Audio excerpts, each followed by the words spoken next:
me see that body, body, sweet like a lollipop. Let me see that body drop, sweet like a lollipop. Let me see that body, body. Let me see that body, body. Let me see that body, body. Let me see that body, body. Let me see that body drop. Let me see that body, body. Let me see that body, body. Let me see that body, body. Let me see that body. Let me see that puppy drop. Let me see that body, body. Let me see that puppy drop. Let me see that body drop. Let me see that puppy drop. Let me see that body, body. Let me see that puppy drop. Let me see that body. See that body, see that body, see that body, lollipop. See that body, see that body, see that body. Let me see that body. Sweet like a lollipop. Let me see that body drop. Sweet like a lollipop. Let me see that body drop. Sweet like a lollipop. Let me see that body drop. Sweet like a lollipop. Let me see that body, body. Sweet like a lollipop. Let me see that body drop. Sweet like a lollipop. Let me see that body, body. Let me see that body, body. Let me see that body, body. Let me see that body, body. Let me see that body drop. Let me see that body, body. Let me see that body, body. Let me see that body, body. Let me see that body. Let me see that puppy drop. Body, body, body, body. Let me see that puppy drop. Let me see that body, body. Let me see that puppy drop. Body, body, body, body. Let me see that puppy drop. Let me see that body. See that body, see that body, see that body, lollipop. See that body, see that body, see that body. Let me see that body. See that body, see that body, see that body, lollipop. See that body, see that body, see that body. Let me see that body, body, body, body.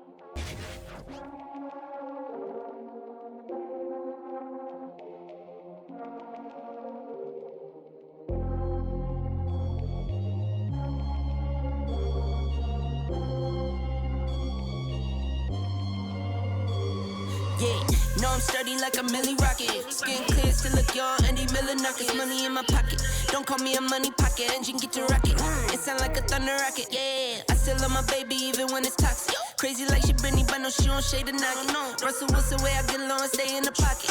I get paid and do my dance like a touchdown. Yeah, I can't do no time, don't leave that gun around. In my teens, we were acting up and running around. Now we're grown, still get to it if it's necessary. On the ground from January to January. Never met nobody who retired when they were young. So I guess I gotta get it to the cemetery. Getting paid just for rapping is fun. I lit up around a month in every February. Told him side, no electric. Yeah, it's getting hectic. 777. 777. Yeah. Told him slide, no electric. Yeah, it's getting hectic. 777. Yeah. 777. Couple of money in my head just to say they did it. Can't lie, I'm so paranoid and the windows tinted. I own everything around me, you can say it's rented. Not talking phone numbers when I'm talking 7 digits. Earn it by the day, every second minute. Used to pay me none, look, now they pay attention. Everybody say they drip, but I banded it. See them copy all the looks, but I stay switching. Pick up the loot, then hit the bank. Can never change, still wrote the change. Captain say the pay, this ain't the day. They made me wait, I'm breaking chains. Yeah. Told me feeling bubbly out the rose. Took a minute, but I got it out the slow way. Friends turn to foes, haters tell them go away. Rappers making shiggy dance like a soul train. Told them slide, no electric. Yeah, it's getting hectic. 777. Yeah, 777. Yeah. Told them slide, no electric. Yeah, it's getting hectic. 777. Yeah, 777.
And it's a ticket talking Mazda for the biggest. That's a comma and a comma and a comma. Gotta get it, get it. And it's a ticket talking Mazda for the biggest. That's a comma and a comma and a comma. Gotta get it. I'm a comma and a comma and a comma. Gotta get it, get it, get it, get it. Comma and a comma. Gotta get it, get it. And it's a ticket talking Mazda for the biggest. That's a comma and a comma and a comma. Gotta get it. I'm a comma and a comma and a comma. Gotta get it, get it, get it, get it. Comma and a comma. Gotta get it.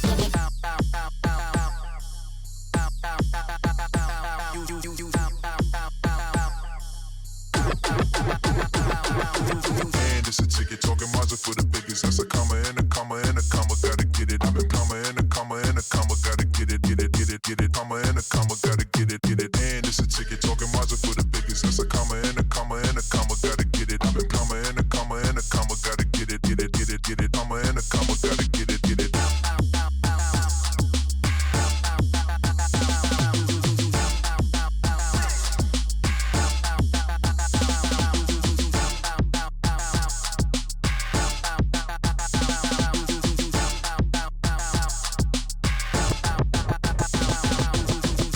Ticket talking Mazda for the biggest. That's a comma and a comma and a comma. Gotta get it. I'm a comma and a comma and a comma. Gotta get it, get it, get it, get it. Comma and a comma. Gotta get it, get it. And it's a ticket talking Mazda for the biggest. That's a comma and a comma and a comma. Gotta get it. I'm a comma and a comma and a comma. Gotta get it, get it, get it, get it. Comma and a comma. Gotta get it, get it.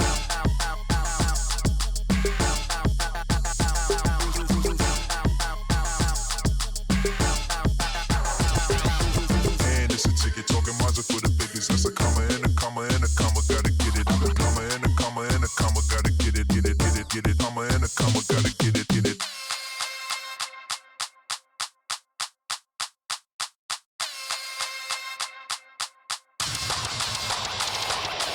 And it's a ticket talking Mazda for the biggest. That's a comma and a comma and a comma. Gotta get it. I'm a comma and a comma and a comma. Gotta get it, get it, get it, get it. Comma and a comma. Gotta get it, get it. And it's a ticket talking Mazda for the biggest. That's a comma and a comma and a comma. Gotta get it. I'm a comma and a comma and a comma. Gotta get it, get it, get it, get it. Comma and a comma. Gotta get it, get it. And it's a ticket talking Mazda for the biggest. That's a comma and a comma and a comma. Gotta get it. I'm a comma and a comma and a comma. Gotta get it, get it, get it, get it. Comma and a comma. Gotta get it, get it. And it's a ticket talking Mazda for the biggest. That's a comma and a comma and a comma. Gotta get it. I'm a comma and a comma and a comma. Gotta get it, get it, get it, get it. Comma and a comma. Gotta get it, get it.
impress you, which really was but your life. Basic bullets with no bullets.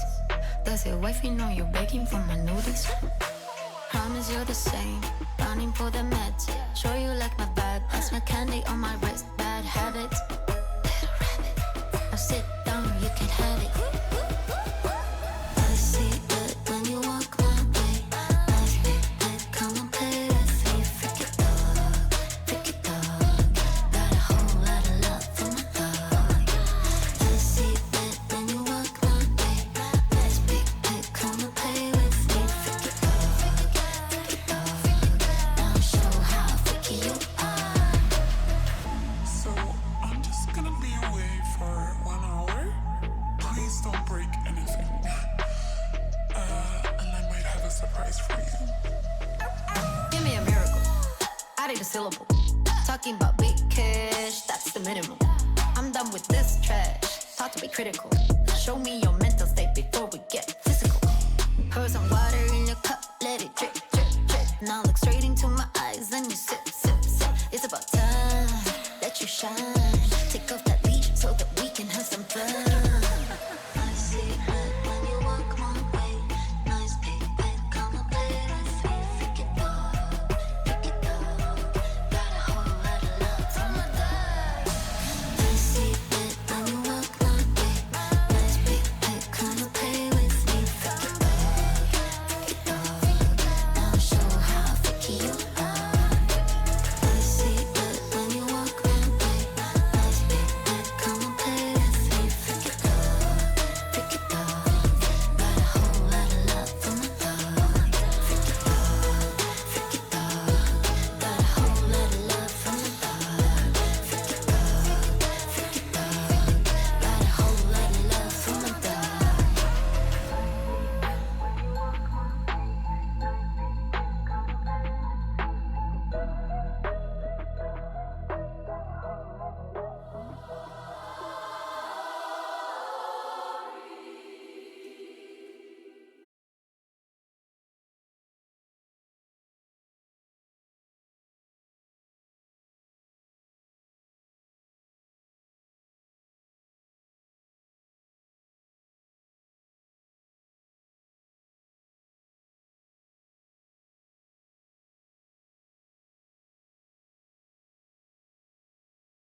weekend. Hope you're having a good day. I tell you what, if it's not a good day so far, it is about to get better because we do have the JBL Quantum Grand Slam for you today. 4 Rocket League teams, 4 Rocket League esports teams taking each other on this stage all day long, playing off for this trophy. We're looking forward to it. We're looking forward to getting stuck in. I think it's going to be a fantastic day, and I think we've got 2 fantastic casters to take you through it. We've got Fluke and Conky.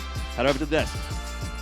Thank you, Jordan. It's wonderful to be here once again for the JBL Quantum Grand Slam. Conky's by my side for another year here, mate. 2023, same old when it comes to the PAX Arena, but it's a very, very exciting day for us to jump into some Rocket League. They got us back for some reason, so clearly we did something right last year, right? So it was a fantastic event. 2022 started off really, really hot with some great games. Power obviously back here to try and defend their title, and I'm super keen to see what changes today. I mean, I'm very, very excited because we have a lot of these teams returning from the previous year now into 2023, so let's see if it's going to end up in a different result. But it took a long road for these teams to get here, Conky, as well. There was an open qualifier, that went into a closed qualifier, that turned into a 16-team group stage, and finally we're able to end up with 4 teams remaining here for the JBL Quantum Grand Slam for 2023. It's a pretty special thing to play on LAN in front of the Aussie crowd, right? Home soil, everyone down here cheering on, and you know, a lot of these guys are actually experienced in this, so it's a great run. Awesome warm-up for some of the bigger events around the world as well. Yeah, exactly. These guys have got a lot of experience across the board, so I'm excited to jump into those rosters a little bit later on. Let's go see what these guys are playing for as well. Jordan already said on the stage there's a big old trophy for them to play for. There's also $10,000 in prize money as well. Just for rocking up today, $1K in the back pocket. But if you win it all, $4,000. Dangerous place to win a few bits of dollars as well, you know, in a place like PAX. There's obviously so many things around, but perfect place to do it. You know, $4,000 to run for. But look, I think these guys, they're here for the glory. Yeah, they definitely are. So let's see which teams are going to be chasing the glory today.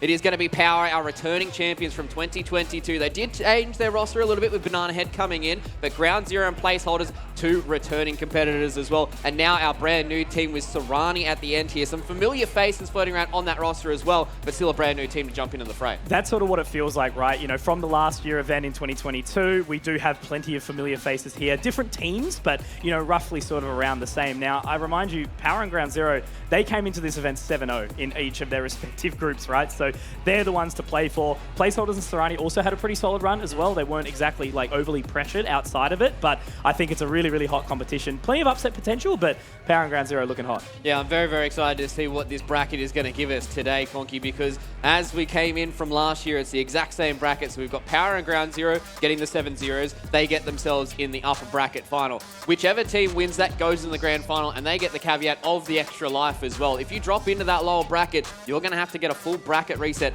all best of 7s as well, to try and get towards that title. And placeholders and Serrani, they can't make any mistakes here. It's a long day if you do make it down there. And I remind you all, if everyone was here or watching along at home last year, Power versus Ground Zero was a 4-3 straight off the bat. It was a super, super hot start of the competition. So here's hoping for something very, very similar, but also that lower bracket, you know, run, placeholders and Serrani, evenly matched teams should also be just as good. Yeah, exactly. It's going to be a long road for those 2 teams if they do have to go all the way towards the grand final. But let's start off in our upper bracket final, ladies and gentlemen. That's it. We're going to be starting with the 2 powerhouses of the region, Power versus Ground Zero. These 2 last year went all the way to 7 in their first series, and it was a long grand final as well. So we're hoping that we get another banger here, Conky. Jumping in with Power, these guys have been at the top for a very, very long time when it comes to ANZ. Being able to bring in Banana Head as well, one of those players was just coming in as this young upstart. As soon as they hit the legal age to be able to play Rocket League competitively, they came in and took names. And now coming into the best team in the world,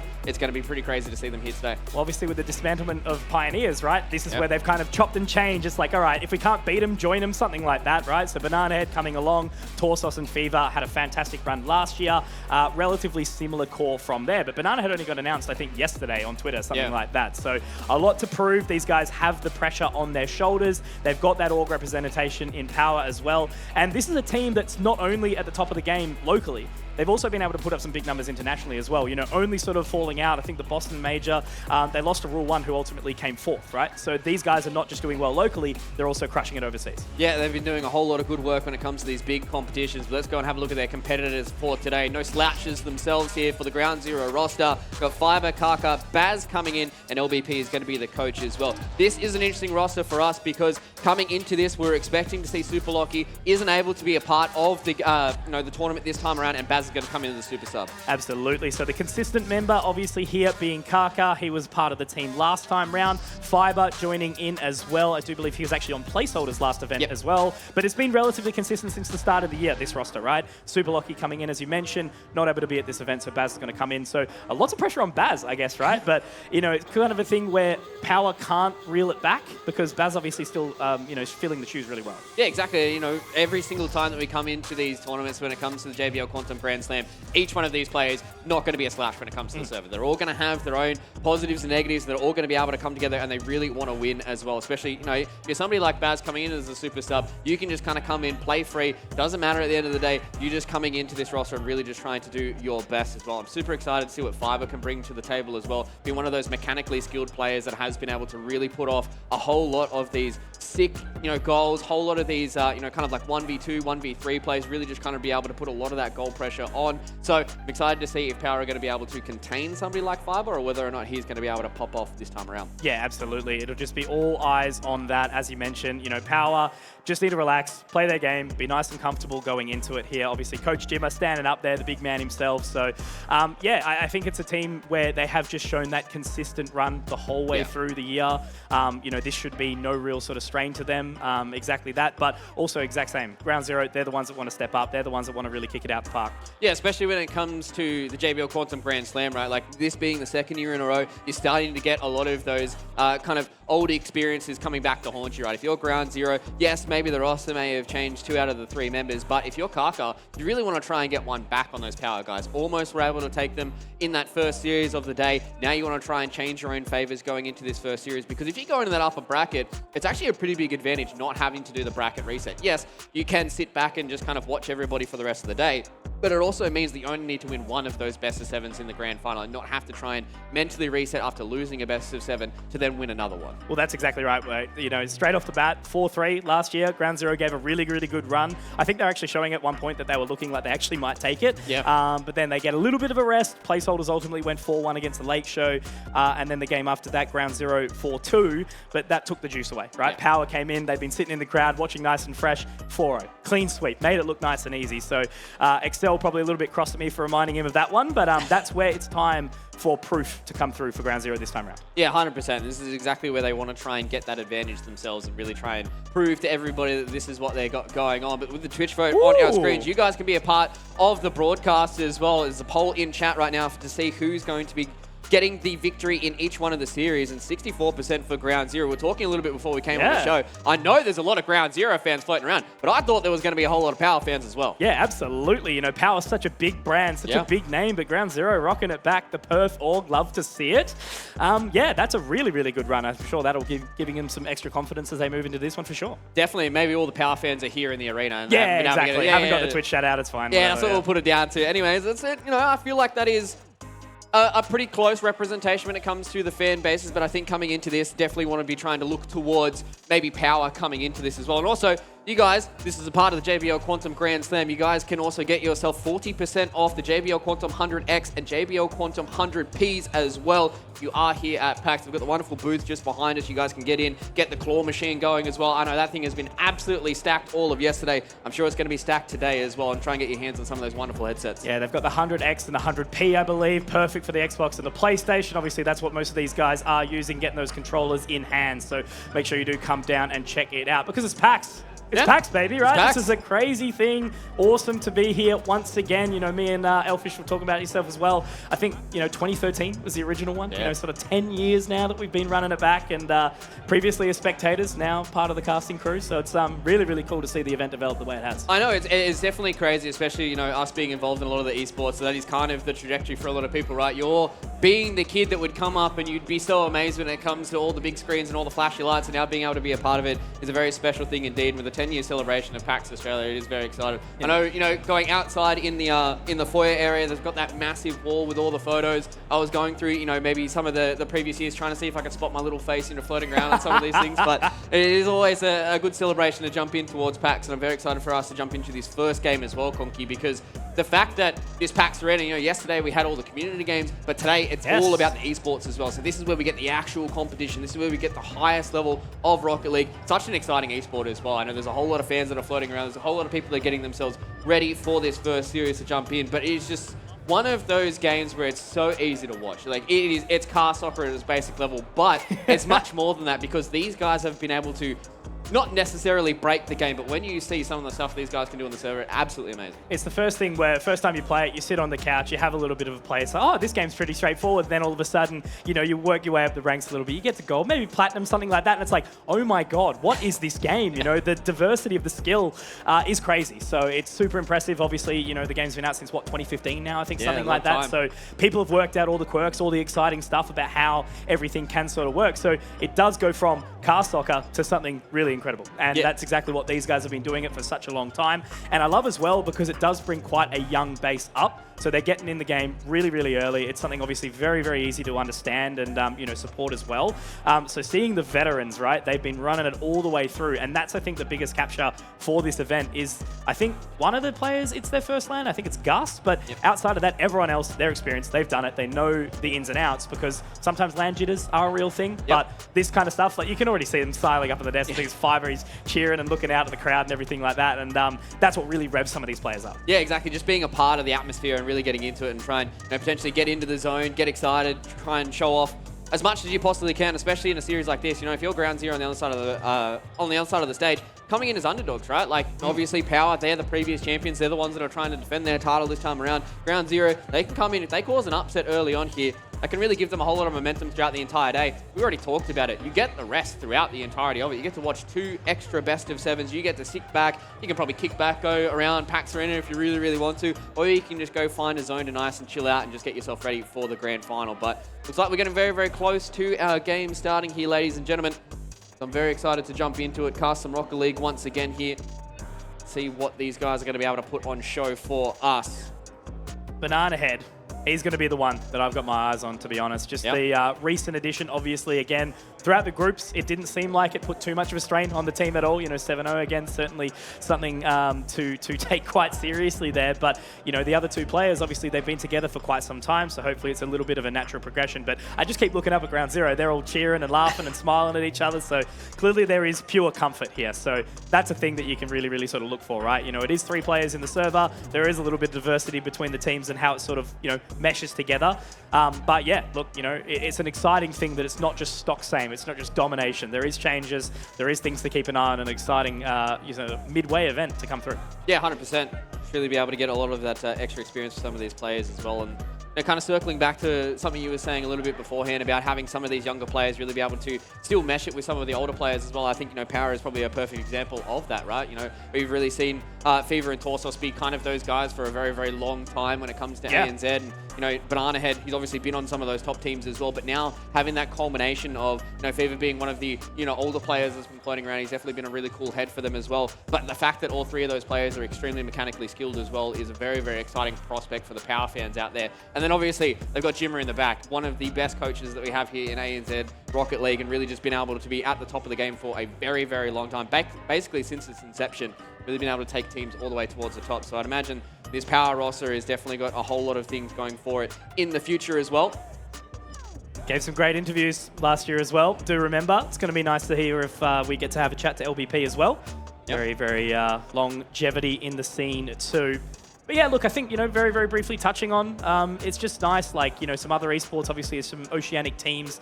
We get overseas, we struggle a little bit, right? Yep. From time to time, maybe, get that international slot, maybe fall out a little bit early. But the really exciting thing has been for a couple of these teams is that they have been really giving it that good run, really sort of taking it to some of the international best. And, it still is that similar thing where there's only maybe 2, 3, 4 opportunities a year to actually get over there. Because I think Ground Zero, they were over at Gamers 8 in Riyadh. They had some really good experience there. Again, the Boston Major a little while ago. Where Power and Pioneers were over there, I do believe. So there's just such a good chance here for the players to really kind of warm themselves up now, get fresh again, see what it feels like to play in front of the local crowd, and hopefully then just continue to further those results internationally as well. Yeah, exactly. At the end of the day, this is all just great experience for a lot of these players as well. Really just gets them to be able to iron out some of the issues they may potentially have on land. Yes, obviously, each land is going to be completely different when it comes to the setups and what have you, but if you can just kind of get in this process, right, because I think that's something from basically the top tier hear of almost any esports, they talk about the process on game day, right? Just really trying to be able to make sure that everybody's on the same page, making sure that it's trying to be as similar as you can possibly have when it comes to those online competitions, right? Because you need to make sure that your players are as comfortable as possible. You need to make sure that they're performing at the top of their game. If you're able to make that as consistent and as straightforward as possible for a lot of these players, then it does just give you the best possible advantages when you do go over to, places like the Major, when we go to those massive tournaments like Riyadh, and all that kind of stuff. So these tournaments here, they are very, very good to show back to the community, but it also is a great experience for these players as well. Those headsets the guys are wearing, JBL Quantum 1s, I do believe there's actually some 100 Thieves editions to give away as well. Pretty exciting. I think there was a few of them last year too, so make sure you do come down again to the PAX Arena. Check out the JBL booth. We're going to be here all day, all weekend, I do believe, as well. Yeah, so there's going to be plenty of opportunities to come down and do that. Again, as we mentioned, the claw machine.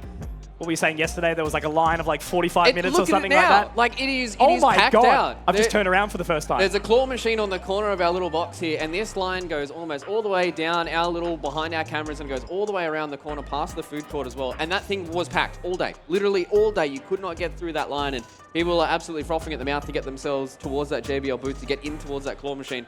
I know if I wasn't chained to this desk here, I definitely would love to go over towards the claw machine, but we'll have some time. We'll have some chances. yeah, it's we'll fine. have some time. We'll definitely get there. We'll get there. Yeah, the Saturday is always the big day of PAX. As we sort of got here, the line already all the way out the door, everything like that. This event does mean a lot to everyone here, everyone getting involved in it. I think it's really, really cool. So again, as we mentioned, sort of make sure you do get down, check down, say good day to everyone. Obviously some few smiley faces. Oh, that's a flying horse. There he is. Look at that man. What a handsome guy over there.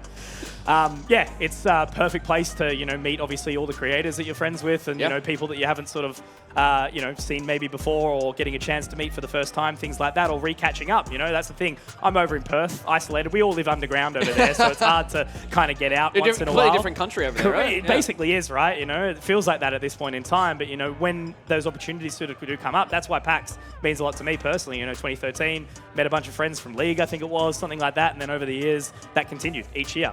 When are we catching up? We'll go PAX. We'll go PAX. And I think a lot of people still continue to do that. Yeah, it's a great celebration of just being able to pull everybody together. And I think, the PAX Arena is a perfect amalgamation of both esports as well as gaming. PAX being much more focused on gaming, tabletops, and kind of those friendships and those communities you've been able to build. But, here on the PAX Arena, we'll really be able to show off esports and its competitive nature, especially with a tournament much like JBL Quantum Grand Slam. We're able to bring the best of Rocket League in ANZ, put them all on a stage, and see how they work out, playing for $10,000. And that beautiful trophy that's on stage as well. Yeah. Big shiny boy standing in the middle of the stage. Those players really want to try and get their hands on right now. And the team that wins this upper bracket final, Conky, you're going to have one hand on the trophy by the end of it. You'll feel it. You'll really want to sort of jump up and take it away from you. But they guys will go off. They'll probably enjoy the event for a little while. Certainly see them back in the crowd, having a watch. A little kiss in the camera. Thanks, mate. Appreciate I was loving that. it. He's having a great time. And I don't blame him. Imagine, that's the one thing that, us casters sort of haven't really had the chance to experience, right? Yeah. Sitting up, being in the driver's seat, getting up on the stage, playing the games. What was it like yesterday as well? You had a bit of a run with some CS, I think it was yesterday? Yeah, we had some CS2. We had some League of Legends that was floating around here on the community stage. Absolutely great showcase of the community members. I believe our second game was... It really did feel like the pros were starting to sweat, right? We're talking to Malta Embrace. There was a couple of times where Malta Embrace, they got themselves killed by some content creators. So, there you go. Hey. Leading into IM I'm not sure about that one. But creating some content of their own. Yeah. It was a really good showcase to be able to, just bring the crowd in. And I think we're in such a good spot here in the back little corner, heading in towards the tabletops, that it is really good to just get everybody sitting down, bums in seats, and watching some esports, getting to watch some really cool stuff as well. I was going to say, 10:40 is not gamer hours. No, it and definitely it's almost isn't. full. It's almost full already. That's what I love about PAX. Just gets people up and awake. Yeah. Usually I'm a bit of a DJ myself, but I was up at 7:30 this morning. I had to get my coffee in my system. That's it. To Absolutely. make sure I was ready for the Grand Slam. Always the best way to do it. So, seems like we're going to have to take a little bit of a break here, ladies and gentlemen. Thank you for staying with us so far here. Hopefully, on the other side of this, we'll have game number 1.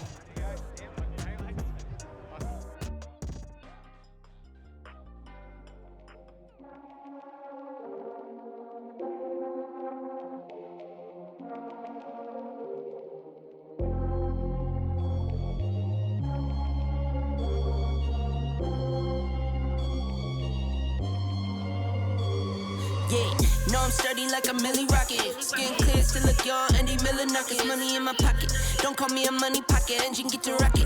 It sound like a thunder rocket. Yeah, I still love my baby even when it's toxic. Crazy like she Britney, but no, she don't shade the knock. No, Russell Wilson, way I get along and stay in the pocket. I get paid and do my dance like a touchdown. Yeah, I can't do no trying to leave that gun around. In my teens, we were acting up and running around. Now we're grown, still get to it if it's necessary. On the ground from January to January. Never met nobody who retired when they were young. So I guess I gotta get it to the cemetery. Getting paid just for rapping is fun. I lit up around a month and every February. Told him side, no electric. It's getting hectic. 777.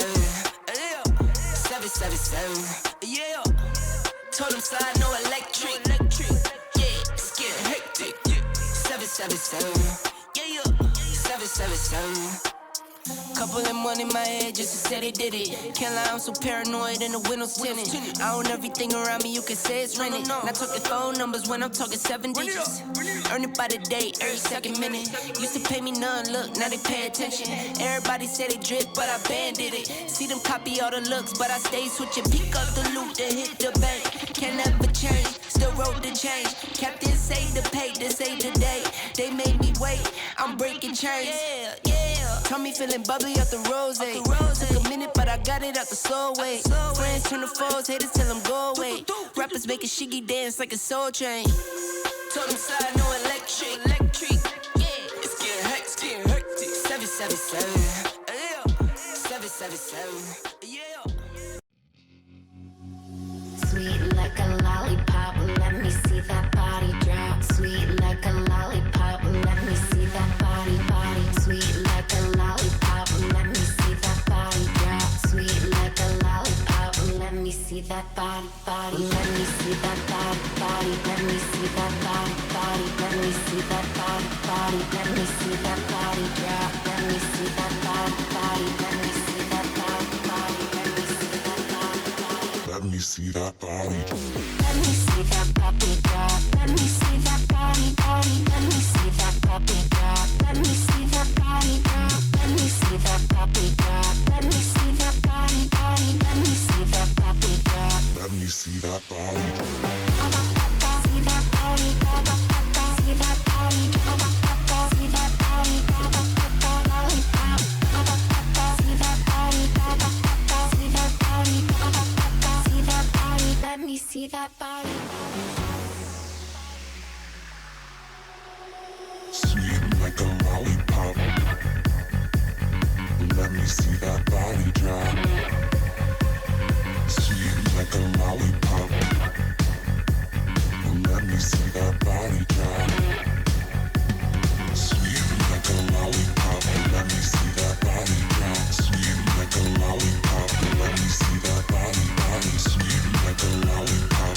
Let me see that body drop. Sweet like a lollipop. Let me see that body. Let me see that body. Let me see that body. Let me see that body. Let me see that body drop. Let me see that body. Let me see that body. Let me see that body. Let me see that body. Let me see that puppy drop. Body. Let me see that puppy drop. Let me see that body. Let me see that puppy.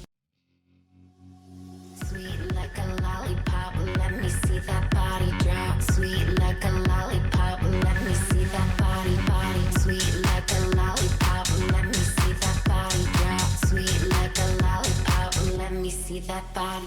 Let me see that body. Let me see that body. Let me see that body. Let me see that body drop. Let me see that body. Let me see that body. Let me see that body. Let me see that body.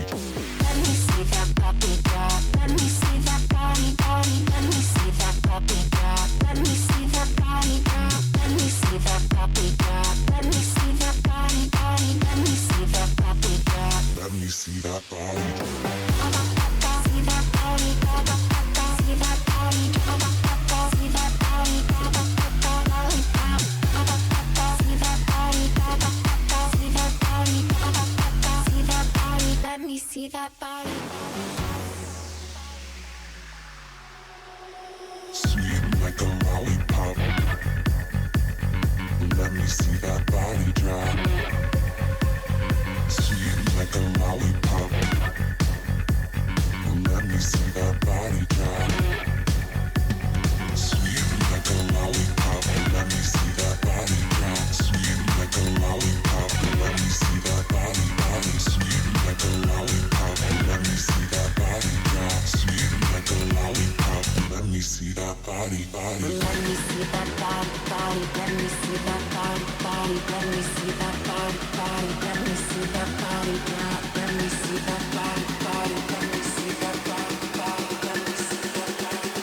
Let me see that body. Let me see that body. Let me see that body. Let me see that body. Let me see that body. Let me see that body. Let me see that body. Let me see that body. Let me see that body. See that body. See that body. See that body. See that body. See that body. See that body. Let me see that body. See that body. See that body. See that body. Lollipop. See that body. See that body. See that body. Let me see that body.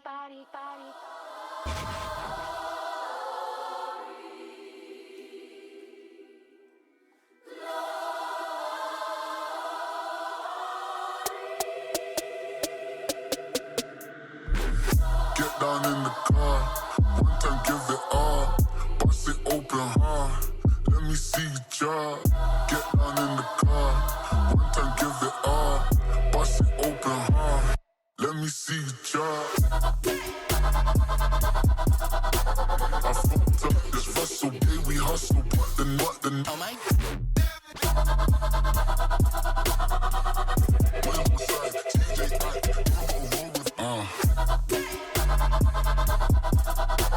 I fucked up this Russell, yeah, we hustle, but then oh my. What is my guys? Know that they fly, know that they ride or die.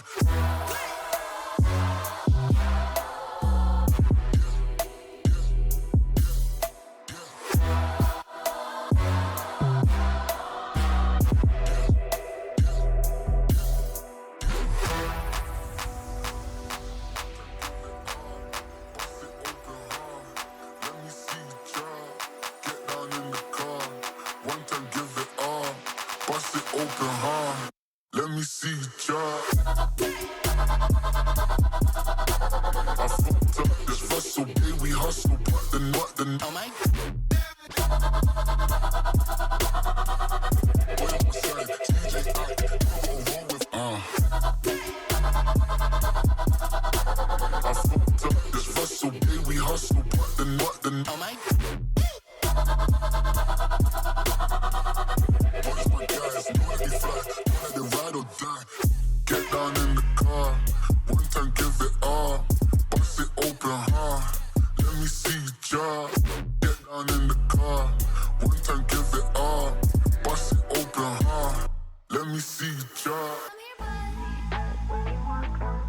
Come on. You freaky dog. I don't need to analyze. Every word that comes out is a lie. Make it look like you're so ice. You won't make it to the finish line. Now if you gotta know the truth, was gonna let you go. You was fine, never mind, unpredictable.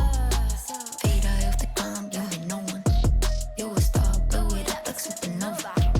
In the nighttime, hit my hotline. Sharing secrets, you was really was part your life. Basic bullets, with no bullets. Does your wifey know you're begging for my notice?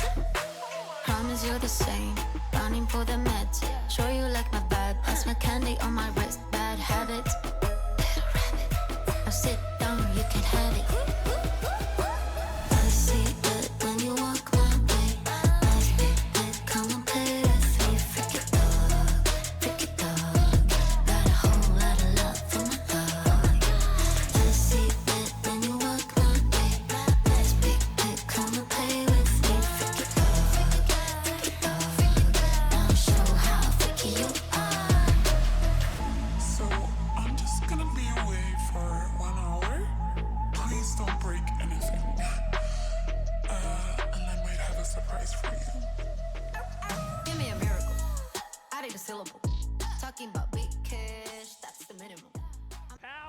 are Grand Slam champions!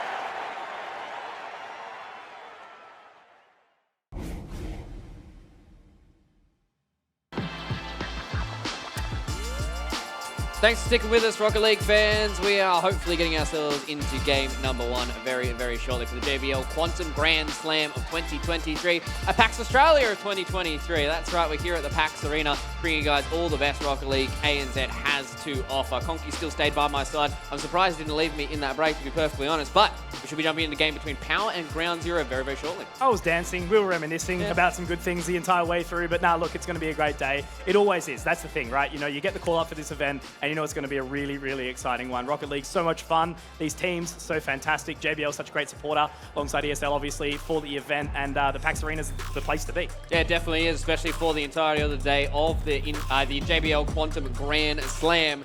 We should be jumping into this upper final. Those of you who weren't paying attention to the start of the show, I'll give you a little bit of a reiteration. This is the best of 7. Winner of this will be waiting in the grand final at the end of today. Hopefully try and hoist that trophy and not have to go through the lower bracket and get a full bracket reset as well. So this is going to be a good time for us to be able to jump into this first upper bracket best of 7 between the defending champs in Power and the returning competitors in Ground Zero as well. Absolutely. 2 teams that are certainly deserving of the title here. But as we mentioned, right, that opening game from the Quantum Grand Slam last year, 4-3 in favour of Power before ultimately going on to clean sweep in the grand final 4-0 over Ground Zero. But there is a little bit of a difference in the rosters here, right? Obviously, we've got Super Sub Baz coming in for Super Locky for Ground Zero. Banana Head on the side of Power. No longer a sub, part of that namestay since Amphis left a little while ago.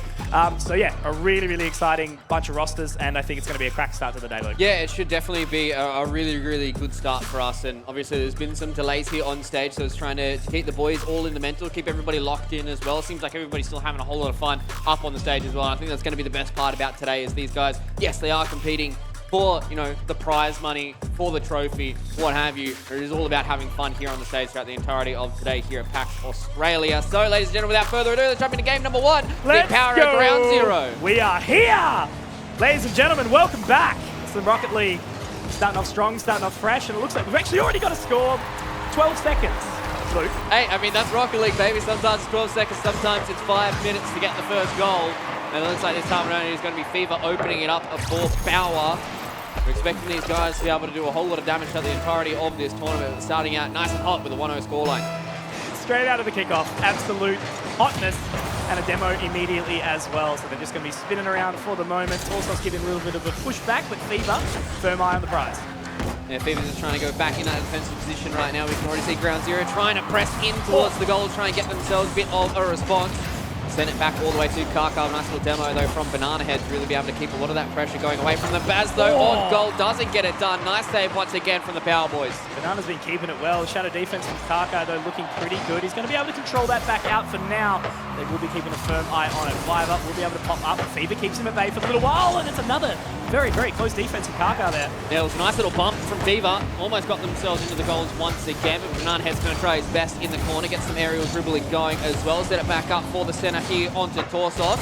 He's going to pop that back up for Fever. Wants to try and get the flip reset, doesn't get it done. Has to send it back towards goal. And Ground Zero still on the D here. Wants to try and get the ball off this backboard and send it back into the offensive half. Kaka has had so much control for the last little while. Fever trying to get it off the side again, but it doesn't quite work out. So Fiver back in position, runs out of boost, so he's going to have to fall off for now. Banana Head, though, it's just Kaka. He's all over the map at the moment. He got himself a nice little 50 there, and now they're actually be able to put on a bit of an offensive for Ground Zero. They did have that two-man defense for such a long time, but now with Banana Head going up into the air, misses out on the flip reset as well. Ball goes up into goal. Baz, though, nice little save. My word, that was right at the money there. So close. Baz doing it all there. And now he's being able to take it back forward, but Banana Head with control.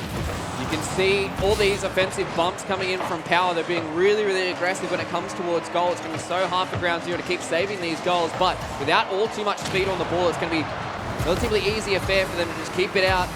Try and respond to what they can. Back in the center field, though, Torsos tried his best to do some aerial dribbling, but now with Banana Head in the defensive half, just gets rid of that ball for now. Finally, we're seeing a bit more of this offensive coming in from Ground Zero. They've done a beautiful job at defending. Now they get reaping the rewards. Okay, trying to get it centered up there, but it is going to be Fever to bring it back. Still not being able to quite find the money for the time being. Fiver looking for it, but we'll just sit down. Fever sets it back, and Torsos is going to be able to defend for a little while as well. So they recoup and now send it back into the forward. Such an awkward ball when they've just scrubbed off all the speed from it. Just kind of floats around, doesn't really hit the ground just yet. Now Baz is able to get the pitch off the wall, goes in, Fiver off the top crossbar, and they equal it up 1-1 here. So it took them a little bit of time, but Ground Zero finally found their footing.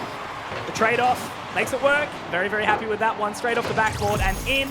Gets the rebound nicely, and that is a happy position to be found. So 1-1 on the scoreline, and there's a cheeky little pause going on right now, Luke. Yeah, seems like we could be having some issues once again here on the board, but so far 1-1. Interesting affair. Power, they came out the blocks nice and fast, swinging pretty hard up against Ground Zero, but they did a really, really good job. They just put a lot of emphasis on that D, really trying to make sure that a lot of the aggressive players coming in from Power weren't being able to pay off. Going for this very, very aggressive strategy with a whole lot of bumps on the defenders, really just trying to get themselves out of the goal position. Some good stuff coming in from Baz as well. The super subs really starting to step up today here for Ground Zero. Back into the game. We're over the halfway point right now, Koki, with Ty scored. Looking towards the next goal, potentially being the winner. Banana Head again, though, just getting up all in the grill of these members of Ground Zero. Really, really looking nice right now, but Baz just shadow defense, keeping a bit of a watch. Again, a lot of this aerial in the midfield. Think who's going to be the one that's going to take the first bit of aggressive posture. You see there was a lot of people in the defensive half there for Ground Zero, but Fiver, he's the first one. Opportunity on goal though, and they will be able to get the second goal. Back to back. Fiver just being in that goal square just made it so easy for him, especially when Torsos misses the bump on the corner. With nobody left at home, Ground Zero will secure a second goal here in game number 1. Now, Formal, he tells me that Fiver is apparently a great defender. Yep. But he's the one scoring right now. So you've got to absolutely love to see that. Really, really doing well. A couple of pauses coming through. Looks like a little bit of banter between the two teams back and forth. But look, all I'm going to say is that's a really, really great response from Ground Zero, right? Yep. You know, to be looking at the start of this best of 7, first game underway. And Power had a goal within 12 seconds, right? Straight out of kickoff, straight into the goals. So it's been a very, very nice response to come out from Ground Zero so far. They're getting hyped up. They're getting fired in. And they need that early momentum. Yeah, I think it's really, really good that Ground Zero will be able to weather the storm, right? As you said, first 12 seconds, Power will be able to get themselves the first goal. They were going on basically an all-out offensive, really just trying to be in the faces of Ground Zero. But they're able to weather the storm. They're able to hold off. They didn't let one freebie in. They got themselves a reward getting that goal back after a few minutes, and now they get another reward with Fiver getting the second. And it seems like Ground Zero might be the ones on the front foot this time around. Let's see if Power can respond, though. Kaka, nice little bit of defense there as well. Torsos tried to get a nice little center pass in towards his buddy in Banana Head. Now able to get it off the corner as well. Baz goes for a little bit of a aerial off the roof. Doesn't get it connected. Now the ball is back in their defensive half. Straight over the head of Kaka. Fiver, though, will pick it up. A cheeky little demo there as well, so it does give a little bit of an opening, but no, the defense is there.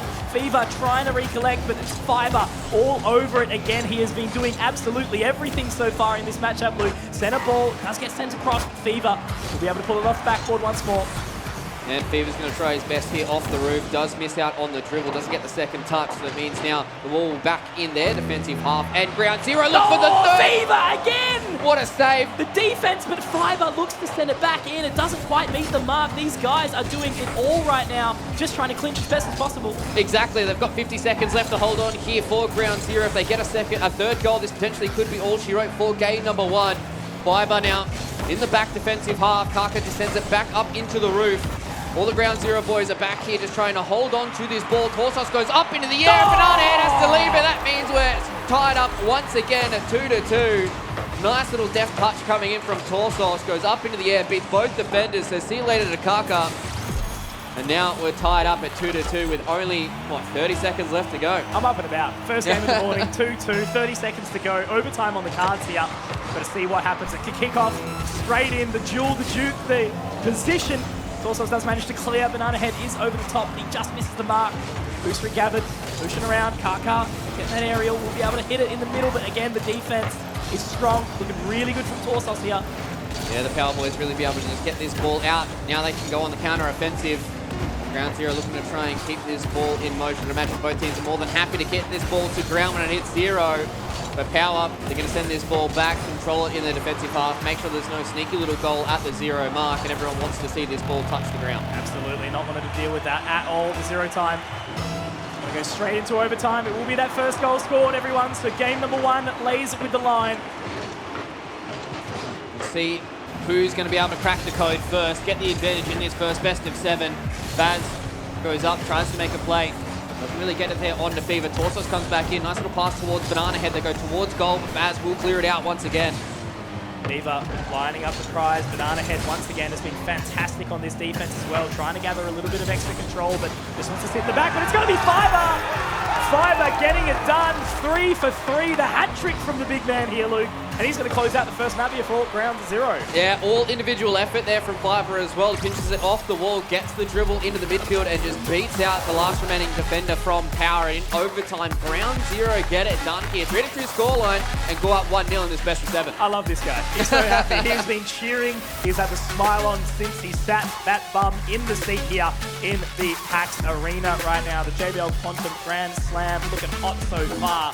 But yeah, that is a massive start. 3-peat in the beginning of it. It's got to give you such great momentum going into the rest of the series. Yeah, 100%, especially if you're a player like Fiver as well, right? Like, you've got a lot of this mechanical skill, and as soon as you start getting that confidence in yourself, you're going to be seeing some wacky stuff come out of this guy throughout the entirety of today. And we already touched on it at the top of the show. Power, they're the big dogs, right? Like, these guys are relatively, kind of undefeated when it comes to ANZ. They are the big players when it comes to Rocket League in Australia. And if Ground Zero come here onto land with the JBL Quantum Grand Slam, and they take them down in that first series, that's going to give them massive confidence to try and take out the whole thing. Absolutely.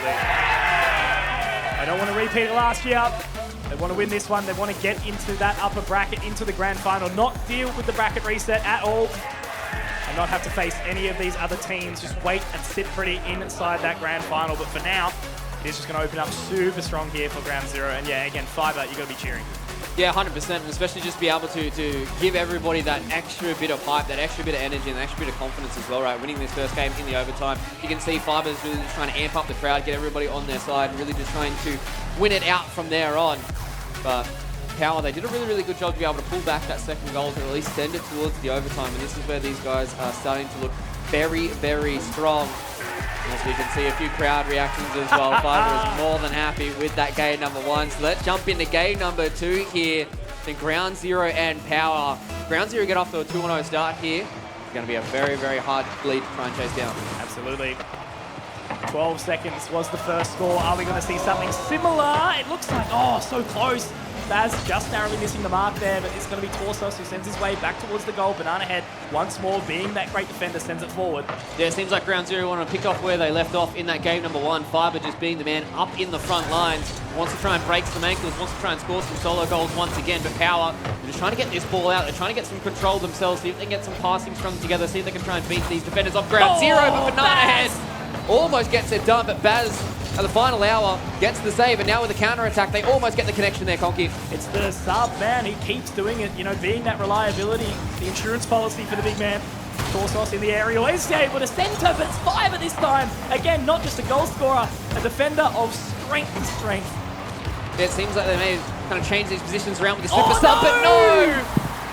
That was such a close save. Kaka just went a little bit too far. Maybe a miscomm. And now we will see Power opening up with the first goal. You can see Kaka, he comes off the wall. He tries to save as best as he can, but being in that awkward position, it is very, very hard to try and position yourself to at least dig that ball out. But now, rent-free inside that goal. A little unfortunate. You can see Power once again just opening up the scoring, but game 1 is anything to go by. Conky, Ground Zero more than happy to score more goals themselves. Absolutely. Sending it forward again. Banana Head just trying to center it, get it into position. Fiver able to flip it forward, gets the flip reset. The dribble is good as well, but Banana Head once more remains in place, able to keep it straight, getting it back into that forward for Power. They've still got the advantage, but they've got to hold on for a little while longer, and it's a bump out. Kaka, a score back in Ground Zero. Vengeance. That was a very good looking solo goal. You see this, Kaka sends it forward, gets a little bump on the Fever. Gets rid of him. And it just falls into the goals. So Kaka wasn't able to save the first one, scores the second.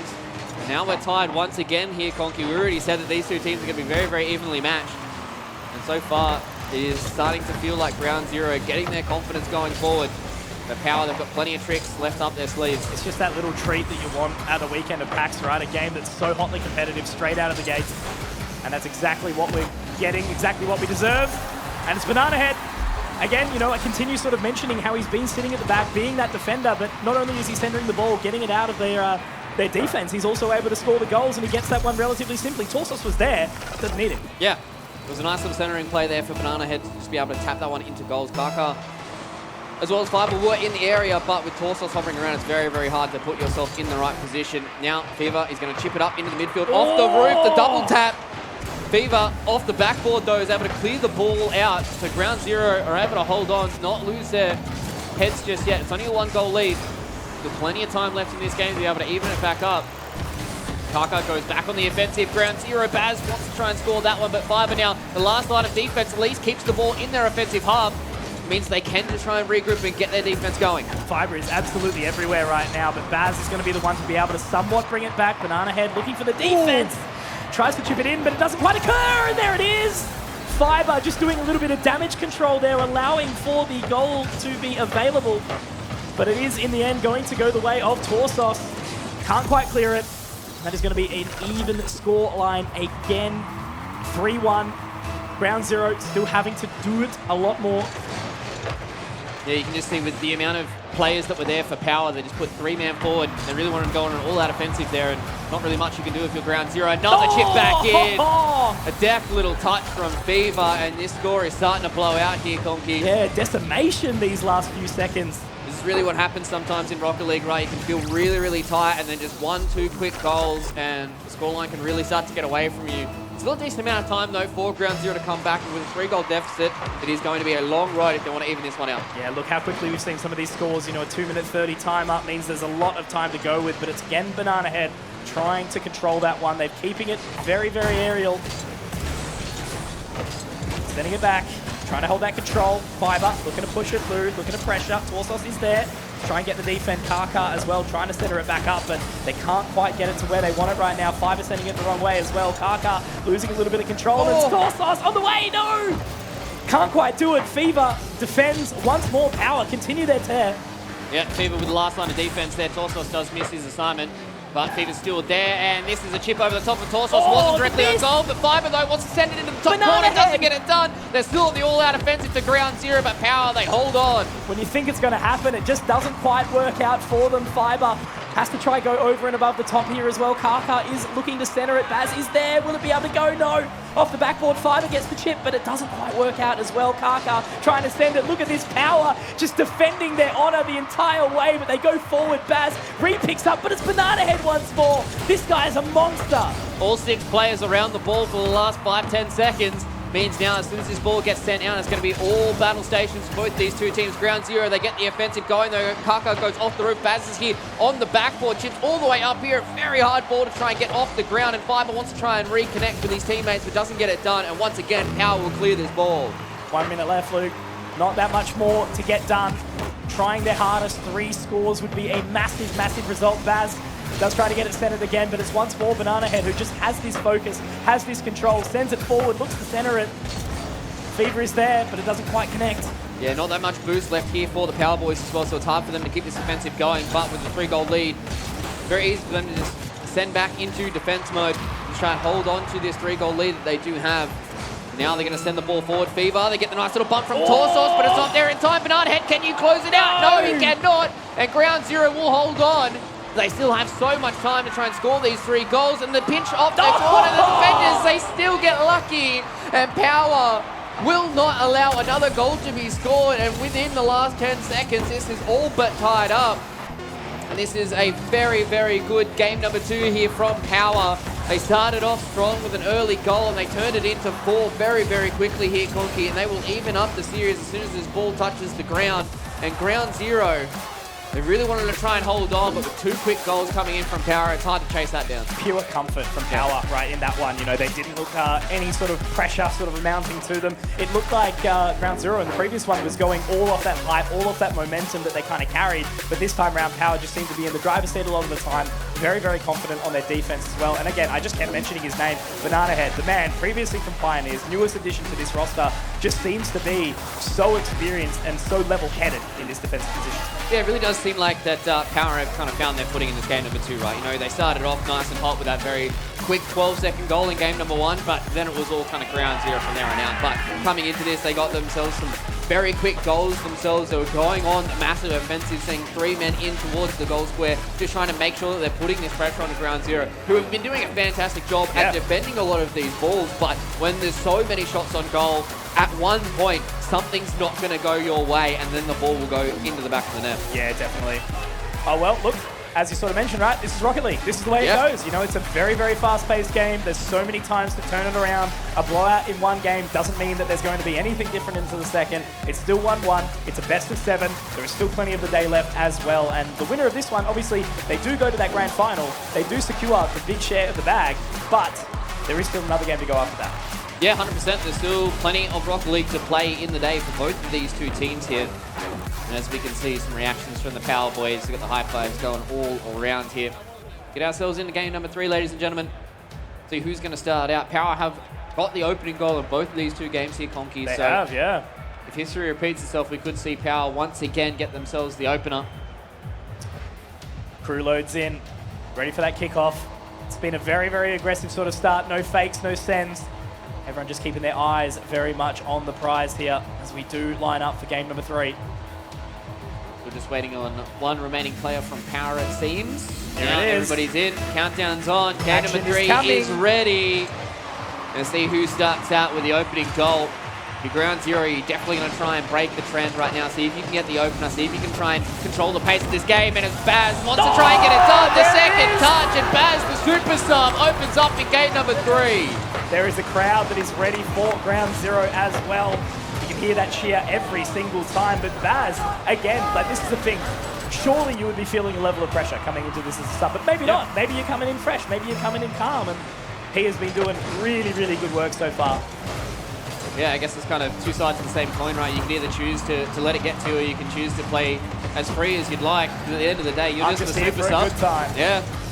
Here to play some Rocket League, here to vibe out with the boys. So once again, it was a nice little offensive shot coming in from Ground Zero, but now they have to be careful of the counter-offensive. Fiver's the one that's getting it goals, doesn't get it done.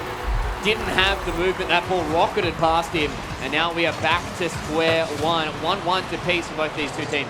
I got to admit, it sort of feels like that a lot of these goals that are being scored by Power seem to be a little bit more clear and concise, where Ground Zero is all carrying the hype, right? Yeah. You know, they seem to be way more flashy, way more electric, I guess, which kind of goes against the Power line, I suppose, but irrespective, both teams very much into their own at this point in time. As it does center up once more, Baz only misses the mark. Fiver has to go backpack and be able to get the boost. And once again, you can see that there was potential for a center pass here, but Fiver's going to try some solo heroics.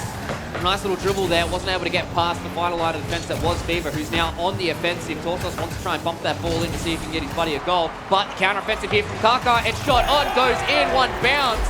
And Ground Zero, once again, they're so good at these counter-attacks here, Cocky. It feels like every single time that ball gets into the offensive half and they've only got 1 person to beat, they're going to beat them 9 times out of 10. These guys really are riding on the back of a lot of these counter-offensives. That's right, carried it forward all the way. Then the second they got bumped back, already they were back in the zone. So Ground Zero take the lead in this opening minute. A very, very quick demo as well. So that's going to put a little bit of extra pressure on. So you can see Baz did a really good job there after the demo on his teammate to just try and hold up the ball, to try and wait those extra couple of seconds till his teammate came back.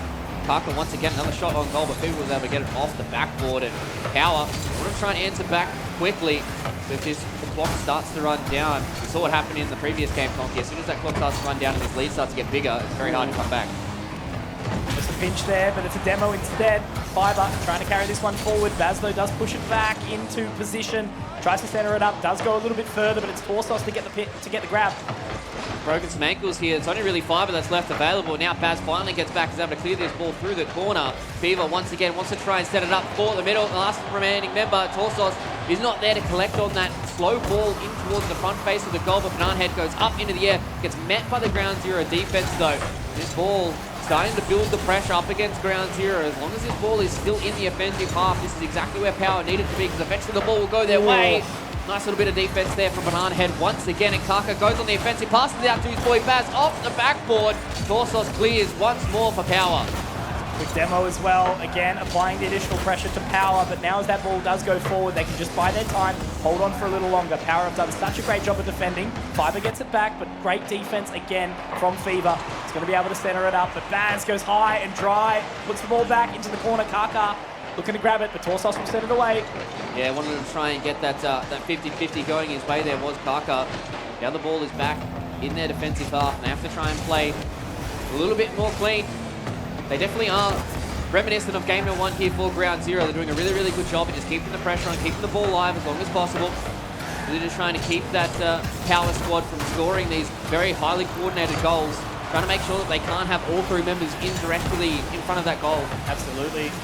Team synergy is looking very, very good for Power. So it's on to the individual heroics of ground zero. It's going to be Kaka again. Talking about individual heroics, Luke. He gets it done right down the guts of it. And it was a relatively clean run. You know, we see the members of Power really trying to kind of position accordingly, but Fever can't quite hit the mark. And that's ground zero leading the charge 3-1. Yeah, Fever just wasn't far enough back to really be able to get that read. He tried his best to be able to get up there, but just wasn't close enough to be able to stop that goal. And Kaka gets a free run towards the goal. He's going to hit that in. Now Fiber. If this goes out to a 4-1 lead for ground zero, you definitely be backing them in to try and win this game number 3. Absolutely, and they want it, they need it. You know, they took the opening game here, so to be able to continue that tear and really sort of move the momentum forward, trying to get vengeance. Obviously in the traditional season, well, they did manage to lead out against ground zero a little bit, but rather ground zero took the charge. Power only coming second one time, and it was to this roster. But again, a response from Fever means that it does get a little bit close for comfort again.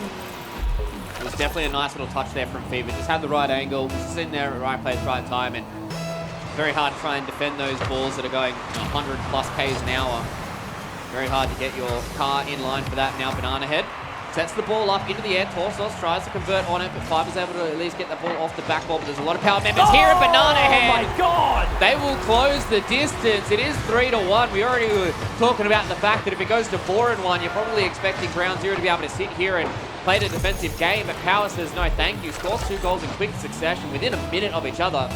And now we're looking at 3-3, and ground zero start to sweat. Give them an inch and they'll take a mile. Apparently this Power roster really, really comfortable. And look at Torsos already trying to center it up. Fiber having to try and defend with absolutely everything here, but Kaka will be able to take it forward. Can he drop it down? No, not quite. Baz, though, centers it up, but will it go forward? No. Torsos, Fever, getting it done again. This is so, so scary for this ground zero side. If Power get moving, if they take the second game, their backs will be up against the wall. Yeah, it really does feel like this third game is going to be pivotal for a lot of these two teams. It is a full best of 7, so it's not like backs against the wall completely just yet, but getting off to a nice little start for either one of these two teams is going to set them up for the rest of this series. And now the question is, for ground zero and Power, do they want to play for overtime, or do they want to try and steal it here? All it takes is a small little mistake, and that might be it. Banana Head saves off the back, but Kaka capitalizes. Walks in, sees a free goal, and sets them up with a 1-goal lead with less than 30 seconds left to go. How good is this guy? He has been absolutely everywhere, right? You know, taking that control, letting it sort of be repositioned by the team, and then ultimately sending it in himself. But again, you know, Power, they scored those 2 very, very consistently quick goals, so pressure's not off yet for ground zero. Definitely not. You still have to try and control this ball for 20 seconds. Try and keep the Power boys away from your goal, but Fever's got a shot on off the backboard though. They're able to clear it out. Kaka and Baz are able to send this ball into the half of Power, and now they're the ones that have to be on the defensive. They've got 5 seconds to try and make this miraculous evener, but they won't be able to get it. Banana Head goes off the backboard. Baz is there in time. 1 second. They need to hit the ground. They get it! Power!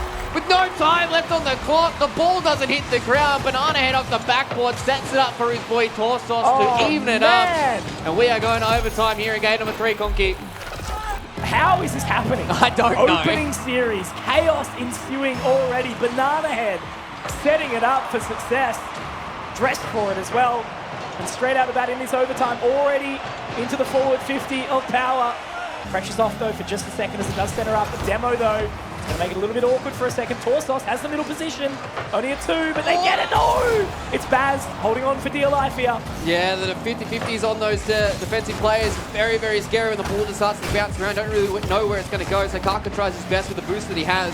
Try and clear this ball out, but getting stuck in the corner in their defensive half. It's very hard for Ground Zero to clear this ball out and go on the offensive themselves. We can see Power just setting up for a few of these passes. Torsos back to Fever. Fever now into Banana Head. Shots on goal. There's no defenders. Oh my God! And Power, off a very big comeback, will be able to close out game number 3 here. Conky go up 2-1 in the series. And they've got a whole lot of confidence after that one for sure. Rocket League, very, very confidence-based when it comes to the esport. And oh boy, these Power guys are oozing with it right now. Now, if you guys know me, I don't really cast this game that often, but I'm treated with this. Yeah. It's kind of crazy that we rock up to the JBL Quantum Grand Slam and we get treated with some of the best Rocket League there is to offer in ANZ, and these guys are absolute freaks at it. Oh, man. It's a whole different beast. As I was sort of saying in the pre-show, right? You know, as we're discussing, as we move on in, at its purest form, it is cars and a soccer ball. Yep. But just the pinches and how close these moments do occur, right? To get that goal, to tie it up in overtime, with a second left or no seconds left. I think it was 0 time as it got there. Yeah. And then to have Banana Head, line this up again just to continue it on. It's a mixture of that defense and the offense at the same time to, really sort of put that solo prowess. But, the rest of Power, obviously they've been looking very, very good. But the thing I'm loving is just how little time Banana Head has spent with this roster, and he's already slotting in so well. It really does feel like, as long as you've got like your communication systems down here, these players that have such insane mechanical skill, you give them that little bit of extra space and they will be able to provide the goods for you. And that's exactly what these Power roster are doing right now. You can see a whole lot of smack talk across the stage. Torsos really just trying to get in the minds of Ground Zero here. And you thought after that goal with 20 seconds left to go that Ground Zero are going to be able to clinch out this game number 3. You see 1 second bounces off the ground. Torsos is able to even it up with a 4-4 scoreline. Jima is absolutely sweating bullets behind the boys there. But as soon as they get in the overtime, Power switch on and they get it done off the back of a Banana Head goal and they finish out game number 3. You can see how amped these guys are. Like, they're so excited to really just be able to win a game like that. And the thing is now, mentally for Ground Zero, that's got to really hurt them. And going into Power's side, they're going to be feeling really good. I just keep looking at Jimmer's forearms. I want to ask about his gym routine. Did he get the tips? Back. Game 4. As you mentioned, right, a lot of pressure starts to become here. Are these teams Game 7 players, or is it going to be a closeout for Power in the next 2? Really have to try and pull together as a squad for Ground Zero. They've got a lot of energy on that side of the stage. You really need to start drawing on it now. That's a nice little pinch back in there. That could have potentially been an own goal. A good bump coming in from Power. But now with the counter-offensive once again from Ground Zero. Power get back. They defend it nice and well. Banana Head will send that back off the backboard. But Baz almost available there. Had no boost. Try and send that one home. Yeah, Fever straight out of the corner. Able to get that defense. And there's a demo on the way up as well. Fever looking to center it back in, but Kaka comes back into the fray quickly. Torsos centers it up, but they are there. Fiber, Kaka, they're going to be able to get it straight out of there. Banana Head does just narrowly miss the mark, but as it goes back towards the center once more, Baz trying to bring it across, gets the quick reset, sends it back in again. Torsos is there to defend. Now another offensive comes in from Ground Zero. They're really putting a lot of pressure here onto the Power squad. How much can they withhold before this first goal goes in? Baz goes back in off the corner. There's not all too many Ground Zero attackers to really be able to capitalize on that ball. They have to be careful of their own defensive half as well, because you don't want to lose a goal to this Power counter-attack. The ball has really stunted itself in the midfield here. Now maybe Baz can capitalize on that. Goes off the wall, center pass once again, and Power just hold on. Narrowly out of the sky, Kaka, again, looking to get it forward. Torsos there to just carry it back forward. Banana Head as well, sending it into the midst of Fiber. But there's no one there. This defense from Power has just been an absolute menace these last couple of seconds. They've really just been the iron wall for Power right now, but if you keep attacking this goal square, it's going to be, at some point, you will get the fruits of your labor. Once again, the ball goes back in towards the side of Ground Zero. They want to try and play this from their defensive half. But Power, they go for this 3-man offensive once again, trying to get these passes strung together, try and get themselves in position to try and score some of these goals. So much action, so little result at this point in time. Banana Head once again trying to center it up. Does send it forward. He broke his Gets the ankles. reset. No! The bump away. Can't quite work it out. But Torsos will be able to recollect and also send it back forward. He does fake it out a little bit. Kaka in his head, mind games right now. Fever sends it back into position, but no reward again. Fiber trying to do what he can to get it back into its position, but Torsos is there. And that was clean and mean coming out from Power. There was a whole lot of these little 1v1 battles that were happening between a lot of these players, right? You saw Banana Head try to get the dribble over the top of some of the defenders coming in from ground zero, then eventuated in that nifty little touch coming in from Torsos. It was a shot on goal, and he just puts the cherry on top with that little back bump. And now Power, after most of this match, over halfway, Conky, they're finally able to get the first goal here at ground zero. They spent a lot of their time just defending in that previous engagement, and now they need to try and get themselves one back. Before we start talking about this game being even, Fever goes up in over off the top of the roof. Baz is able to defend that for now, but once again, ball in the defensive half for ground zero. They want to try and get on this counter-attack themselves. Banana Head gets a couple of touches off the roof though, but now the ball is squeezed out. It's all about Baz trying to get this extra touch, but Banana Head shoves him out of the way, says no thank you, and Power will get this ball back. Doesn't quite work out again. It does go back though from Baz as Fiber looking to get up, centering the ball once more, but he still has to try and collect it out of the air here. Kaka forward it. Banana Head chasing once more. He has had so much control of the ball inside the entirety of this best of 7 already. But again, it's just these 1v1 duels, as you keep mentioning, Luke. They can't really quite find the control, but now it's on the top. It's going to be Baz getting demoed. And Kaka tries to send it back into his forward position, but again, Power are everywhere. Yeah, you can see Fiber really just wanting to try and hold up that ball. He gets the stop of it on top of his car, but Baz getting demoed there is very hard for them to keep that offensive going. Oh, Kaka misses the ball here. It's an awkward one. It's just bouncing up in the air. Nobody really had the extra bit of power to try and send that one out. And eventually, Power will start to recollect this ball in the corner. They want to try and get this centering pass going. Torsos goes up off the corner. Nice little touch there from Fever, but nobody gets there in time. But Banana Head, with the goal being completely open, knows he just has to get the touch, and Power go up to a 2-0 lead. Right place, right time. Yeah. He has been there time and time again. My MVP so far in this series. He has just been absolutely all over it. Can't make any mistakes, it would sort of seem. But again, you know, ground zero is still well and truly more than in this. 50 seconds. Yeah, you can see the scoreboard pressure really determining how ground zero are playing this game. Right? They aren't able to really get all those 3 members up towards that goal and try and put the pressure back on a Power, whereas they are playing with absolute freedom. They're just sending all 3 members at the goal at all times. And they're just playing as this pack and just working together, really being able to string a lot of these passes together. But finally, ground zero, they're in the offensive half, but ball gets pitched out, and now it's going to be a counter-offensive once again here for Power. Banana Head waiting in the midfield, seeing if he can try and get the touch off the roof. He gets it, sends it back towards goal. Fiber needs to get this touch. He does, sends it off the backboard. Another beautiful touch as well, so Fiber saves it for ground zero. Still keeping it in play. Kaka trying to send it forward. Fever is there, but does manage to just get it away from the backboard. There's going to be no rebound there, but it doesn't quite make it. Oh my God. Baz trying to make it work here. It centers up, and again, Fiber looks to make it work, and he will. 3 seconds. Woo. 3 seconds. This is going to have to be the hottest kickoff of 2023 if they want to bring this one to overtime. Yeah, some beautiful passing there from ground zero. Really just being able to set themselves up, and then Fiber being able to put the finishing touches on it. But as you said, 3 seconds to get this ball touched.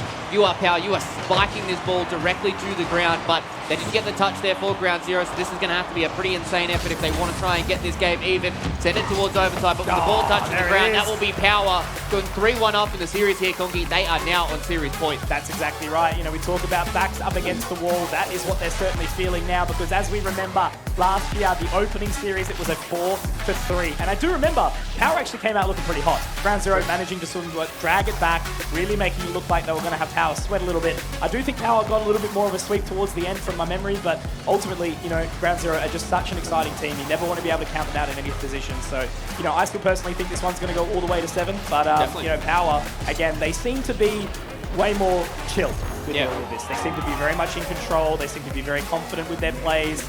And, yeah, playing with the crowd as well. Yeah, definitely. They're really starting to get themselves into this series, right? It felt like game number 1, they were a little bit slow out of the block. I mean, they got themselves a 12-second goal, but you know what I mean? Like They were slow from there. In the game itself, it felt like they were a little bit slow off the blocks, and now they've really started to come together as a squad. And I think that overtime comeback, that 1-second goal into the victory from the overtime really has given these guys a whole lot of confidence going into the rest of the series. And you can kind of just feed off of that energy as a team when it comes to a series like this, especially now with Series Point. Well, the thing with Ground Zero, right, is that obviously the game being such a mental position, when you have the high highs, you also experience the low lows, right? So having that clinch to take it to overtime, to put the pressure onto Ground Zero on what felt like a one game, all of a sudden you're playing into overtime in the wrong mindset. You're already feeling that frustration. It's like, geez, guys, we should have closed that out. But, you know, you can't let that happen. It's another kickoff. It's game number 5. Is Power going to close at 4-1 or Ground Zero get vengeance? It's a real question. If you're a Ground Zero fan, you might need to start making some noise so these boys can really get into this game number 5 here. Beaver, though, on the Power side, really wants to put the pressure back onto Ground Zero. We've seen it over the last couple of maps. Power really just starting to tighten those screws up against Ground Zero defense. Another demo once again onto the Ground Zero members. It was Baz. Finally gets back, and Kaka's able to hold this ball long enough for his teammate to get that respawn going in. Banana Head wants to go on this offensive, goes up off the roof, losing control of his car. Baz, slight little touch though, does slow the ball down completely, and again, we're seeing it getting stuck in this left-hand corner for the side of Ground Zero, but they finally get the counter-offensive. Fiber with the ankle break and the final solo goal as well.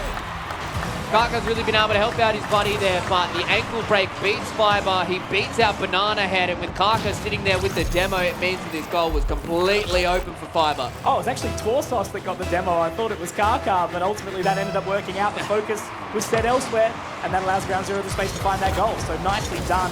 Ground Zero again showing that they're not letting the mental get away from them. Kaka already centering it up again. Just narrowly misses over the head. It is going to be Fiber to be able to send it back towards the middle though. Torsos is going to go over his head, but Banana Head is there to save the day once more. Kaka looking for it again. He's not able to quite find it. It's into the corner. Fiber has to pick up the pieces. The Fever trying to get that into position.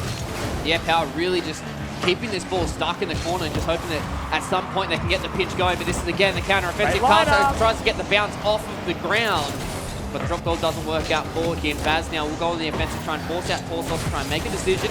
Banana Head sends it up into the air. Fever wants to get the touch, doesn't get it, leaves it for his teammate. Torsos bounces up over Baz, and Banana Head will clean up the dregs. And once again, we are back to even Stevens. And you can just see that Power, every single time that they have this 3-man offensive, Torsos goes in. Maybe he doesn't get the right pinch. They get a pass out towards Fever, and then Banana Head's able to be that final member in to really clean it all up. Banana Head's like that guy that rocks up to the airport and it's like, oh, you've actually been upgraded to business class. He's just always there, right? Every single time. He's just been there, consistently knows where to play the line. Just gets himself in the right place at the right time, and Power, that's exactly what you want out of one of your teammates. We're back at 1-1 here. Ground Zero had a beautiful individual effort from Fiber to get their first goal, whereas Power much more team-orientated. Speaking of the man of the hour, Banana Head gets it back off the corner as well. Nice pass towards Kaka. A decent amount of boost to try and make this past Torsos, but he gets a nice little defensive stop. And Fiber's going to have to try and send this ball rocking. Passes back over to Kaka, sends it towards the goal. There's plenty of defenses there from Power. It's not going to go in straight away. Shadow defense again from Banana Head has just been absolutely fantastic. Eyes on the prize every single step of the way. But Fiber looking to do the exact same thing. Banana Head does center it up. Baz will be there to collect. But again, just keeping an eye on it, trying to get this back in towards the center. They want a goal-scoring opportunity. Power trying to take this lead Big back. demo. There's a demo, a second demo. This is really looking a little bit scary now, 2-2, but there is the respawn coming in very, very quickly. Yeah, I think if Kaka was not getting demoed there, that definitely could have been a scoring opportunity for Ground Zero, but Banana Head will dribble all the way back down to their offensive half, and Fiber let's try and get something done here. Gets the flip reset, gets past Fever, wants to get past Torsos. Ball wasn't on goal, so there was no real pressure there for Power. And we'll just continue to work this ball around. Shot on goal here from Banana Head. Fiber is able to at least clean that one up, and now Kaka goes on the counter-offensive once again, beats out Torsos, but Banana Head, he's there again, Conky. Keeps saying his name, Banana on his head. Kaka trying to grab it back. Fiber will be able to send it forward as well, so there is a little bit of team dynamic here, but Fever getting in the way. Once more, Banana Head will be able to center it up. It's a great position to be in if Baz can't collect, but he will get the bounce off the backboard. Kaka now looking to bring it forward for the team again. Fiber is there, there's a chance. But Torsos, bit of a menace here.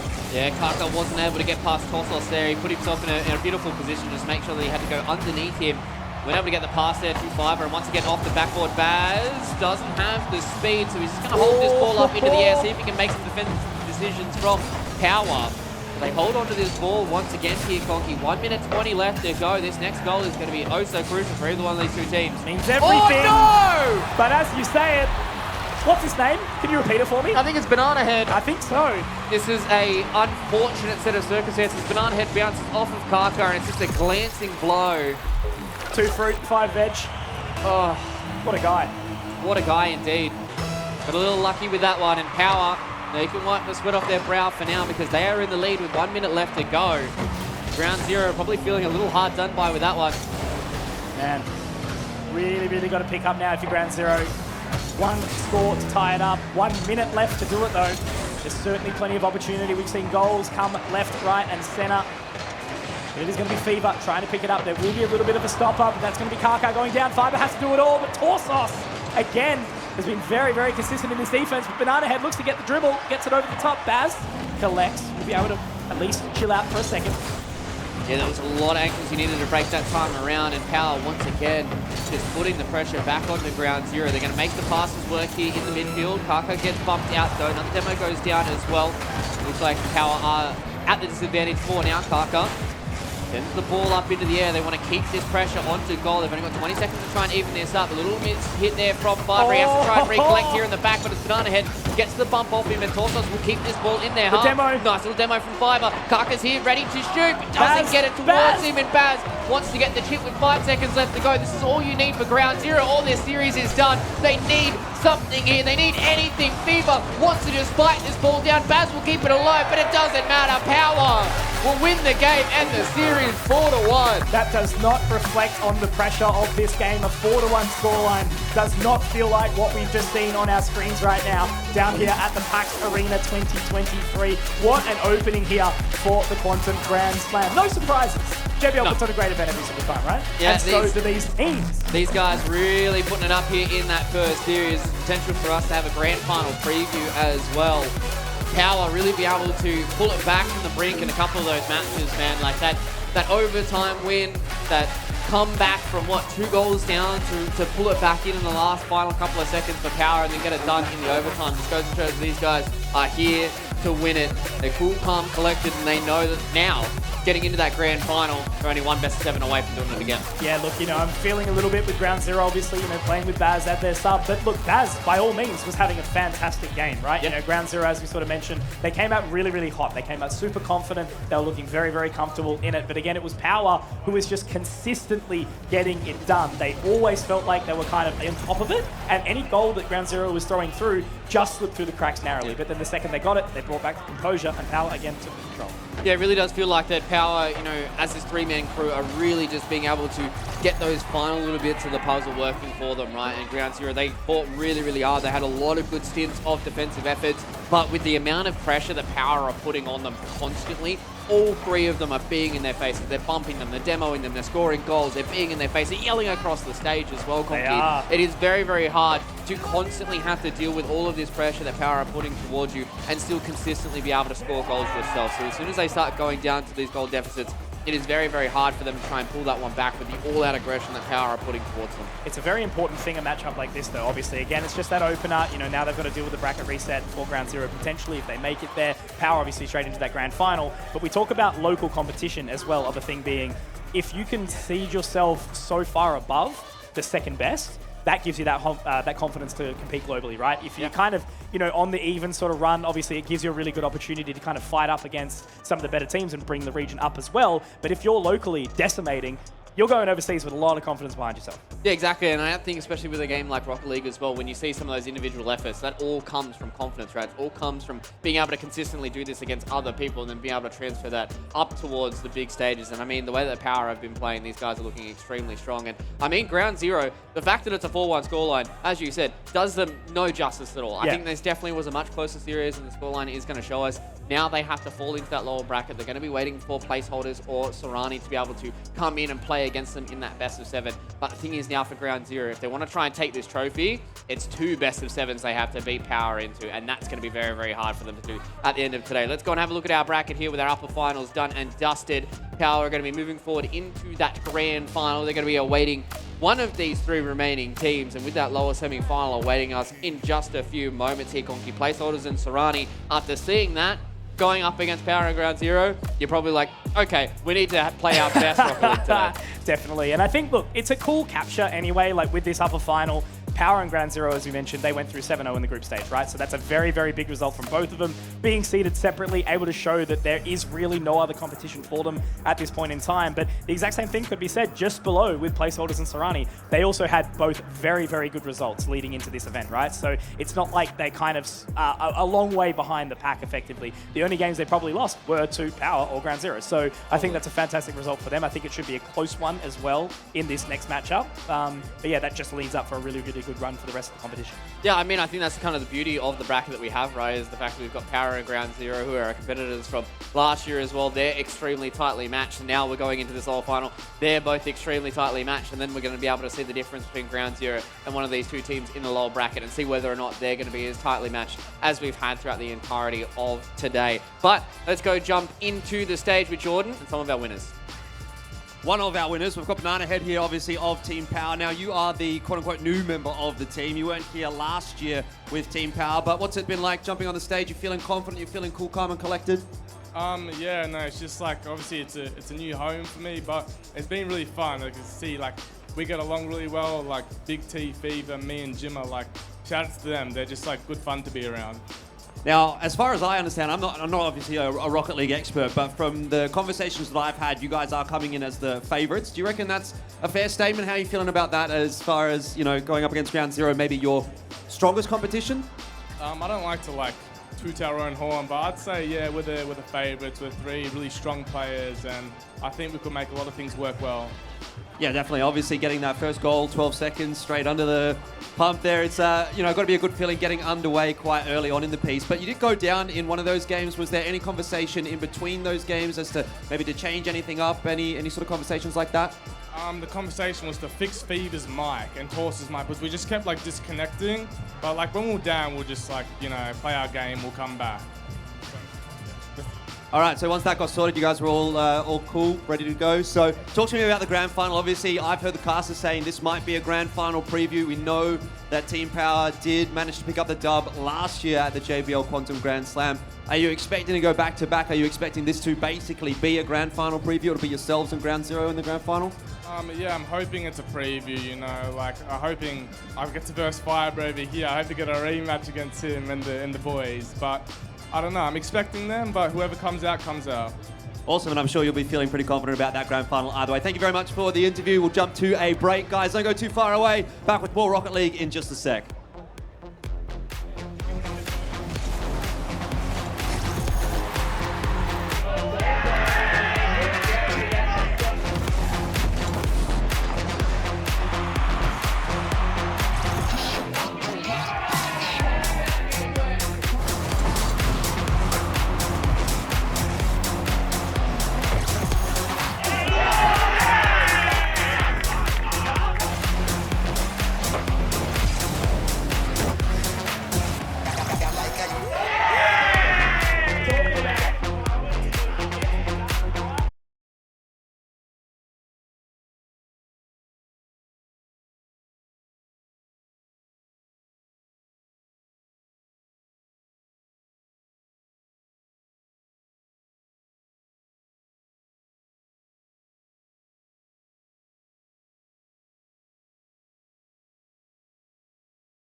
And it's a ticket talking Mazda for the biggest. That's a comma and a comma and a comma. Gotta get it. I'm a comma and a comma and a comma. Gotta get it, get it, get it, get it. Comma and a comma. Gotta get it, get it. And it's a ticket talking Mazda for the biggest. That's a comma and a comma and a comma. Gotta get it. I'm a comma and a comma and a comma. Gotta get it, get it, get it, get it. Comma and a comma. Gotta get it, get it.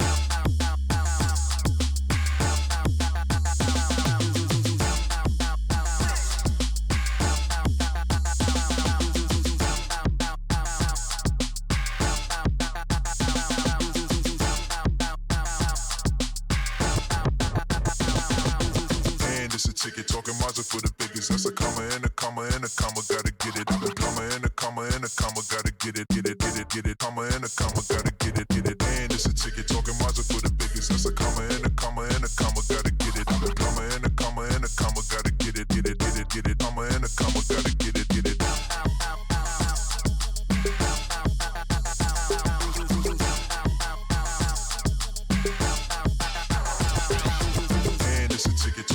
For the biggest, that's a comma and a comma and a comma, gotta get it. I'm a comma and a comma and a comma, gotta get it, get it, get it, get it. Comma and a comma, gotta get it, get it. And it's a ticket talking Mazda for the biggest. That's a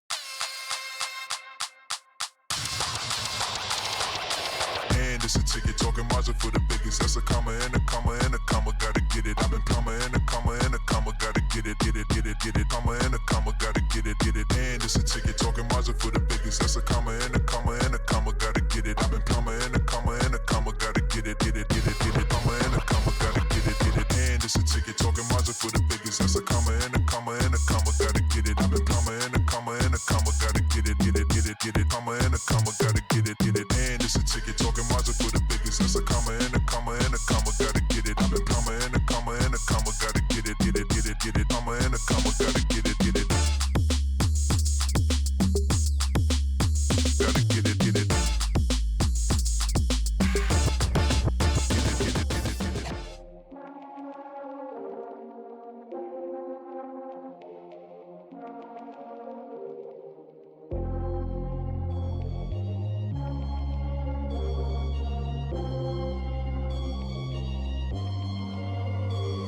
Yeah, know I'm sturdy like a Millie Rocket. Skin clear, still look young, Andy Miller knockers. Money in my pocket, don't call me a money pocket. Engine get to rocket, it sound like a thunder rocket. Yeah, I still love my baby even when it's toxic. Crazy like she Britney, but no, she don't shade the knock. No, Russell Wilson way I get along, stay in the pocket. I get paid and do my dance like a touchdown. Yeah, I can't do no time, don't leave that gun around. In my teens, we were acting up and running around. Now we're grown, still get to it if it's necessary. On the ground from January to January. Never met nobody who retired when they were young. So I guess I gotta get it to the cemetery. Getting paid just for rapping is fun. I lit up around a month in February. Told them side, no electric. Yeah, it's getting hectic. 777. 777. Yeah. Told them side, no electric. Yeah, it's getting hectic. 777. Yeah. 777. Couple of money in my head just to say they did it. Can't lie, I'm so paranoid and the windows tinted. I own everything around me, you can say it's rented. Not talking phone numbers when I'm talking 7 digits. Earn it by the day, every second minute. Used to pay me none, look, now they pay attention. Everybody say they drip, but I banded it. See them copy all the looks, but I stay switching. Pick up the loot, then hit the bank. Can never change, still wrote the change. Captain say the pay, this ain't the day. They made me wait, I'm breaking chains. Yeah. Tell me feeling bubbly off the rose. Took a minute, but I got it out the soul way. Friends turn to foes, haters tell them go away. Rappers make a shiggy dance like a soul train. Told them side, no electric. Yeah, it's getting hectic.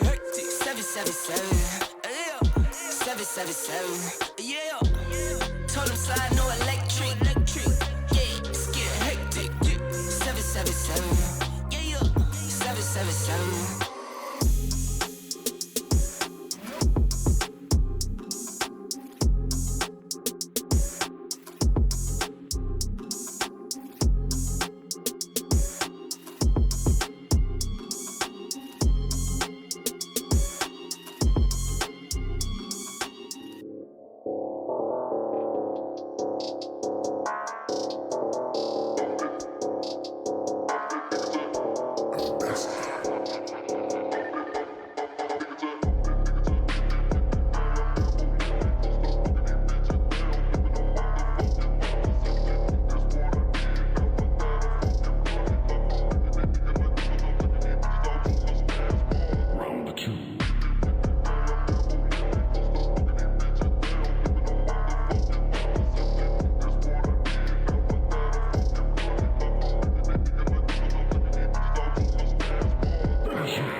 your secrets, you wish really was part your life. Basic bullets, with no bullets.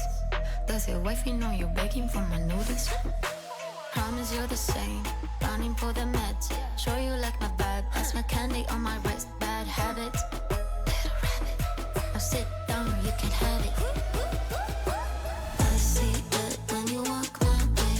Nice big head, come and play with me. Freaky dog, got a whole lot of love for my dog.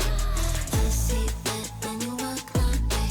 Nice big head, come and play with me. Freaky dog, now show how freaky you are. So I'm just gonna be away for 1 hour. Please don't break anything.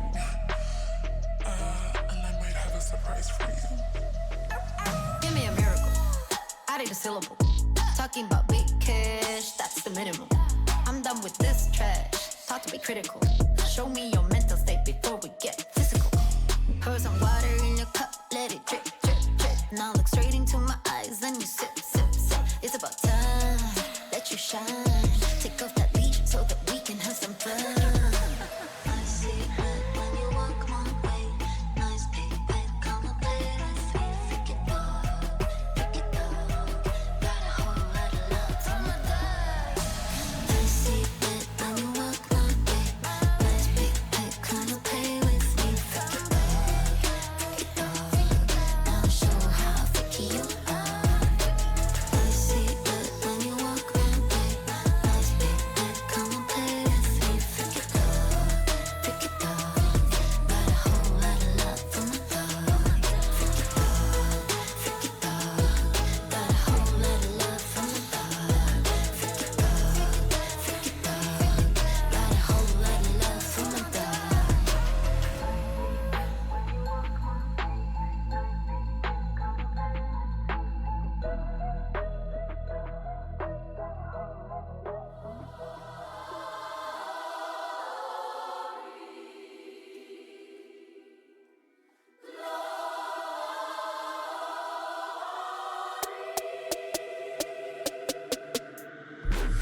Get down in the car, one time give it all. Bust it open hard, let me see you drop. Get down in the car, one time give it all. Bust it open hard, let me see you drop. I fucked up this Russell, yeah, we hustle, but then what the oh my.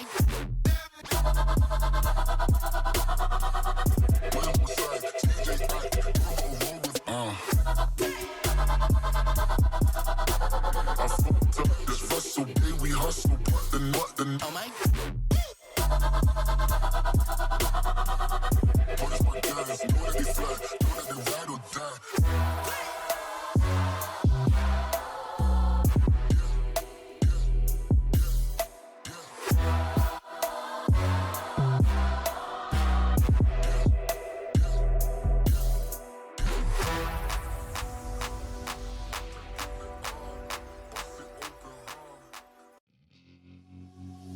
Sweet like a lollipop, let me see that body drop. Sweet like a lollipop, let me see that body, body. Sweet like a lollipop, let me see that body drop. Sweet like a lollipop, let me see that body, body. Let me see that body, body. Let me see that body, body. Let me see that body, body. Let me see that body drop. Let me see that body, body. Let me see that body, body. Let me see that body, body.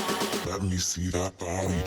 Let me see that puppy drop. Let me see that body, body. Let me see that puppy drop. Let me see that body drop. Let me see that puppy drop. Let me see that body, body. Let me see that puppy drop. Let me see that body. See that body, see that body, see that body, lollipop. See that body, see that body, see that body. Let me see that body. Sweet like a lollipop. Let me see that body drop. Sweet like a lollipop. Let me see that body drop. Sweet like a lollipop. Let me see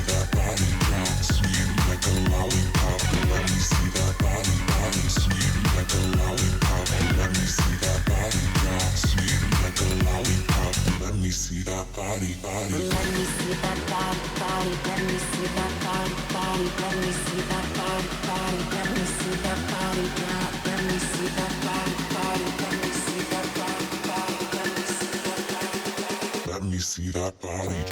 let me see that body, yeah, body, body, body, body, let me see that body, yeah, let me see that body, body, let me see that body, yeah, body, body, body, body, let me see that body, yeah. Let me see that body. See that body, see that body, see that body, see that body, see that body, see that body.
Let me see that body, body, let me see that body, yeah. Let me see that body. See that body, see that body, see that body, see that body, see that body, let me see that body. Sweet like a lollipop. Let me see that body drop. Sweet like a lollipop. Let me see that body drop. Sweet like a lollipop.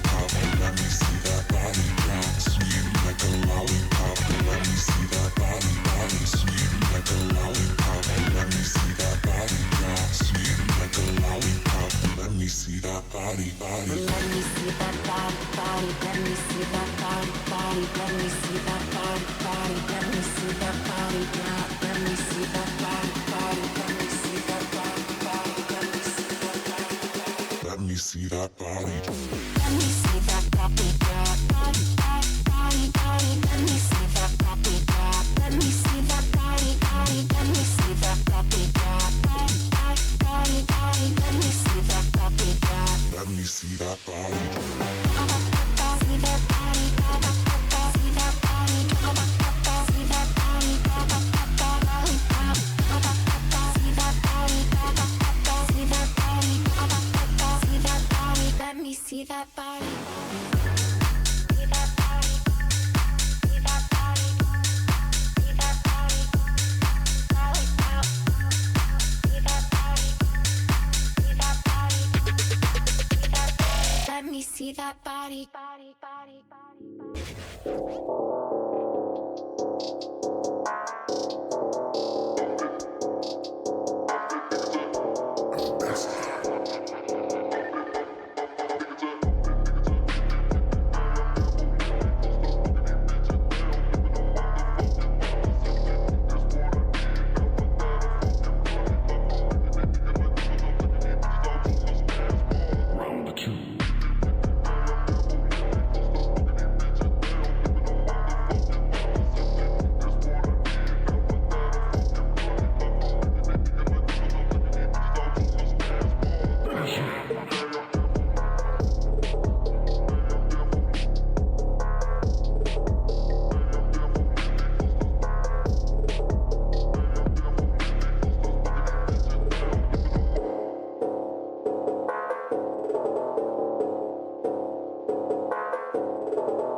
Look, new design, new accord, do or die.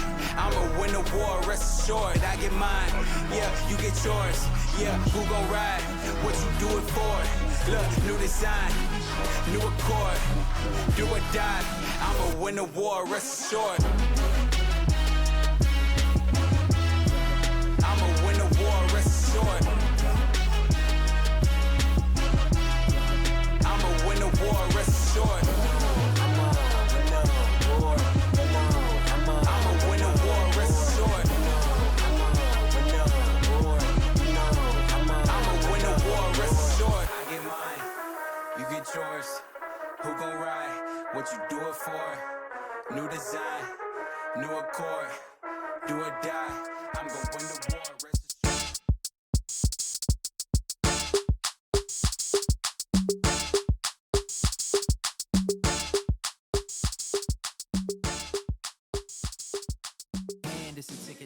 Power, a Grand Slam champions!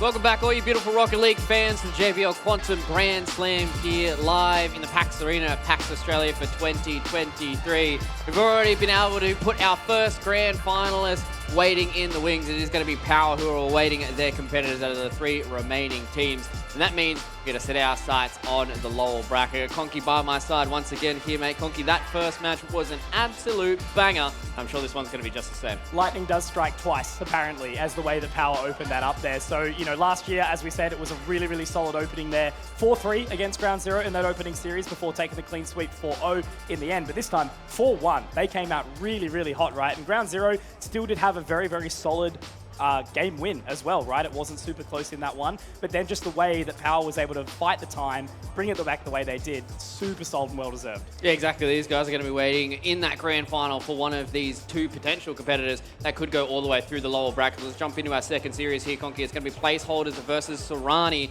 and I'm super excited to see what these 2 teams are going to be able to bring towards us here today. Being in this lower bracket means they cannot make any mistakes here in these best of 7s because they need to win here flawlessly if they even want to have a sniff at a grand final. Now, to get into this competition as well, obviously, guys, it was Group A, it was Group B, Power led, Ground Zero led. They were both 7-0 across the top, but Serrani was actually really close to Tiki Taka and only actually pulled away into map wins there, right? The way they managed to get their way through, 5-2 in the scoreline. Placeholders, on the other hand, 6-1 in the other group. So they had a little bit more of a bit of a step up, right? You know, as we sort of look at it, you would roughly kind of consider them that 3rd seed coming in. A similar roster did play in this event last year as well. You know, then they had to disband, some players went some other places. But the big thing for me as well is I think it's actually Gus's first LAN is what I've been told. So everyone else has kind of been across the board, has done it all.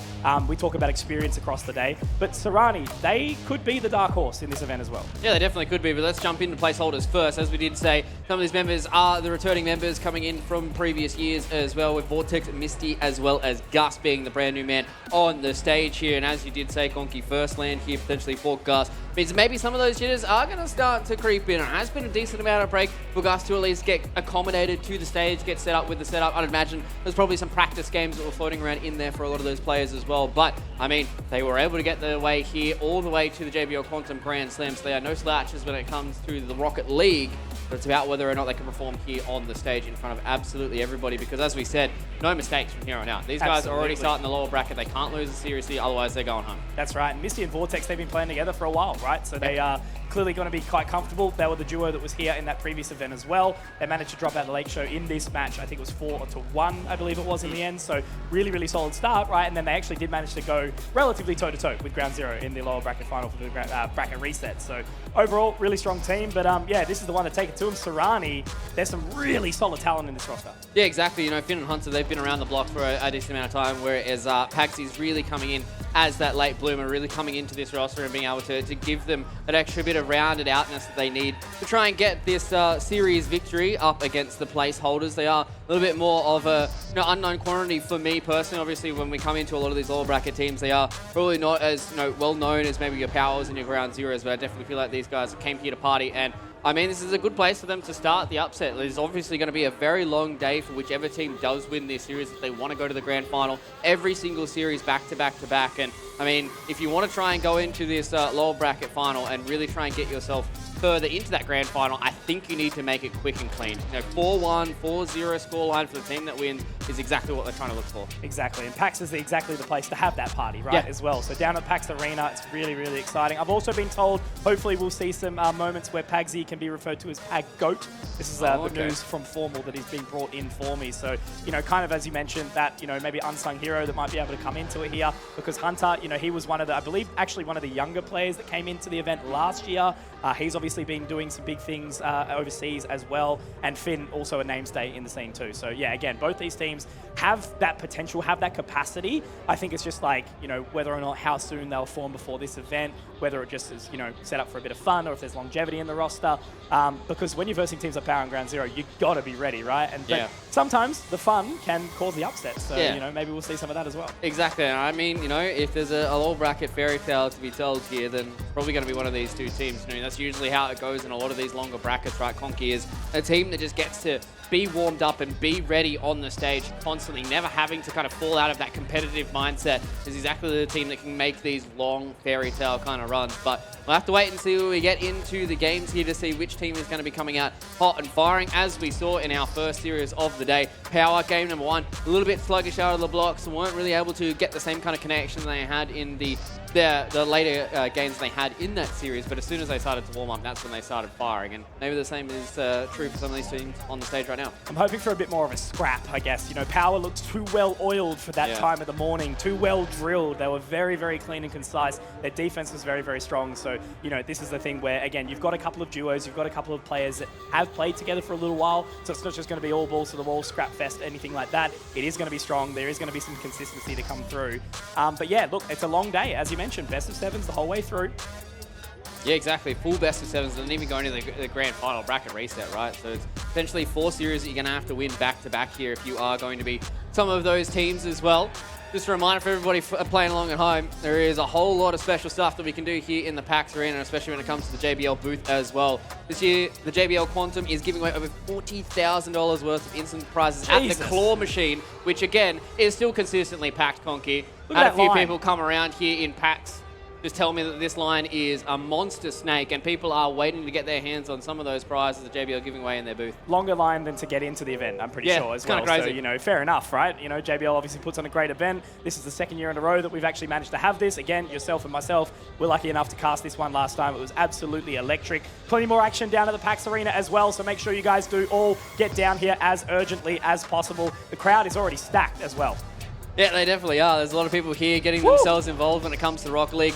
Probably one of the easiest esports to be able to get yourself in as well. But the Twitch vote, all going the way here of the placeholders. You guys playing on home and aren't lucky enough to be here in the PAX Arena, you can get involved by getting yourselves in the Twitch chat, getting that poll going, determining who you think is going to win this series. Last time, Twitch chat, they were a little wrong when it came to that series. Maybe this time around they can change their fortunes. I love you, Twitch chat, but you're always wrong, and that's why I love you. So you never know where that one's going to go. What was it, 60% for Ground Zero? Yeah, it was here like we 64, go. yeah. We're in, Luke, a game number 2 of the day. Placeholder Serrani.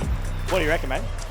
Oh, it's going to be a hard one for me to choose here. I'm going to have to wait with bated breath to see who's going to be able to put the kind of pedal to the metal, I think, in these first couple of games. As we did see in the previous series, some teams may be a little bit slower to start. So let's see which one is going to get off the blocks with a bang. Placeholders and Serrani, game number 1. The action has already started here. Finn does miss the opening little hit there of the ball in the midfield. Hunter, though, going to send it back to his own defensive half. They're going to send that ball back in from Pagsy. Finn now gets the shot on goal. Pagsy isn't able to get the connection there with the pass, and the goal goes a little wide. Tries to center it up. Mort's bringing it all the way over. Hunter, is he going to be able to defend here off the backboard? He will. That sort of pinch away. There is the demo on the other side, so that does give a little bit of an extra opportunity, but there's Hunter. Misty, again, good on the defense, but they're still looking for it. Is down the way of the... Okay. Yeah. Out of nowhere. Vortex getting the pitch there off the backboard as well. He was just in the right place at the right time. It was a beautiful little pass that he put to look at himself. this. The first touch off the backboard gets sent directly down from the roof as well. And those individual goals are probably going to be seeing a whole lot of them throughout the rest of the day here, Conky. Blink and you'll miss. Always the way in Rocket League. Very hard to defend those pinches off the top of the roof. As now, Serrani is going to try and clear this out of their own defensive half. They want to try and put the pressure back here on the placeholders. We've seen what these teams are going to be able to do. The flip reset from Misty gets the bounce off the defender, gets it on in goal. Gus isn't able to convert though. That would have been a nice little land jitter starter to get Gus to get the first goal here in JBL Quantum Grand Slam. Serrani would have been stoked to pick that one up, but it's not going to be happening just yet. Ball will be centered. Finn is going to be there to defend it for the time being. However, Misty grabs it back. Pagsy still wants this, sending it back towards the center. We'll have the dribble. We'll actually get over the head of Gus, but it's Fort to hold it. Defends well. Yeah, Hunter was there in the back, wasn't able to get the bump onto Vortex, so Vortex was able to then pick that one up. Nice little shot, big demo, but another big save from Hunter. And Gus, the man of the hour, is able to come in and secure the bag for placeholders. And now we are seeing a big old start here for the side of placeholders. Serrani, unfortunately, they are behind the 8-ball right now here, Conky. 2-0 down. There's some hype around this guy, and he's certainly living up to it at this point in time already. Early days in the competition. He's already having another look, but it is going to be that defense from Fort. Does get the demo in the way by Hunter, but at least he's held on for the time being. Misty now to pick it up, to try and center it on in. Gus is going to be there, doesn't quite get the flip reset, but it's going to be sent in.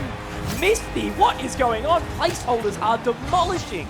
Yes, and deft little touches there from Misty as well. Gus was able to get the little redirect from the bottom of the car, and then Misty was able to finish it off. Hunter tried his best there with some of the defense, but it was not enough. And now a 3-0 scoreline.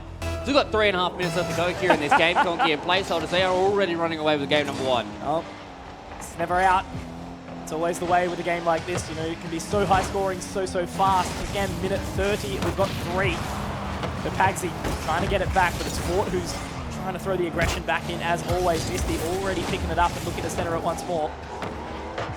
Yeah, it seems like placeholders are really just breaking a lot of these ankles in these 1v1s, and Serrani haven't really had those aggressive postures they would really like. Hunter now goes on the aggressive. Pagsy isn't able to get that ball back under control. Gus now up in the aerial. Finn will be able to defend too, but he's now stuck in an awkward spot. Fort doesn't get the shot on goal. So Serrani will survive for a little bit longer here. A few more of these individual brilliances coming in from Gus. Almost gets the solo bump as well, but now Misty tries to convert. Double up. Vort's there as well. But they don't get the ball in the back of the net, Conky, and Serrani survive again. Oh man, Serrani are clinging to dear life right now. Finn with the double up on the defense, and once again, placeholders send it into their forward. Finn holding on for a little while longer, does get the bump onto Gus, however, does recenter, trying to pull the pressure off a little bit. Once again, Gus has control, is able to send it over to Fort as well, and look at that! That was gorgeous. My God! That was some beautiful team play there from placeholders. Gus goes up into the air, gets the nice little pass up on a Vortex, who's able to just definitely go in, get the redirect. Finn was nowhere to be found. And when those balls moving so fast, it is so hard to defend them. And placeholders, they are putting their stamp on this game number 1 here, Conky. Absolutely. You know, we talk about Gus like having a position where he's been trying to break the barrier, get into sort of that top 3, top 4 as of late. Getting an opportunity here, he's doing really, really well. Looking like it's very well drilled with the team already. Yeah, I mean, winning this series alone will be able to increase that prize pool. Oh, hell yeah. You double it, in fact. So, always a good series to be able to win here, but there's still plenty of Rocket League to play here. Still plenty of this game to play as well, though. 4-goal lead is pretty hard to try and chase down, but we've seen it done. So Serrani finally being able to get on the offensive here as well. Finn, one of the most stable members they've got right now. Flip reset, gets the dribble, does get the save though from Misty, and Gus is able to clear that ball out once again. So placeholders, first time they've been on the back foot. Yeah, even with these big individual plays from Serrani, though, placeholders do seem to be in the right place to defend. Hunter trying to get it back out as well. He will be able to center it, does bring it along with him, gets the flip reset there too, but Gus able to defend well, bringing it back towards it. Look at again, this team synergy. It's again, once more, Misty, Vortex, Gus. They just know, they're living in each other's heads. It's beautiful, don't even have to say it. It's like telepathy at this point. A little unfortunate for Finn there, just missed that ball. And as soon as that ball goes past, yeah, it might not be on target, but with Vortex there, he's able to just send it through and finish it off. 5-0 now for the placeholders.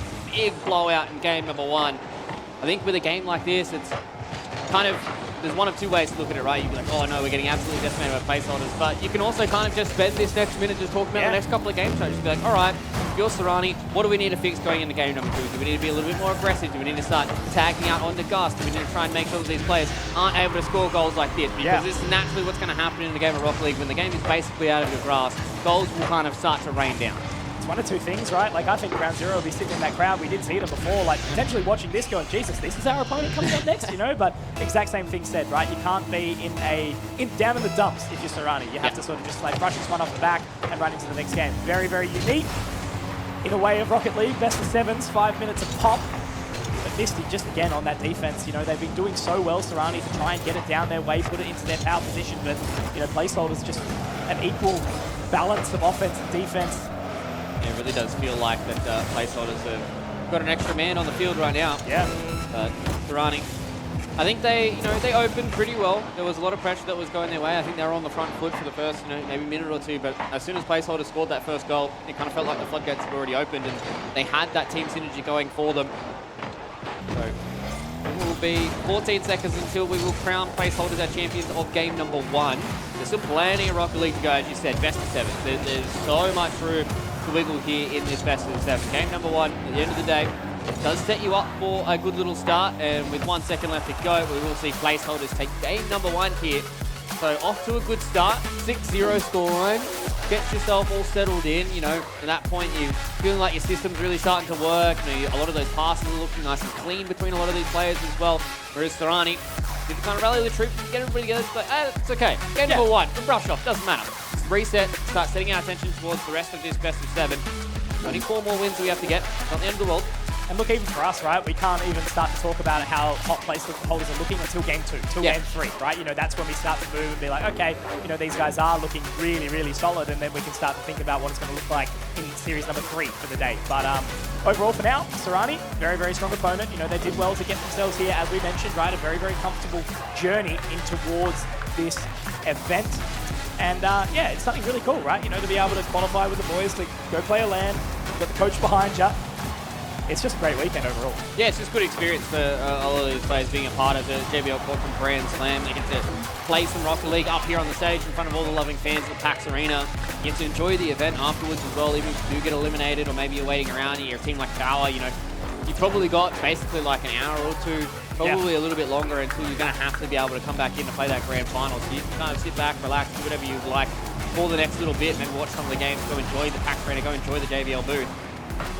But right now, placeholders, they've got themselves in a good spot here, and Serrani, they've got plenty of miles left in the legs. They've got plenty of time to bring this one back here with a little bit of a score fest that was that first game. I'm interested to see if they start out a little bit faster in game number 2, whether or not they want to try and put the emphasis on getting a lot of that early pressure towards placeholders so they can't have a lot of this passing play going down the field and really trying to connect with 2 or 3 members. So we'll see what Serrani wants to try and bring in towards game number 2. I'm sure they're definitely not down and out right now. No, never say never. Just got to flick it off and think about what the next game is going to be looking like. But yeah, placeholders, man, that is such a statement to come out here early on. And looks like they got a few fans in the crowd as well. So as we move into game number 2, the kickoff will be locked and loaded, ready to get into this one again in series number 2 of the day. We're just getting ourselves into game number 2 here. Brand new field that we haven't seen today. I'm excited to see how everyone plays this one out. Pagsy, though, is one that gets the first touch off of the kickoff. Placeholders want to try and leave that one be for now. Vortex, though, being able to get the pass towards the mid-side of the field. Pagsy trying to win this fight here against Misty. They do get the bump off of each other. Misty still the one that's left alive. Oh, doesn't get it done. The demo. Does get the demo on one of the defenders, but doesn't hit the ball. Doesn't quite make it work. Misty is going to be trying to send it out of their defenses again, looking to have a little bit of a focus. Gussie is there, tries to center it, but it will be Finn to try and keep a little bit of extra control of the ball. But again, look at Gus. He's like glued to the damn thing at this point in time. Misty does get off the backboard. Vort will get the defense, but Finn able to shoot it up. Now send it again, but it's Gus. Beautiful it's passing. Gus. He is that bloody good, isn't he? It just seems like they're on the exact same page here. Misty just getting that pass out to Gus. They knew all the defenders had pushed up. It was a free open goal, and Gus just sends that one in for a cruisy 1-0 lead right now for the placeholders. Really starting to tighten the screws here, Conky. And as soon as this series starts getting towards that, that 2-0 scoreline, you start to sweat a little bit more, right? You're like, this next game we kind of really would like to win, so we're not at match point. And then as soon as it starts getting towards match point, that's when everything goes out the window and it's all panic stations. Yeah. 4-0 would certainly be a statement in a series like this. Again, you know, we talked about how it should be very close. Maybe it was just the fact that Group A was incredibly stacked. We'll have to find out shortly. But again, you know, into position, it just feels like at this point in time, Serrani can't quite get it out of their defense. Yeah, we haven't really been able to see them string anything together here. Nice little demo on the back lines there does kind of thwart any of that counterplay action that was going to come in from Serrani. And see that they just don't have all too much boost left in the tanks either, so they're going to have to fall back, play defensively, get some boost going. Try and make some of these plays. Hunter, though, misses the ball. Finn's able to get a nice little center field across, but with Vort there connecting once again with Gus. Defensive continues to put Serrani under the pump. Oh, there we go. Nice little pitch as well to bring it back to center. Finn does send it over the top. Gus able to collect, though. Good shadow defense there to keep an eye on the ball where it's going for the time being. Vortex gets it back, but Finn, a little bit of extra control for now. Out of the corner, we'll be able to get that boost back as well. You have to be careful with this ball being in front of goal.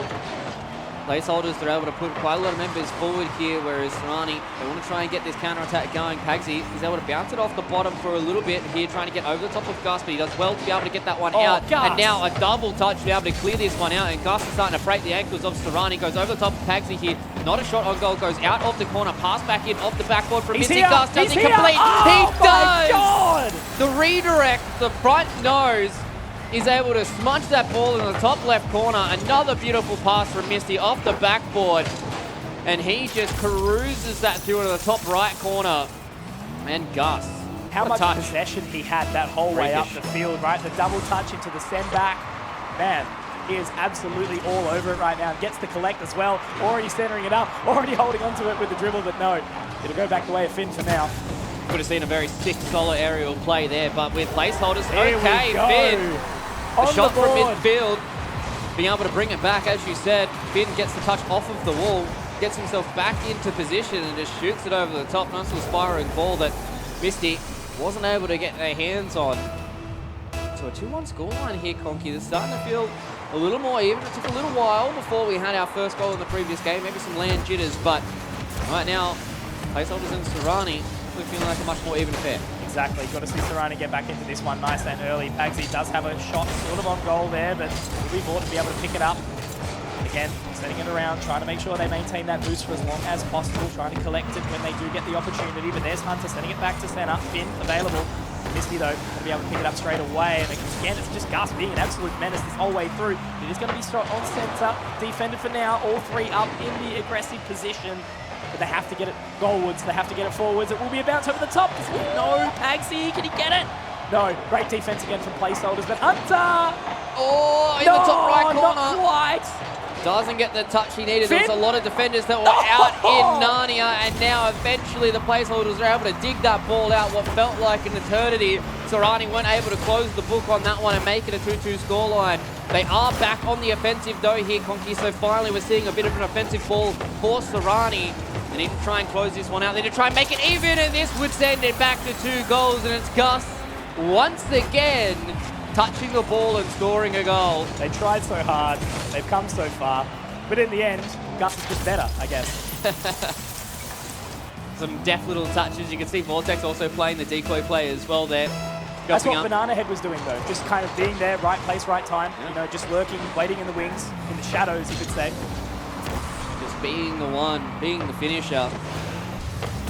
Scoring all the goals, and once again, Hunter misses that ball out just there. Gus and Misty aren't able to get that connection going, so they can keep this ball in front of goal. Misty, deft little touch though. Hunter's able to deal with that, send it back towards midfield, and Pagsy now ready and waiting to collect that pass before it gets over the top of him. Now Hunter has everything to do. It's 2 versus 1. They finally get some members back here. Gus doesn't get the aerial. Now it's an open goal. Pagsy doesn't get the touch. It's not on goal! Oh, man! And Vortex cleans it out. Gus gets the demo, and now the counter attack from placeholders is on. It's like a car crash. I can't look away. They are just doing absolutely everything they can right now. Pagsy denied again, but Hunter off the backboard can't quite get it, and it's Gus. Look at him on the center. Doesn't have the boost though. Not going to be able to quite collect there. Does get the touch again, but it's Ford in the middle, and it's the layup from the sideline. My oh my. Oh geez. It's not a close one in a way, but it feels so much closer than it is. It really feels like Oh, that. Jesus. Those small little percentages just not going the way of Serrani, right? Just constantly hitting some of these posts, hitting the crossbar, just not being able to get some of those deflections in, some of those 50-50s going their way, and placeholders, everything is going their way. Gus, of a Vortex as well as Misty, just constantly being on the same page with each other, getting a lot of these passes across field, just really setting each other up. Look at this again. Now Bort, a little Great bit of a middle. solo play. Doesn't get the dribble, wasn't on goal. It was a nice little demo there from Hunter as well Yeah. to at least save a lot of that pressure from Gus. That's exactly right. Gus, if he wasn't destroyed, he might have had another in the bag. But look, Luke, with 10 seconds left, you just wonder sort of where it's going to end up. It's going to end up into the hands of Vort, but Gus can't quite send it up. Was a little bit of a bump. Misty does get it centre back on goal. Will it go over the top? Pagsy, no. It is going to be game done in just a second as placeholders look to make it number 2 back-to-back with these opening 2 games. Yeah, placeholders looking really, really good in this series so far here. Your Serrani, even though game number 3 isn't going to be all she wrote, I feel like you go 3-0 down here after some of those games. It's going to kind of, almost put you in that mental checkout mode. You got your bags packed at this point. We couldn't start talking about how it was done until at least now, right? Yeah. We start to move into game number 3. Okay, if they don't start off hot, if they don't start off with a couple of goals here, that's when we can start to think, all right, maybe this game's done. But then again, this is Rocket League. There is reverse sweeps. There is these possibilities to get it done. 100%. And I think the biggest thing for me is just if Serrani are able to get, maybe string 1 or 2 goals together, then that's really going to be where they're going to get a whole lot of this confidence back. You can see here so far on the basis of all the players from placeholders, they've got that confidence going forward. Gus, first land, you could have told me to do his first land and I wouldn't believe you by watching his Rocket League. This guy seems so cool on the stage, just being able to do whatever he needs to, being in the right place, right time, scoring a lot of goals, being a defensive beast as well, I think is the biggest thing for me. So Serrani, they just need that 1 to 2 goals that are really just starting to get strung together, where they have that bit of team play, where they're like, all right, this is time for us to really start to put it back on the placeholders. Yeah, exactly right. You just think about how many players there are out there across, various titles who don't get that opportunity that they might need, right, to shine, and that's exactly what this kind of feels like for Gus right now, finally getting that shot in the top.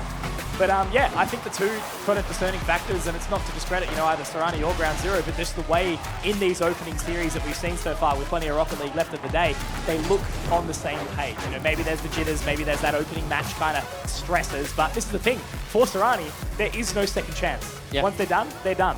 And look, they might live in Melbourne, it's fine. They might just have to go down the road to go home, but still, they'll be going home.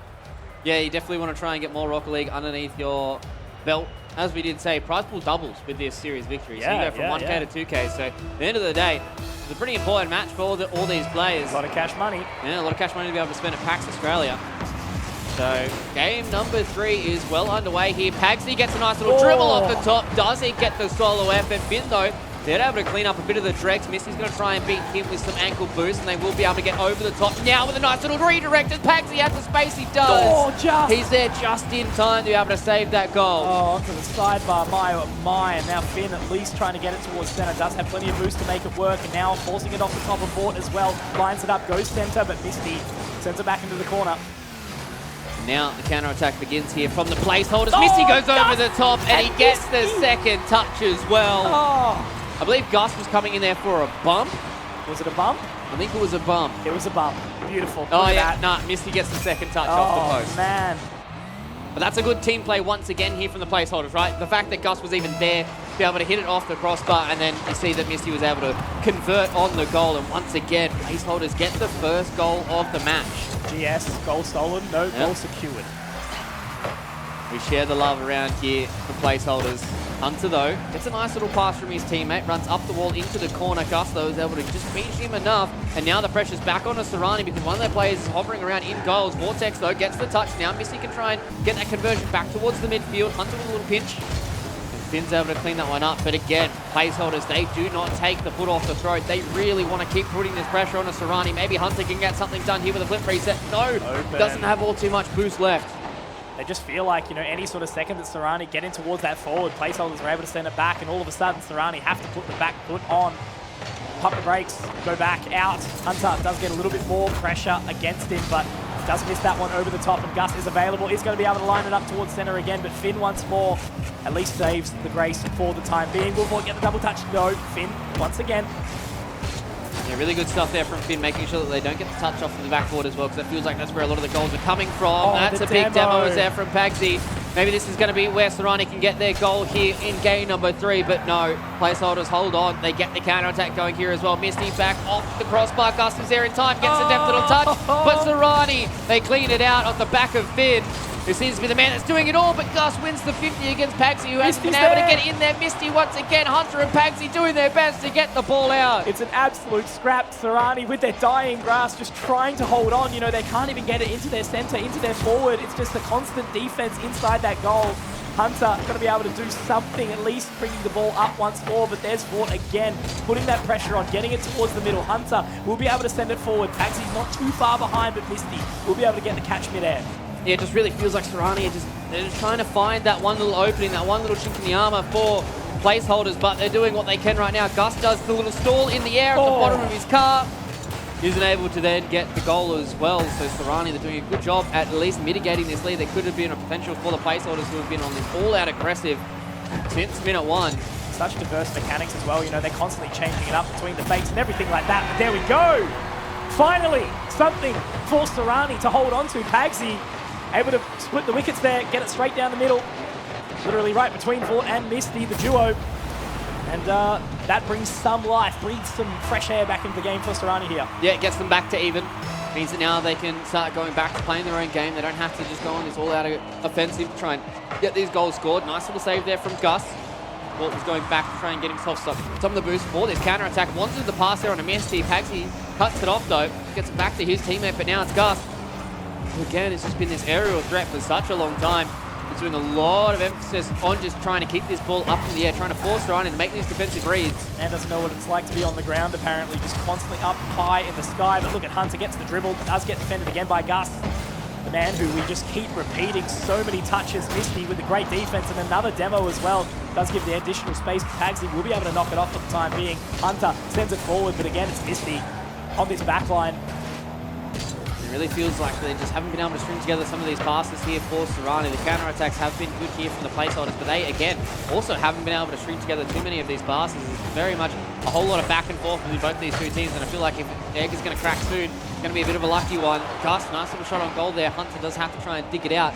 Pagsy's going to go for the chase across the midfield, but the placeholders, they're already there. They want to keep this ball in the corner for Serrani, because they can't go back on their own counter-attack. Finn will then send it all the way up into the air, but Gus will again just scrub off all of that speed, just forcing Serrano to try and make something out of this. Minute left, closest game that we've had so far between these two. Is it going to be an opportunity for Serrano to get it?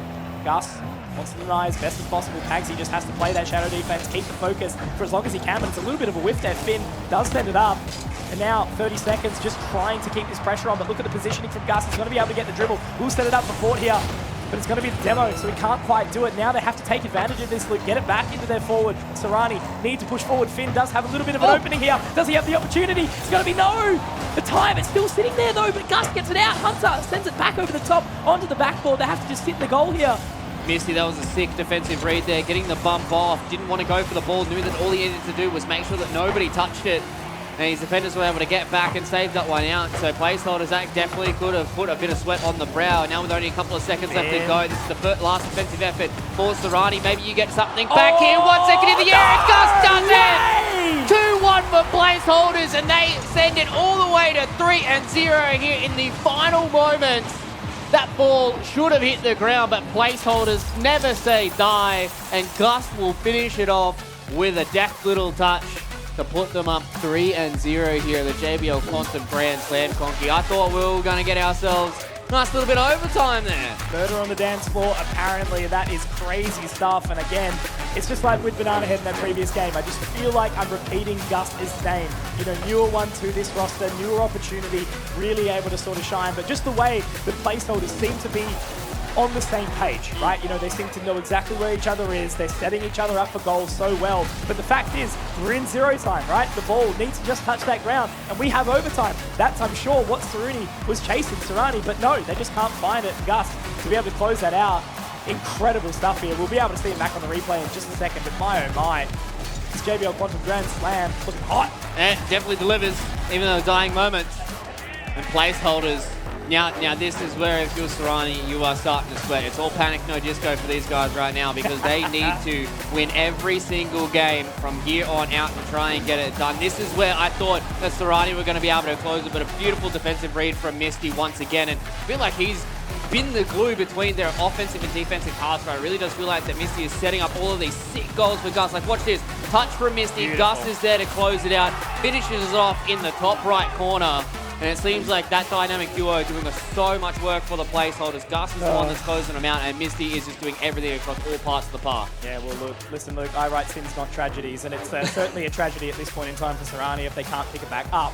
So, as we said, placeholders, 3-0. It's not something you kind of want to see, like, in any way, right? Because you feel a little bit bad for Serrani here, but placeholders are showing that Ground Zero better be quaking in their boots.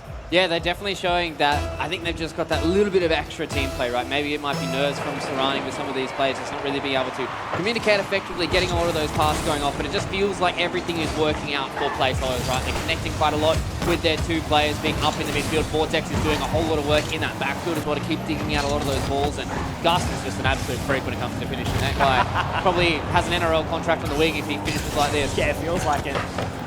From Rocket League to the FIFA World Cup or something like that at this point in time. You put him in a little car. Honey, look at my Legos.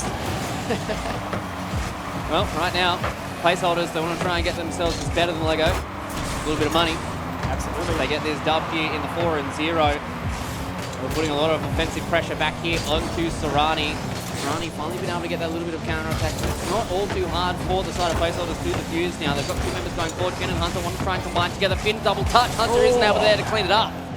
Snapping necks and cash and checks. That's what they're looking to do at this point in time. But it does go forward once more. Misty can get it centre. Again, Gus, you should see him just waiting for it, but it's actually going to be brought over the top. But Finn, straight in that goal, will be able to get it now as they move centre ball all the way up. It's going to be defended though nicely. Gus will be able to collect the ball once more, but it looks to line up in the centre once more. Tagsy going to be able to chip it over the top. Misty is there for the defense though. Gus full still again, eyes on the prize, and he's able to pull it away from Finn. Yeah, just a nice little touch. Just wanted to make sure that it was going to break some ankles of the Serrani members. And now Gus coming in, open goals. Bort wasn't there to get the bump in time. Pagsy comes off of the backboard, and Gus once again doesn't have the speed to be able to get up there and touch the ball. So Vortex will just continue to keep this in the offensive half. Touch once again for Gus. Finn on the backboard wants to clear this ball out. They want to try and get their counter-offensive going because they need to just withstand this pressure coming in from the placeholders.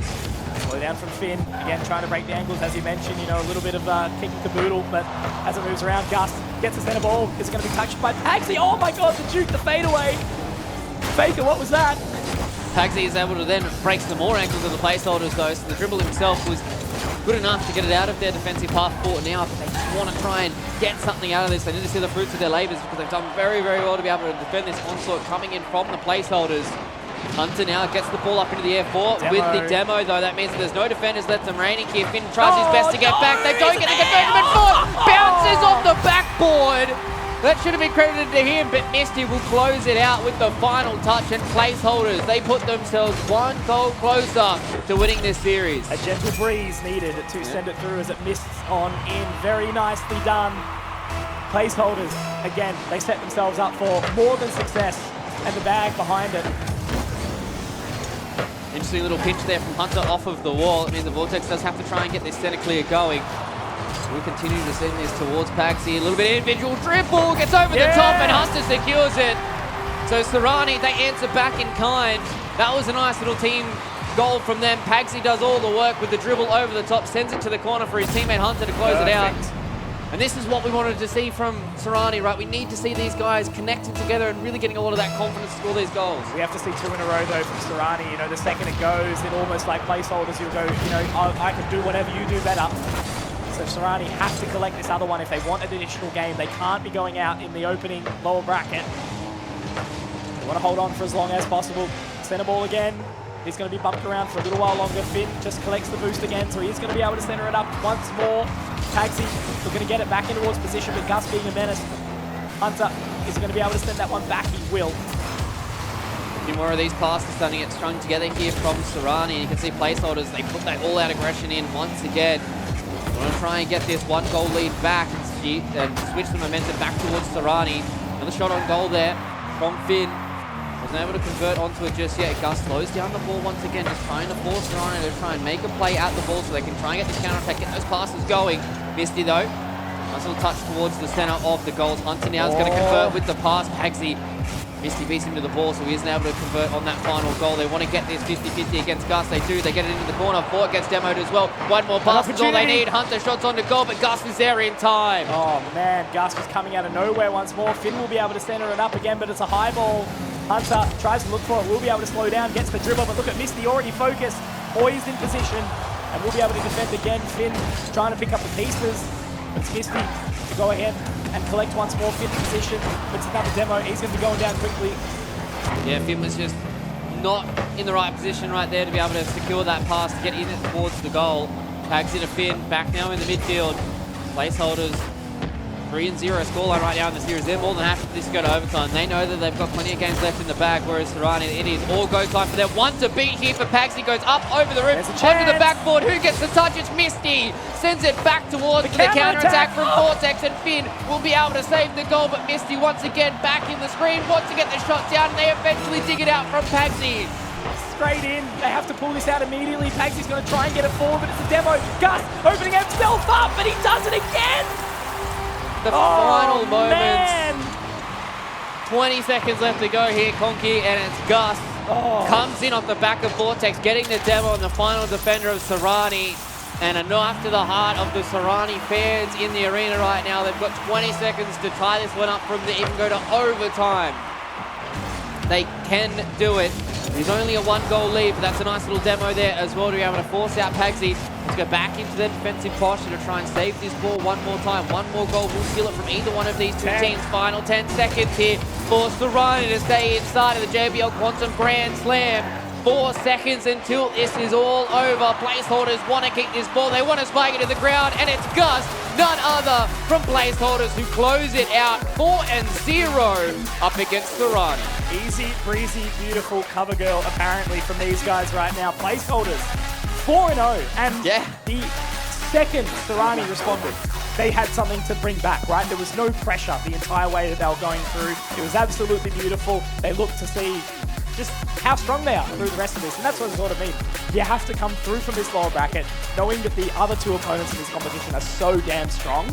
You have to be coming in fighting, and you can see that Serrani, unfortunately, do look a little bit flat on the stage there. Yeah, it's a little unfortunate. You know, first game, sometimes you can have those land jitters, you can have that stage jitters and what have you, but it seems like right now the Placeholders have come in with a roaring start, and this is exactly what we said, right? You're going to have to, if you want to try and get your hands on the JBL Quantum Grand Slam Cup, you are going to have to play a lot of games of Rocket League from this lower bracket, and you need to try and make sure they are as clean, concise, and quick as they possibly can be, and that's exactly what Placeholders did here with this 4-0. They're looking good, they're looking clean. Gus, first lane, seems like this guy is at home when it comes to playing on stage here. They've got a lot of connection between him and Misty. It seems like Vortex is an absolute rock at the back, and these guys are just getting a whole lot of these different passes going, and Gus is an absolute finisher. He seems to be able to pull a rabbit out of the hat whenever they do need it, and Placeholders, what a good start for them, 4-0 here, but they have to go up against Ground Zero now to keep trying to get themselves towards the grand final. Certainly a scary opponent, and now I'm actually keeping an eye on how close that one's going to be. You know, we talked about this one. I expected this one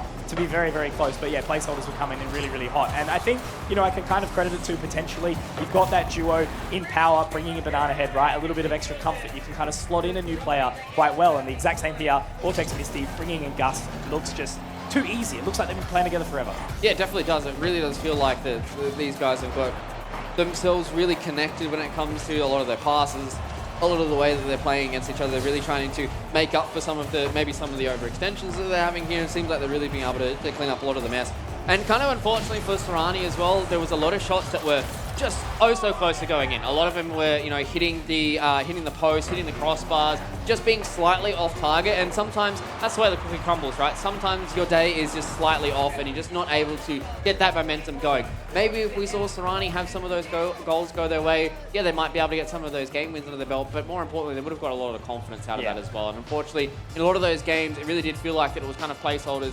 As you said, every single time that Serrani got themselves a goal, it was basically an almost instant answer coming in from Placeholders. And at that point, you feel very, very deflated. But fortunately for Serrani, they go down here and they will be out of the JBL Quantum Grand Slam. But I mean, they don't go home empty-handed. They always get themselves a little bit of prize money in the back pocket. But positive things for placeholders to get to move forward and go up against Ground Zero. Yeah, absolutely. And it's just about experience at this point in time, right? You know, you want to be able to get nice and comfortable in some of these teams. Ground Zero and Power being a little bit of the powerhouse inside the region as well. Not really having too many players kind of step up and push them away, right? They have been very much the dominant forces, you know, with Pioneers obviously disbanding and the teams kind of, you know, moving out from there. It does give a little bit of extra opportunity for some of these teams to start to place the pressure on. But overall, you know, I think the next game placeholders and Ground Zero is going to be hot. Yeah, it's going to be very, very hot. It's going to be very, very tight indeed as well. Before we get there, we do have an interview on stage with Mr. Elfman, so let's jump on stage. Indeed, and I'm with Gus, obviously from Placeholders. You picked up a big dub. Now, I'm told you're undefeated on LAN. You want to tell me about that? I assume, obviously, this is your first LAN? Yes, but I did play another Melbourne LAN. It wasn't as official as this. It was just a rows of computers, but, you know, I didn't lose there, and I didn't lose here. And I'm hoping not to lose for the rest of the tournament, so, yeah. All right, well, talk to me about the start. Obviously, 6-0 in the first game. You guys dropped, I think, 3 goals total in your 4-0 run in this series. Obviously, a fairly confident start for you guys. Is that what you're looking for when you're coming from that lower bracket? Casters especially have been talking about having to make a clean run through the lower bracket being quite a difficult prospect. It's going to be a lot of games for you guys. Are you thinking about that mentally? Not really. I'm just trying to focus on one game at a time. And, yeah, look, obviously we're a bit nervous coming into these other games with the big boys like GZ and Power, but we're just going to give it our all one game at a time. Is the confidence kind of settling? Like, how did you guys come into today? Were you feeling pretty nervous getting on stage, and now that you've got that win under your belt, are you feeling a little bit better going into the next games? Yeah, look, I was very, very nervous before coming on, but now that I've played it and experienced it, I'm excited for the next game. I just want to get on and play. All right, well, you won't have to wait too long for that one, and it is going to be against Ground Zero, so you obviously already highlighted them. I can see they're sitting right here in front of you as well. Do you have anything you want to say to them going into that match? Are you feeling confident about that one? Are you feeling good, or do you think it's going to be a tough game? I love the boys, but I'm hoping I destroy them. All right, well, let's hope so. Should be a fun game either way. Thank you very much for the chat. We'll chuck it over for a break, and we'll be back with some more Rocket League for you guys in just a sec.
Hey, hey, look, everybody with it.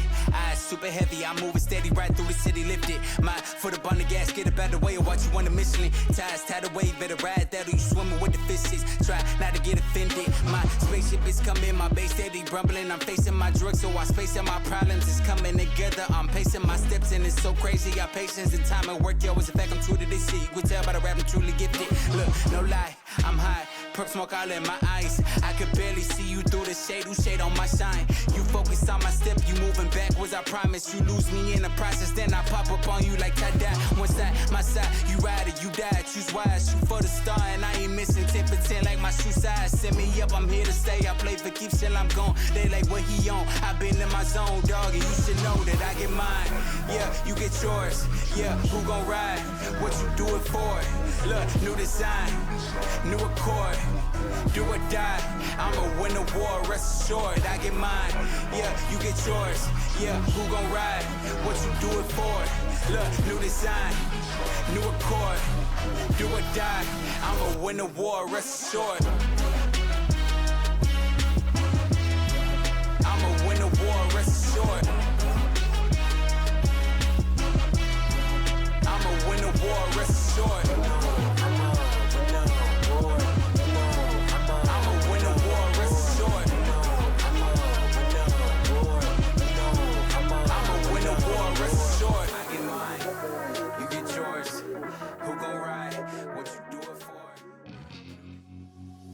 Sweet like a lollipop, let me see that body drop. Sweet like a lollipop, let me see that body. Sweet like a lollipop, let me see that body drop. Sweet like a lollipop, let me see that body. Let me see that body. Let me see that body. Let me see that body. Let me see that body drop. Let me see that body. Let me see that body. Let me see that body. Let me see that body. Let me see that puppy drop. Let me see that body. Let me see that puppy drop. Let me see that body drop. Let me see that puppy drop. Let me see that body. Let me see that puppy drop. Let me see that body. See that body. See that body. See that body. Lollipop. See that body. See that body. See that body. Let me see that body. Sweet like a lollipop. Let me see that body drop. Sweet like a lollipop. Let me see that body drop. Sweet like a lollipop. Let me see that body drop. Sweet like a lollipop. Let me see that body. Sweet like a lollipop. Let me see that body drop.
get yours. Who gon' ride? What you do it for? New design, new accord. Do or die. I'm gon' win the war. Rest assured.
Come here, boy.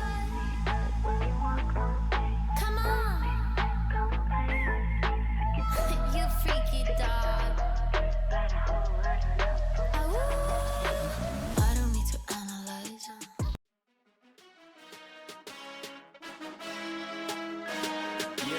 Yeah.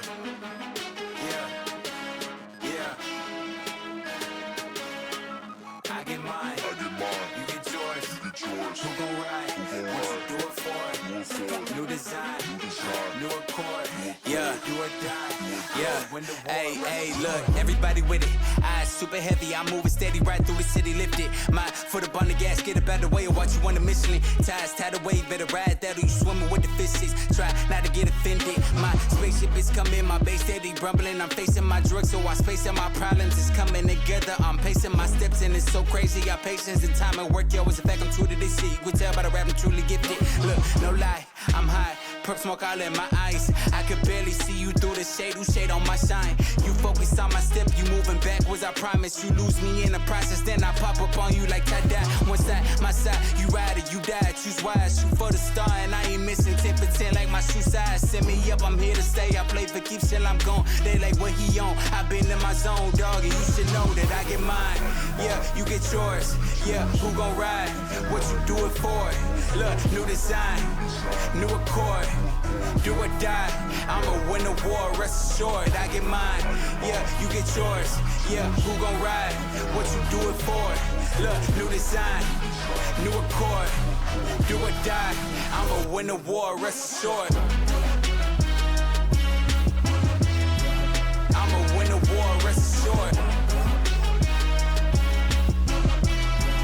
I'ma win the war, rest assured.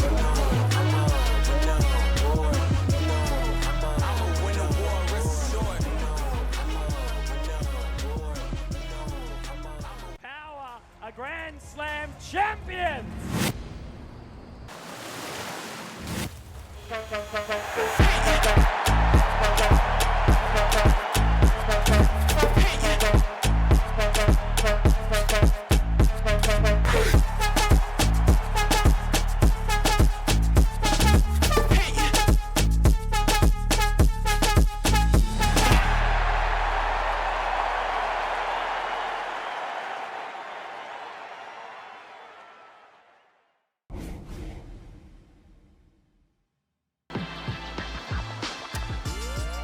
Welcome back, ladies and gentlemen, to the PAX Arena here, where we are getting ourselves well deep into the JBL Quantum Grand Slam for 2023. We've already sent home one of our 4 teams this afternoon. It's time to do it once again here in our lower bracket final. Conky's by my side, mate. Ground Zero versus placeholders. One team goes up to face Power in the grand final. One team goes home.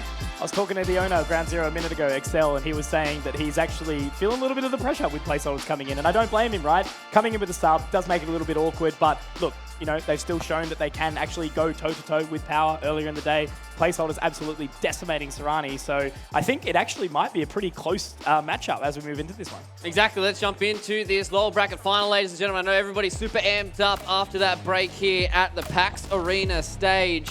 And Ground Zero versus placeholders is going to be one where I think for Ground Zero, this is where they want to flip the script on a placeholders, right? If they get themselves a 4-0, that sets themselves up for a really, really good grand final against Power. But placeholders, man, they've got to be feeling hot coming off that 4-0 after Serrani. Absolutely, and why wouldn't you? It was so smooth, and just the way that every single time Serrani was able to do something, there was an immediate response. There wasn't a delayed fuse, there wasn't anything like that. It was like, all right, there's a goal, we're going to get 2. So they look comfortable the whole way through. We're going to have to see some more individual heroics from Ground Zero, I reckon. You know, Fiber obviously had some really, really good moments, but it can't be the one-man show. We need to see everyone really doing some good things throughout the whole thing for Ground Zero. But again, I think just from what we've seen so far today, anything can go, but I think this one should line up really, really well now. Yeah, it definitely should. I feel like both of these two teams are relatively evenly matched when it comes to both of their play styles as well. I think, you know, when we looked at the Power versus Ground Zero match, there was definitely a lot of defensive reads coming in from Ground Zero. They had to play that defensive game up against Power with a lot of that passing and stuff that's going around.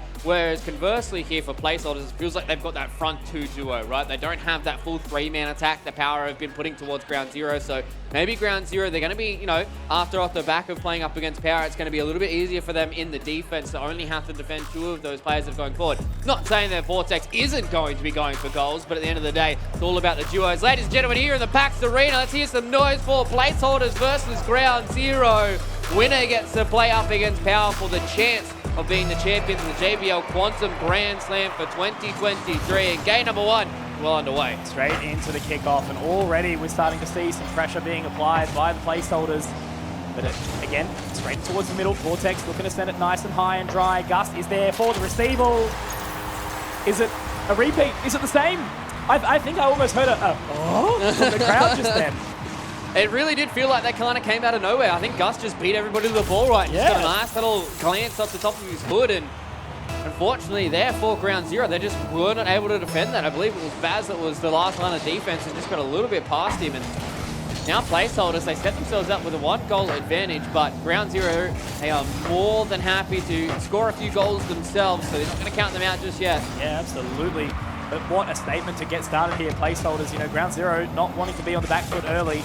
Pressure's kind of more on their shoulders. You know, we talk about placeholders feeling a little bit loosey-goosey. He's very confident coming into this match. And again, Gus, talking in that interview to Elfish Man before, he knows that he wants to win, but that's an immediate response there to come through from Kaka. Exactly, he said no hard feelings to the boys of Ground Zero, but at the end of the day, it is a competition, and Gus getting that first answer, and now Kaka responds in kind. Yeah. As I said, Ground Zero, they're never out of it. These guys know how to score goals, know how to score them quick as well, and we're only about 40 seconds into this game here, Conky. We've already had 2 goals. That's exactly right, and it's what we want to see. High scoring, high action, high octane. And straight off the backboard, it's going to be Kaka looking to center it up again, but Fiber has to try and fight it out of the corner here. Misty will pick it back up. Gus does get the pinch and sends it off. Vortex looking to bring it forward once more. Fiber, though, having to kick it high and dry. Yeah, some real good defensive systems there from Ground Zero. They had that 2-man defense to really be able to just pass it between Kaka as well as Fiber to try and keep this ball in their controllers. Now you see the placeholders trying to do their best with some of these 1v1s to get this ball pitched out and forward for Gus's attention. Fiber though, nice little touch in that midfield as well. Just kind of slows down the play a little bit. They're going to go on the offensive here. Will Ground Zero try and keep it in that corner. Nice little pinch away though from the placeholders. Get this ball back. They can try and reset their defenses. Again, beautiful touch off the roost there for Misty, but Ground Zero deal with it well. Absolutely, Baz able to bring it all the way forward there. So much airtime as Fiber lines it up in the middle, but Gus straight on the defense. Every single member. The Iron Wall of Data, as you mentioned, talking about it earlier, it's brought it back again. That was so close there. 3-man committal from the placeholders that potentially could have been a goal for Ground Zero if they had somebody in position for that. now Misty gets a response off of the roof. Nice little save there from Fiber. Baz is the last line of defense, gets the touch before Vortex does, but Gus goes into the corner, goes away, but Kaka deals with it well. Misty once again wants to keep this onslaught going. And the ground zero defense holds strong once again, and they will hold on and not concede another goal. So many 50-50s up in this position right now. They're fighting tooth and nail for this ball, but it's going to be brought forward by Misty, and there is no one in the back line. Fiber has to go hard, but it's an immediate demolition there from Baz. Able to give them a little bit of breathing room here as now the pressure goes back on. Kaka will center it back up, but it's Misty looking forward and does go back in the hands of Fiber. It was close pass there. Gus almost had the timing on it. But as you said, Fiber getting the touch for ground zero means they're able to win the ball back here. And now, Ridder's defensive shot. Fiber shots on goal. Nobody's there at home. And Fiber will capitalize on a fresh ball in front of him. Just gets a little drop punt and off it goes, rocketing towards goal. We always love to see those. Like the most conventional goal in Rocket League. You just get a nice little drop punt from the midfield and nobody's there to defend it. Ground zero, they have control of this game here with 2 minutes and 20 seconds left remaining. So plenty of time for more goals to be scored here from the placeholders, but a lot of this offensive onslaught, they haven't really been able to break the defenses just yet of ground zero. Doesn't quite get the flip reset there. Vortex though, trying to bring it back up. Will be defended very, very well. Once again, it's Gus on that shadow defense, just keeping an eye on it the whole way. It almost drags it, almost dribbles it, but it's Misty with the layup, and they are able to close out another one. So, you know, it's again a thing of ground zero. They score, placeholders respond back quickly. This is lining up to be the game that we're hoping for all day, Luke. Oh, 100%. And this is a very, very close affair. You can see as soon as Gus broke those first ankles, it was panic station for ground zero. They knew they had to try and get bodies back there in time. And unfortunately for Baz, fell off of the crossbar. Misty almost gets a little fake out there.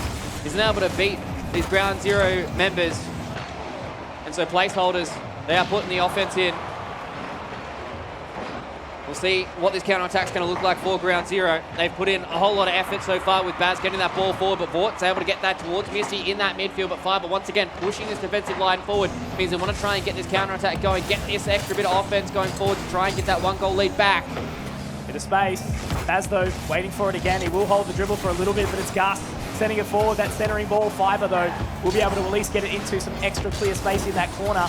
Continuing to fight for it, just trying to catch the ball up all the way at the top. But Gus is there again. Baz in a good position. Misty should be able to deny though. He will. Now it's back to Kaka. Does replenish that boost on the way through as well, so he should be able to get some additional movement. A demolition, something moving now, but Gus, he's also gone. Now look at this from Kaka. He's setting it up everywhere, but it's going to be Misty who respawns quick enough to bring it back.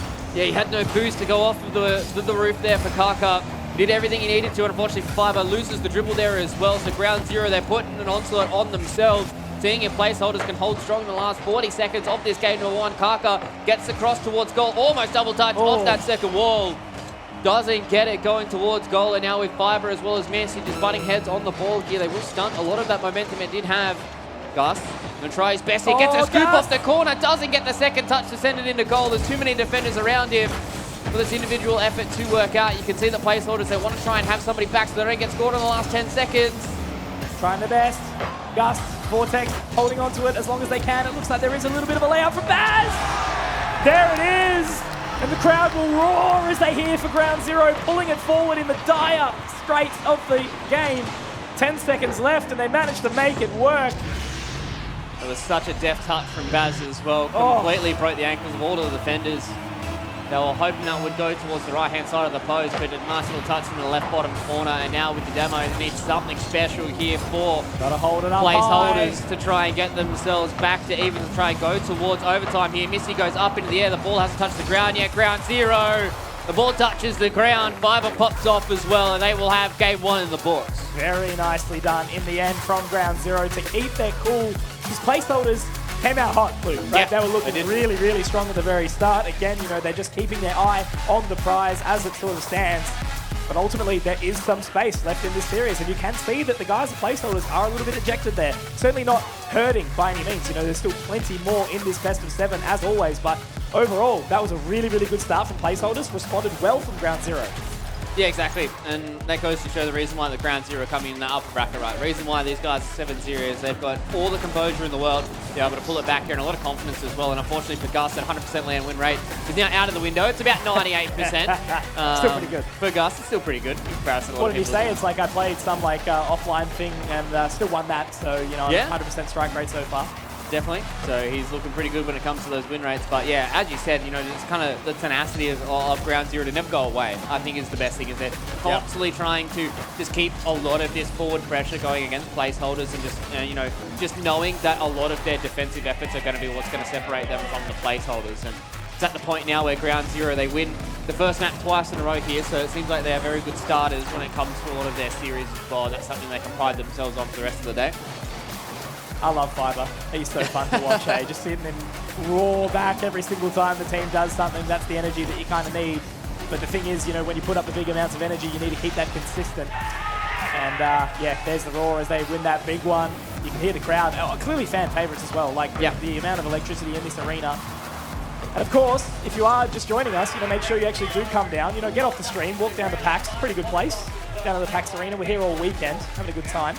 Yeah, we definitely are, especially with the JBL booth just around the corner as well. And Ground Zero, absolute fan favourites when it comes to the Twitch poll as well. Those of you guys who are unfortunate enough not to be here live in the PAX Arena, you can be a part of the Twitch chat. Maybe even people in the arena are, you know, trying to skew those votes with, you know, some Twitch votes on their phone as well. I guarantee you that Legits has like 5 or 10 different accounts just spamming Ground Zero the entire time. You know that's going to be the way. Yeah. It is all about GZ here today. And see if they can continue their roll on here, because as we said at the top of this series, they want to make this clean. They want to not expend as much energy as they, you know, have to going in towards that grand final, where they're going to have to get the bracket reset if they want to try and take down Power. Right now, starting off with, again, some more defensive efforts from Ground Zero. Placeholders seem to be the ones that are more than happy to get that ball in their own possession and just try and keep it, you know, coaching forward, just try and put some shots on, try and force Ground Zero to play out of their own half. Moving forward, again, it's just this constant defense as well. Ground Zero putting the pressure on the placeholders, keeping it in that forward the entire time. Now Baz trying to bring this one forward again. Gus will be able to collect for a little while, gets the center shot on towards goal, but is it going to be Misty to pick it up? No, not quite. Corner, sent around. Gus does get the layup though, it is back center. Baz does get the miss, but it's brought back to Kaka, so it's A-OK for now. The ball does get dug out there from the Ground Zero squad once again. Their defensive efforts, I think, is going to be a big factor for them in the remainder of this tournament for JBL Quantum Grand Slam. They've just been able to be such a steel wall. Even a team like Power hasn't been able to score too much on them. And Misty, that was almost a beautiful touch from him to be able to secure the first goal of the game once again for the placeholders. They will continue to put the pedal to the metal here. Nice little touch off the roof as well. Not a shot on goal, and Fiber will clear. Fort ready for the defense as always, though. He's been sort of changing up into that role. You know, Gus has been sitting back on the lines for a little while now, but Vortex and Misty have had to do some heavier lifting in this part with Ground Zero certainly putting the pressure on. But there's Gus moving it forward again. It's a great defense to come through from Kaka. And now he's sent around up again, but Vort is there to collect once more.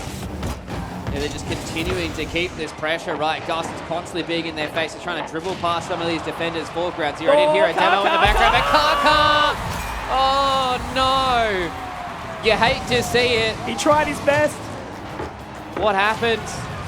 He just didn't get there in time. The ball went just over his head, and it was just constantly just trying to catch himself in that free fall. And placeholders get the first goal of game number 2 once again here. Yeah. Doing so well here, placeholders, to just show that they are certainly a force to be reckoned with. Ground Zero only just narrowly clinching that first victory in the first game of this series. Line on goal, Vort. No one there to defend.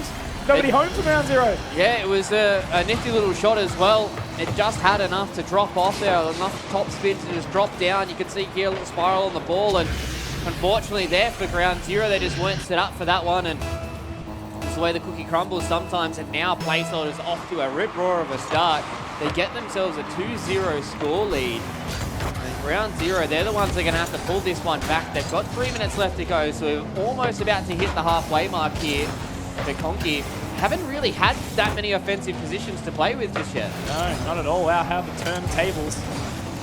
Waiting to see what they can do here as Kaka gets another centering goal, shot into position. Gusto able to defend with Valor for the time being, but they do pick it back up again. Baz really starting to feel it here as he does get the bounce and the dribble. No, not quite. Kaka forces it back, trying to cross on the line. As Fiver's going to be able to pick the pressure back up as well, but no.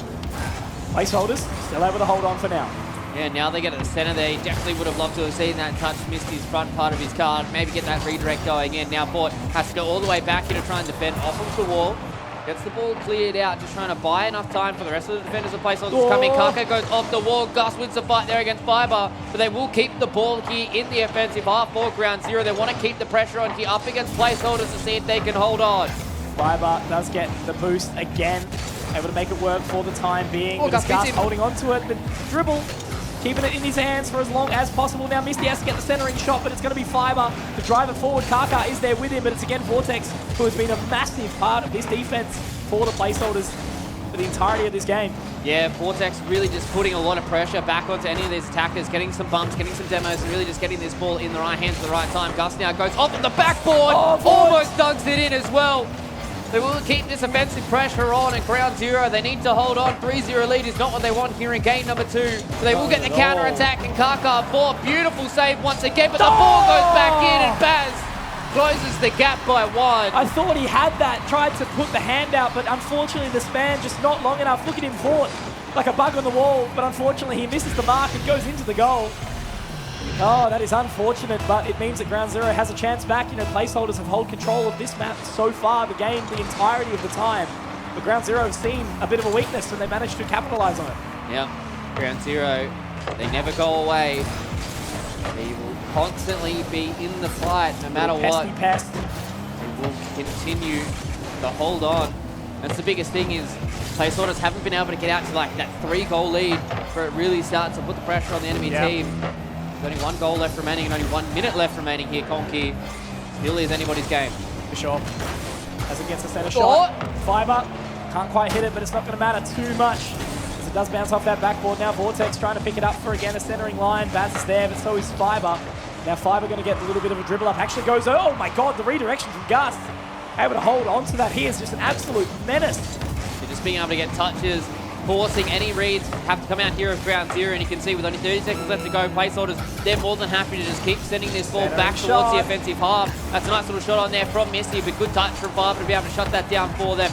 Now they need to try and get on the counter-attack, though. They need to try and get some of their pitches go their way here, Conky, with only 18 seconds left to go. They need a goal, and they need it from somewhere. Maybe this is where it goes, but a good redirect there. Bad. Once again from Fort to be able to get this ball out of that offensive half and send ground zero on the defensive.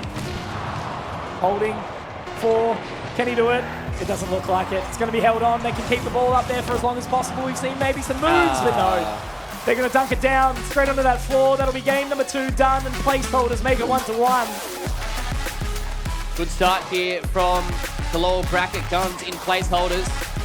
They're really trying to put the screws into ground zero. Fortunately for them, they just weren't able to get much of that offensive pressure on that they'd like to have. Usually, you know, we see them hold on quite a lot in their defensive half and then get a really good counter-attack going, really try and punish those teams for overcommitting.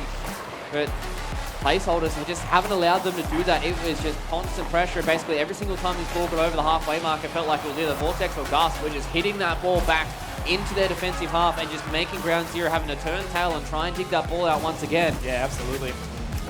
Really, really good stuff from placeholders there. I felt like they held on to the pace of the game for long enough, right? Yep. Ground zero certainly showed that they had the opportunity to bring it back a little bit with that 1 goal there, but it just wasn't quite enough. And yeah, you know, despite a valiant effort on shots on goals, it was Gus again who really was able to hold on to it. You know, we've seen Vortex at the back line a little bit more here as well. But that's just making it easier for the rest of the team to kind of focus their way up towards the front end of the map for them, of the field. But yeah, it's placeholders taking it 1-1. Ground zero. Not going to let that one go for now. Yeah, so we're not going to be seeing another 4-0 here in the lower bracket. You're going to see there Misty just telling the boys, one game at a time. That's all we need to do. Just tap it in. Just tap it in. We don't need to get ahead of ourselves just yet. We want to try and take down the big dogs in ground zero. Yep. What an interesting tale we would have here if we have our lower bracket team going all the way through. Placeholders having to play almost every single series. Yeah, going toe-to-toe with one of the best. You know, a team that does represent this region internationally. And not only that, but puts up some decent results as well. Now, pressure forward, trying to hold on once more. Baz looks like he's going to be able to capitalize on that somewhat, but Misty's going to be able to get the catch and send it back. Baz going up. Kaka able to defend for now. Will be able to get the retouch. No, it's actually going to go back that way. Gus now trying to get the dribble out of the air. He will be able to gather some control, but it's Fiber to knock it out of his boots. Yeah, once again, ground zero, doing a beautiful job in their defensive half, just constantly keeping this ball out. Kaka just seems to be the roaming rover and just wants to go around, touch the ball as much as he possibly can. That's a nice little bump. Gus doesn't get the redirect, and now Kaka has control of the ball once again, but he will get pushed off of it there by Vortex, and Fiber can try some individual dribbling, see if he can do something here in the midfield. Gusto goes up, open goal, needs the touch. Anybody there? It's Kaka in time, and Vortex with the final touch when everyone goes away, and placeholders will put themselves one goal up once again. Look at this, just the complete and utter teamwork. Vortex from the back line does manage to come through at the most opportune time. Misty and Gus doing all of the pre-work, and then they've come in and closed it. Misty, fantastic job here. It seems like they've really got this kind of two-in-one strategy really working out for the placeholders, right? Just having this duo of Misty as well as Gus constantly putting the pressure on the Vortex. Whenever anybody gets that triple commit going, he will come in and close the deal. I just love the difference, you know, between Series 1 and 2. Like seeing Vortex now spend a little bit more time in the back line. Gus was very much picking that up. His shadow defense was fantastic in the opening series. But here we go, pressure on again, getting in towards that forward line. They go for the opportunity, but Misty's going to kick it straight out of there. Kaka will have a little bit of a response here. Fiber not too far away.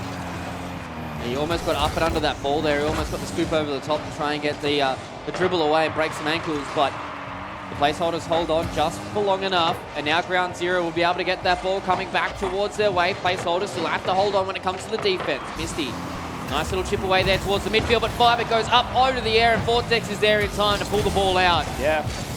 Straight back forward into that position. Misty once more tries to get control of it, but it's going to be Kaka to head it from the high heavens. Baz will be able to get the catch. He will. He's sending it forward. Vort does just narrowly miss the mark, but gets enough of a touch to bring it back down to the ground. Misty is going to be able to get that one back as a result of it as well as he sets the focus. He tries to get the dribble, but Baz is going to rip it out of the cold dead hands.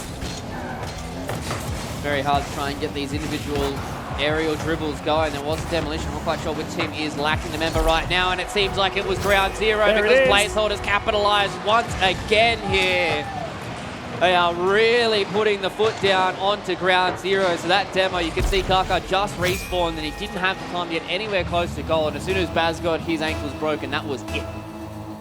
Very loud fan behind me for the placeholders right now. Not even a Rocket League player either. You'll love to see it. Beautiful stuff here as the control is found. And Vort, that's another one. It's just looking easy now for them, isn't it? Just the absolute and sheer control that they've got. The complacency now maybe a little bit for ground zero. Placeholders are really coming in hot. Yeah, just getting that second touch off of the backboard there. That was a beautiful individual goal there from Vortex. And just being able to score from the midfield is very, very good for the side of placeholders. And now they're in that tantalizing 3-goal lead here, Gonkin. This is where you can probably take the foot off the pedal just a little bit here, play a little bit more defensive, maybe like a minute or two, see if you can try and get yourself something special here. There's not too many people left in the backfield. Gus playing defense for his buddy, but Vortex isn't able to close it out, and now Misty's going to try his best to swap the ball in the midfield. Absolutely. Now we have to see ground zero reconvene in towards the center to try and get a little bit of this extra control back, but right, again, it's placeholders being a bee in the bonnet of ground zero. Kaka grabbing that control, gets the dribble, gets the position. No, Gus. Was that Gus and Vort straight out of nowhere? Taking that control now, Gus heads to center field and is going to be actually able to bounce a little further, but Kaka there again to bring it forward, but there is a demolition in the process now. Baz has to try and take it out of the hands of Misty. Yeah, ground zero, they do have at least enough time for a counter-attack here. Gus is saved there in time. Kaka, there's Baz. He had a choice to make, but Baz now doesn't get the touch to go back towards goal here, and Misty needs to try and clear this ball out. Does get it done, and Fiber will reaggress once again off the back wall, but Vortex again thwarts any of those attacks coming in from ground zero. They're trying everything here, but Gus is just absolutely everywhere right now. I was talking about him being a little bit more forward this time, but now he's in the back end once more. Really Mr. Reliable at this point in time. I've been saying his name over and over and over again. But look, a minute left, Luke, to try and pull away 3 goals is a very, very tough challenge. Big pill to swallow. Yeah, it definitely is, especially with only 1 minute to go, right? You know, we were talking about a minute and a half ago where placeholders can just play defensive, just make sure they don't get any of these goals scored on them, and then the pressure goes back onto ground zero. Nice little demo there from Baz, but now Gus is going to get that interaction going, try and get that 50-50 working his way. Vort will go up over the wall. Isn't able to beat out Baz here, who keeps control of the ball, but the ball still is in their defensive half, so they have to be careful with what this ball does. But you can just see placeholders basically setting this halfway line as their wall. This is where they want to keep the ball. This is where they want to keep the action going. 30 seconds left to go here. And Conky, it's going to be hard to score 3 from here, but maybe this is it. No. Baz really wanted that crossbar to be a little bit higher. There's certainly a world where it potentially happened, but now you feel like it's just been taken away here from ground zero. No more opportunities left to work with. Does go over the head, but Misty and Vaughn again, just fantastic on that defense. 10 seconds left, Luke. Looks like it's going to be dead in the water for ground zero, but again, you know, it's just going to be that 2-1 lead for placeholders for now. They've got more work, they've got more opportunities to do this, but again, you know, this is going to be placeholders taking the lead against, you know, the second in line here, and obviously the winners of the Spring Invitational in ground zero, so man, pressure's on. Pressure is definitely on here for ground zero. Obviously, there's still plenty of Rocket League to be able to play here in this best of 7, but much like we said in that previous series for Sarani, right? 2 games, you're like, okay, maybe this is where you start to get a little bit nervous, but as soon as 3 games start to come up for the opposition team, that's when it is all panic station. So we'll have to see if ground zero are going to be able to bring back this 4th game here, or whether or not we could see placeholders go to an early lead in this series, basically put themselves on series point and have a date with power. And who knows, maybe this 2-1 strategy, you know, with Vortex being the rock in the back, and he's got this new upstart in Gus, just really be able to kind of do some unconventional stuff, get some beautiful passes with him and Misty, might be able to shake up power. And, you know, at the end of the day, if you're power, you're probably looking towards ground zero being your competitors in that grand final, right? So maybe your whole mentality has been behind just trying to prepare for them, but if placeholders do throw a spanner in the works, then we could be having a completely different grand final. Yeah, look, call me Denji, because I go on a date with power. That's all I'm saying. And these guys are looking like it at this point in time. Placeholders, they want it, they'll fight for it. But yeah, look, I think, you know, ground zero, we're kind of always expecting it. You know, there is that little bit of a curveball being thrown in that, you know, Super Lockie's obviously not playing here. So that certainly does put the pressure on a little bit more for the side of ground zero. It's not exactly going to be one where they're going to just go into it a little bit lackluster, though. You know, Baz obviously a fantastic player, lots of experience for them too. But the thing that I sort of commented on a little bit earlier, Luke, was you can see when ground zero are hot and fired, they're up and about, they're screaming, they're cheering. Yeah. But now look at them. This is why they've taken they've taken one of the tactical timeouts here as well, here, Funky. So this is a very, very good place for them to get it. It's exactly what we said right now. The coach is able to really just get in here and big LBP. Real set, reset all the boys, and imagine just trying to get back to their own systems, right? Yeah, this is the reason why that we're here. You know, we're able to stick it to power in that series as well. We went 7-0 in our groups. You can see here, Fiber seems to be one of the vocal voices as well on stage, just trying to get them back to what got them here in the first place, and the reason why they are such a powerhouse in this region as well. So, we've got about a minute, I believe, in this timeout, maybe 2 minutes, something like that, just trying to have a chat, get themselves reset. I think this is the perfect time to take it as well. If they got 3-1 down, and at this point, they had their tactical timeout not being taken, then I would probably start throwing question marks towards ground zero. Absolutely. Now remember the headsets that they're wearing up on stage, the JBL Quantum 1s. I believe we've actually been giving away some 100 Thieves editions as well. So make sure you come down and dance off on the stage afterwards. Big Man Kabraska and Lishi, they'll give you some good stuff. Had some rap going on as well. We've had everything down at this stage. You know, JBL thinks of absolutely everything, so it's been a beautiful event so far, and it continues forward here, Luke, with game number 4. Placeholders looking to push forward, but ground zero, can they bring it back? That's the question.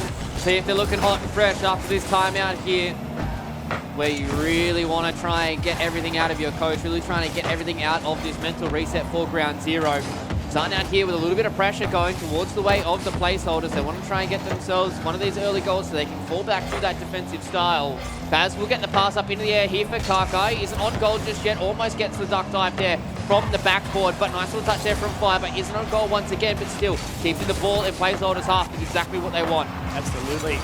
Seeing it forward, Baz, let's get a shot on goal, but it's Misty to defend straight away, and that's going to be now Fiber having to really, really dig deep here off the backboard to try and get this back into action. Does manage to at least juke out Vaught, but look at Misty now, has the lineup. Kaka defends. Yeah, I thought maybe Fiber there, if he got that second touch, that definitely could have been on for ground zero, but Kaka had to clean it up there towards the goals, and Fiber once again back on this defensive side, really wants to try and get past some of these attackers, try and force placeholders to be in these awkward 1v2 scenarios. But now they're putting the pressure on. Gus goes in, Misty, nice little demolition there. It's only Kaka as well as Fiber left here with Baz coming back in. He does get the touch, nice little touch there to the corner for Kaka. Maybe they can get the redirect into Baz to try and get this first goal of game number 4. Keeps an eye on it, but it's going to be Fiber with the defense. He's got it. Baz trying to get that back out, but Gus is just continuing to, again, apply the pressure. Vaught will be able to line it up, and they are going to be able to defend at least once more. But again, you know, Gus has just had so much ball time in this position, in towards the forward, that it's just really like letting the pressure off the rest of placeholders. They can just focus on the defense as Gus is doing it all alone. Yeah, Gus is getting some really good touches coming out of these corners as well, but Ground Zero, nice little counter-attack for them as well. They're getting this ball stuck in towards that goal square, but now Gus, with ball in hand, really wants to try and send this forward, especially with the amount of committal that's coming in from Ground Zero as well. Fiver's in the backfield just trying to wait for this shot coming in from Vortex. Gets the second redirect. Nice little shot as well. Coming off the back wall. Needs some touches from placeholders, and they do. They clear the ball out, and now Misty needs one shot on goal, but Kaka gets the D. Brings it back. Straight on in, and Fiver, narrowly missing the top. Sunroof was closed apparently in that position, but it's going to be the demo again. Vaught will be able to pick up the pieces though. Sends it forward anyway, but look at the strong defense now from Ground Zero. They're going to be able to send it high with the happy hands of Vaught, but he's going to be pressured very, very soon as well as he just tries to hold it on in towards that corner for a little bit longer. But now over the top, it's going to be Baz, it's going to be Kaka! There you go, boom to come on through as Ground Zero get the opening goal in this game 4. Yeah, you can see Vortex is trying to hold on to that ball there, just trying to wait for the respawn and try, and they got that demolition, and the ball just kind of stunted in that corner and got a few awkward pinches away from the placeholders, and Ground Zero completely capitalized on it with Kaka coming in with the shot. And now Ground Zero, they can breathe a sigh of relief, right? They can finally have the goal lead. They can sit back, they can relax. Okay, all it takes is us to just try and hold on for another minute or two. Let's start putting pressure on the placeholders. They'll start to make mistakes. Then we can capitalize on a lot of those counter-attacks. That's exactly right. Placeholders, certainly a team that is going to be able to sort of move it forward, but Ground Zero, you know, the experience and level heads here. But again, you know, it's hard to break past that dynamic duo of Misty and Vortex. You know, Gus as well has just been the glue to kind of keep it together. It definitely does feel like Gus has been a very welcome addition to this placeholders roster, but now Fiver gets the touch, but that's going back towards his own goal. Gus, speaking of, does get a offensive shot on. Ground Zero able to dig it out one more time here. Vortex is going to try his best to get some of these pinches going, but Baz gets a nice little clear pass all the way to Kaka here in the corner. Does get the second touch before Vortex gets there, so now he's in the backfield. They need the defenders to do the work, and they do get it done at Ground Zero. Maybe another shot on here. Fiver gets back off the back wall with Kaka screaming. He gets it in the top left corner. And Ground Zero get themselves a 2-0 goal lead, and we talked about a sigh of relief from goal number 1, and imagine with goal number 2, it is relaxation time for Ground Zero. From Baz to Fiver to Kaka, that was beautiful teamwork to bring it on in as well. You know, the bounce off the sidebar as well to be able to bring it forward is absolutely beautiful. So as we move into this kickoff, minute 30, and it looks like already straight into the back line. Vaught gave it his best crack, but unfortunately didn't quite work out. So Ground Zero very much in control here. 2 in the coffer, hopefully being able to bring this back to a 2-2. It's exactly what we're begging for in a series like this, Luke. Yeah, so much to fight for. Even up this series will be exactly what we're expecting here in this lower final. Really expecting this to be a dogfight between both of these two teams. Another demo goes through now though, so placeholders, they want to try and keep their aggression on. Try and force Ground Zero to start to sweat just a little bit with 1 minute left remaining. They're going to have to score within maybe the next 20 or so seconds, so placeholders have a bit of time to try and find out where that last goal is going to come from. Misty shot on towards the back part of the post. Gus goes up, gets the touch on the back of his roof, but now Vortex comes in, but Kaka cleans it up. My God! Scorer and saviour apparently as well, breaker of hearts. He brings it forward once more. Vaught still trying to get that control. Kaka bumps him away too. Look at this defense, but unfortunately it's not enough to break through. Gus calling Krasno because he's broken down that wall.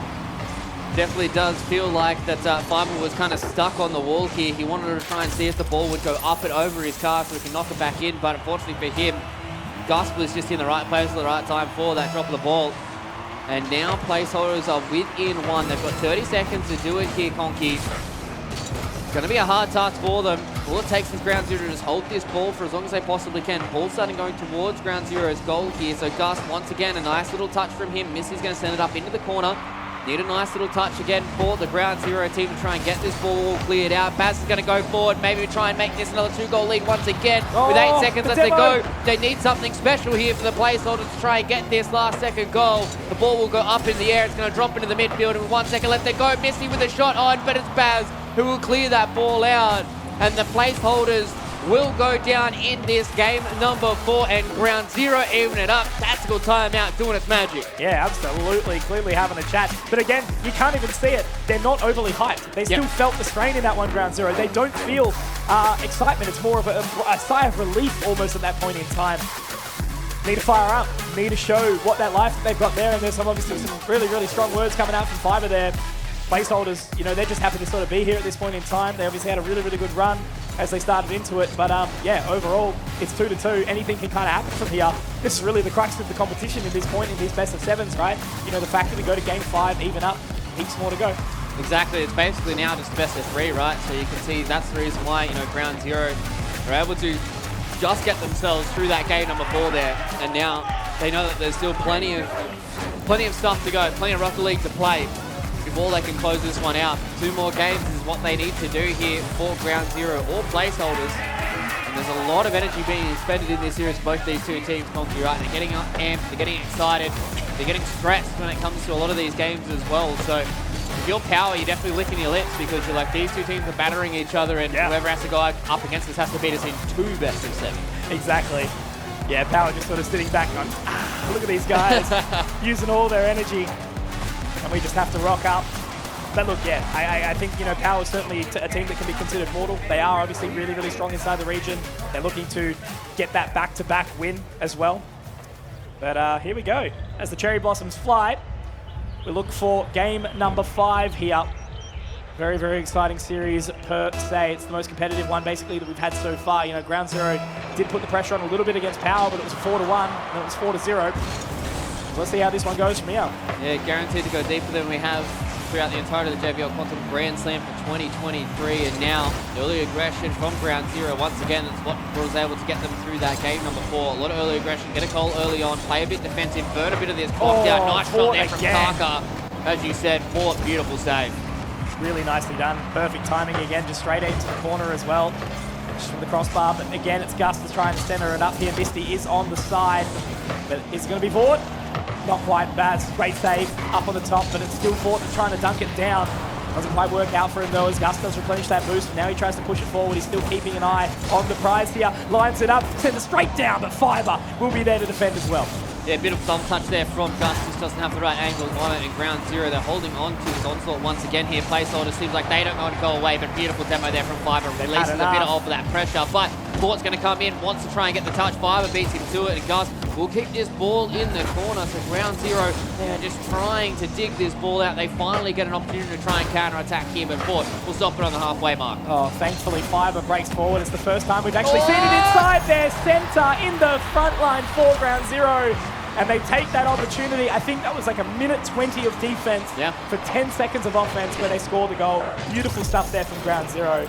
Keeping cool, calm, and collected, and then capitalizing. Yeah, it really does feel like that's Ground Zero's bread and butter, right? Like just constantly being on the back foot, always being able to feel like their defense is going to get it done, and then the moment they can counterattack, they get it done. It was almost a second goal there for Ground Zero, but placeholders, they hold on with a little bit of a missed shot. Fiverr goes up into the air, misses the shot though, but Kaka will be able to reset, get that reshot off the backboard, but nice little demo there, so Gus gets it cleaned out. Yeah, exactly right. Gus now bringing it forward with that dribble inside the sky, and Misty trying to send it back to his boy. Gus will be able to hold it out of that corner as well, but Fiverr wants to try and fight back as best as possibly can. Misty holding that defense, manages to bring it forward now, but Karkar's up there to fight in the skies. And again, another shot on here from Fort. They want to keep the pressure going here for the placeholders. They know eventually they will find a little pinch. They'll find a small little ankle. They'll find one mistake from Ground Zero. Fiverr, beautiful dribble towards the midfield here, will keep this ball in the right corner. Placeholders want to get this ball out. They want to keep going forward. They need to try and make up this one goal somehow. They've still got plenty of time to do it though. Up in the air we go. Fiverr, they're going to beat out on Gus there, so he's going to be a little while in the midfield, but Misty's back here ready to clean this ball out of the corner. Yeah, absolutely. Misty really trying to sort of send it back now. Bortman Fiverr is ready for it, just like Spider-Man waiting on the wall there, holding on for as long as he possibly can, just keeping a constant eye on it. Again, this shadow defense that he just has to play. He wants to get into the front. You know, he scored so many goals in that opener against Power. I think it was 3-0. You know, normally known as a defender, but that's where he's basically had to go back to his roots here and just hold on for as long as possible. But the placeholders are just putting on so much pressure. Yeah, now with Ground Zero being able to have their own counter-attack here, they're going to go up off the backboard. The touch there from Baz just wasn't there. He didn't get the touch onto the ball that he would like, as you said.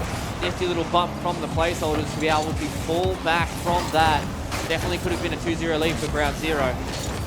Trying to get it back in towards the center now again as well, but Misty's just got a keen trained eye here as Gus comes from the back lines, trying to drag it forward. But again, Fiverr now looking forward. Misty will be able to get the tap away. Nicely done. Solo defense. Solo Dolo gets it done, but Gus, Vort pushing it forward. Kaka will be able to get the booty up, but he's defended. He's destroyed, and it's Fiverr with a nick of time, able to save the day for just a second.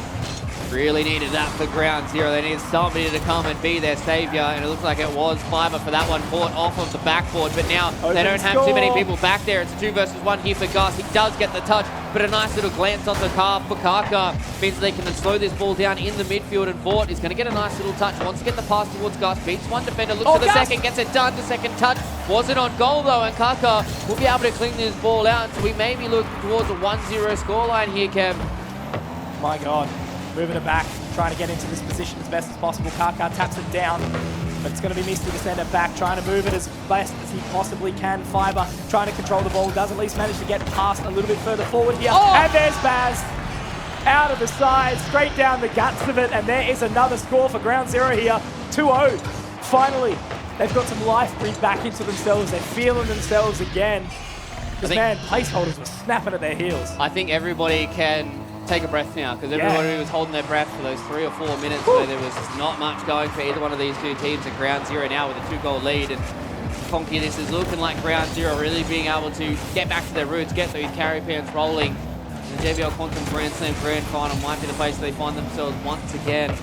Winner of this match will then, winner of this game will then go on to series point as well. That's right, yeah. That's going to be a big thing to have in your back pocket for either one of these two teams. Maybe we see the placeholders up to take their own tactical time out. Exactly right. And if placeholders manage to get into that grand final against Power, you know, it's going to be certainly a different stage than we would see. But it's going to be Kaka keeping his eyes forward. 12 seconds. It's looking like Ground Zero is going to be taking this one away at this point in time, unless we see something special to come on through. But it's going to be Baz, and Baz, not quite. It's going to be able to solidify, but it looks like it's done anyway. That's going to be Ground Zero taking game number 5 here. They are up 3-2 in this lower bracket final as well. Only one step away from the grand final rematch up against Power here, Luke. Ground Zero, it's familiar territory for them.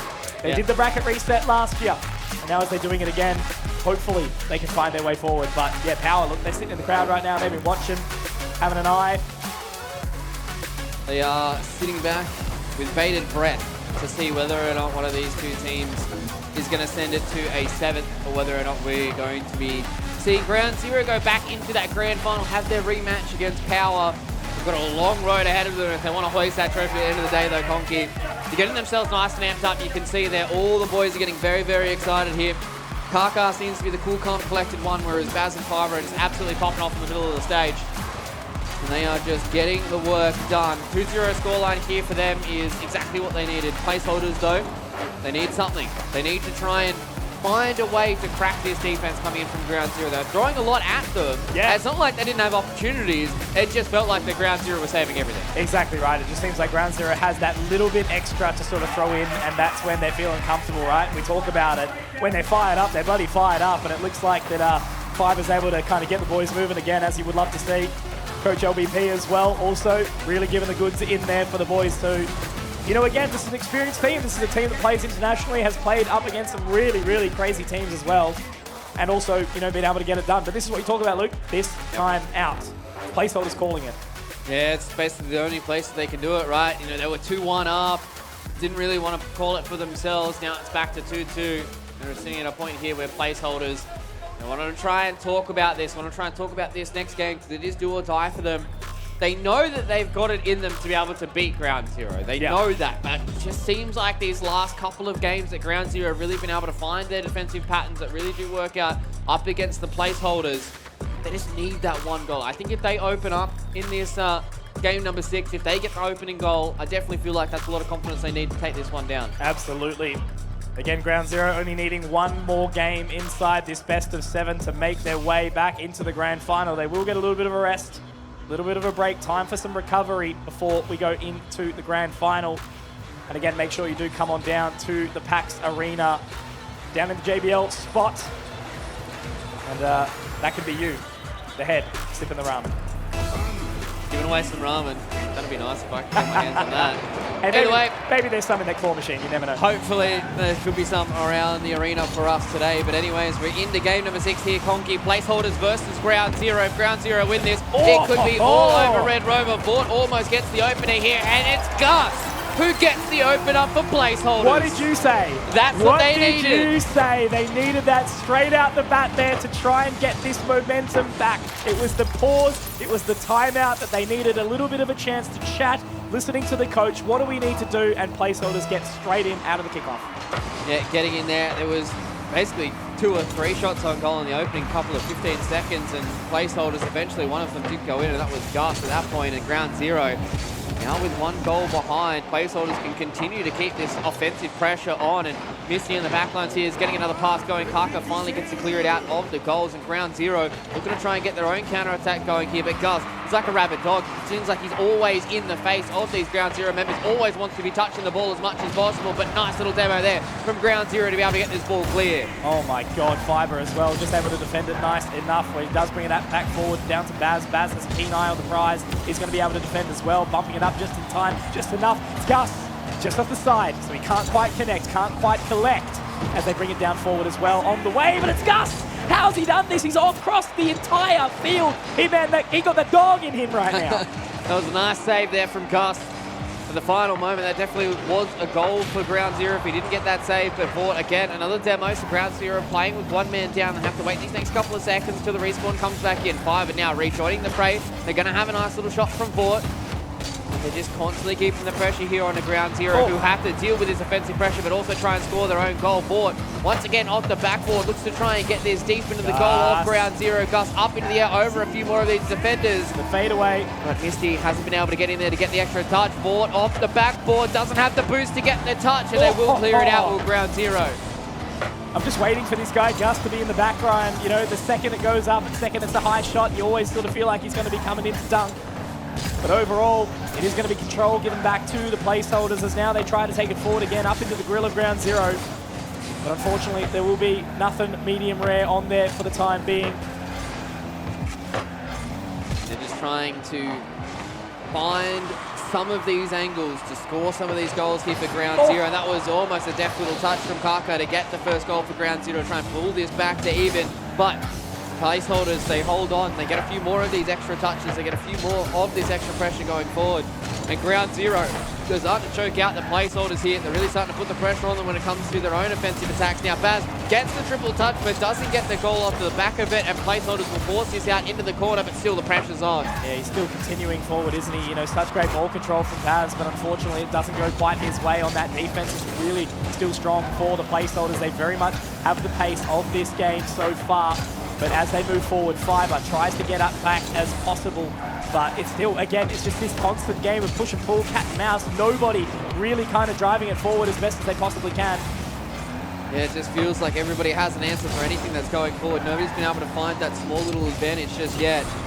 But speaking of 4 Placeholders, they're the ones with the advantage, right? The fact that they have the 1 goal lead now. There's got a minute and 50 left to go. Ground Zero not sweating just yet. There's still plenty of time for them to score this goal. Nice demo though. Now it means there's a shot on for the Placeholders, but Kaka's there in time to clean it out of their own corner. Gus redirect towards the center of goal, but Fiber wants to try and break some ankles, get a few of these dribbles going his way, but it won't work out, and Vought gets a retort himself. Yeah, absolutely. Bringing it back, just keeping a keen eye on where that ball's going to be going, but it's Misty who gets the dribble and holds on for a little while longer. Looks like we do have Kaka very, very close. Baz does go for the shot on goal, but it's not quite hitting the mark. Now Gus pushing it forward, open goal. Just gets it. Kaka able to defend for now, but looking forward, he's up there. He's trying to go for the dunk, but there is all members here for Ground Zero to defend. Minute left on the clock. They were a little lucky there that wasn't on goal, because that could be a 2-0 scoreline right now for Placeholders. We could be going all the way to 7, but the way it's starting to look here, they're doing a good shot, and Gus, the death touch on the front of his car, gets it a 2-0 scoreline, and the Placeholder fans are going wild as they're seeing a Game 7 in their sights. And this is exactly what you want on a tactical timeout, right? You need to get the wisdom from the coach. You need to get yourself into that Zen mode. And it's exactly as I said, Conky, right? That first goal means so much for the placeholders because then they can just keep the pressure on and they don't have to worry about this ground zero wall. Ground zero just so desperate to score, but they've just spent so much time basically doing damage control in the back line. You know, Gus again able to defend, holding it on for a little while longer as Kaka. He wants to get it forward. He wants to get some more goals scored, but it's Fiber who again continues to just have to sit back in the defenses. And he sends it forward this time. Baz waiting in the wings, but Mort is going to be able to send it away. But look at Fiber again, Brute forcing his way forward. Seems like he's doing a lot of work so far for ground zero, but they just haven't been able to connect together and get these goals going forward. As we have already said, a lot of offensive pressure coming in from the placeholders. A little bit of an awkward bounce there coming in from the corner, so Baz wants to try and redirect that towards the middle part of the field. Fiber doesn't get the touch though, but with only 8 seconds left to go, this is sealed up. Conky, we are going all the way to 7. We are being treated with the full 7 in this best of 7, and placeholders will win this game number 6. As the ball touches the ground, and this is where it all comes down to 5 minutes of Rocket League. Exactly right. Last time it was a 4-2, but this time we are going all the way. 3-3 scoreline. Ground zero feeling the pressure. As you mentioned, we keep harping on how important that opening goal was for the placeholders. You know, they found an opportunity, they were able to get it done, and then there was like a 3-minute gap before anything else happened, right? First 12 seconds, straight in there like swimwear, and they were able to get it done. But now, ground zero, right? Backs up against the wall. I think the pressure's on them. Oh, 100%. It definitely does feel like the ground zero. They've been putting a lot of emphasis on their defense right now, but as soon as placeholders start getting a few more of these squeaky little goals in, it's very, very hard for them to try and get onto the opposite side of the map because the placeholders are constantly in their face, right? Like, as I was saying, it feels like their Gus is just a rabid dog just chasing the ball around the map, but he's always in the right place at the right time, constantly putting the pressure back onto ground zero, and the placeholders, they've sent this to 7, and I've seen this plenty of times here, Conky. You get to that game number 7, and the team that wins the previous game is generally the one that's going to be in the better spot to win it. We asked them so specifically that the script had to include another 7 game, right? You know, first time, again, straight out the bat, we had that opening series against Power and Ground Zero last year, 2022, at the exact same location we're in now, where it was just absolutely cracking hot.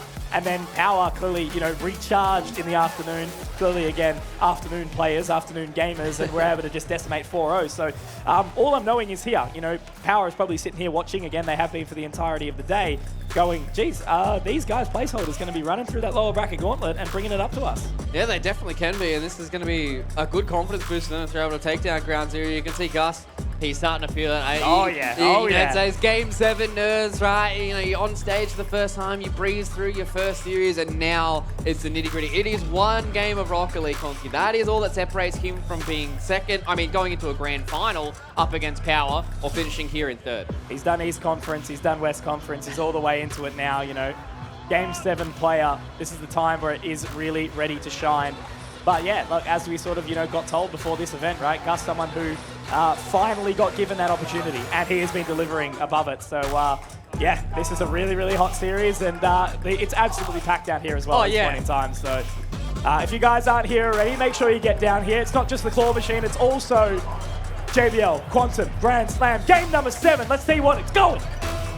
Oh, you can feel the tension in the air between both these two teams, the placeholders and ground zero. They've got 5 minutes to go. The kickoff was a little awkward with the demo, but Gus was able to win that one out. And again, ground zero, you can see they flipped the script a little bit, right? They want to try and get on the front foot in these opening couple of minutes to try and put the placeholders on the back foot, because they don't want to give the confidence to these young upstarts in the lower bracket. Not at all.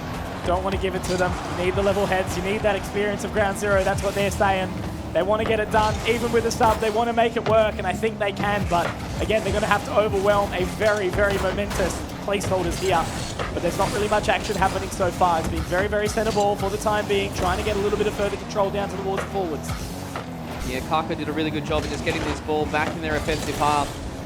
Placeholders, though, haven't really been able to get a big clearing ball just yet. It seems like halfway defense is the way that ground zero want to play this game for now.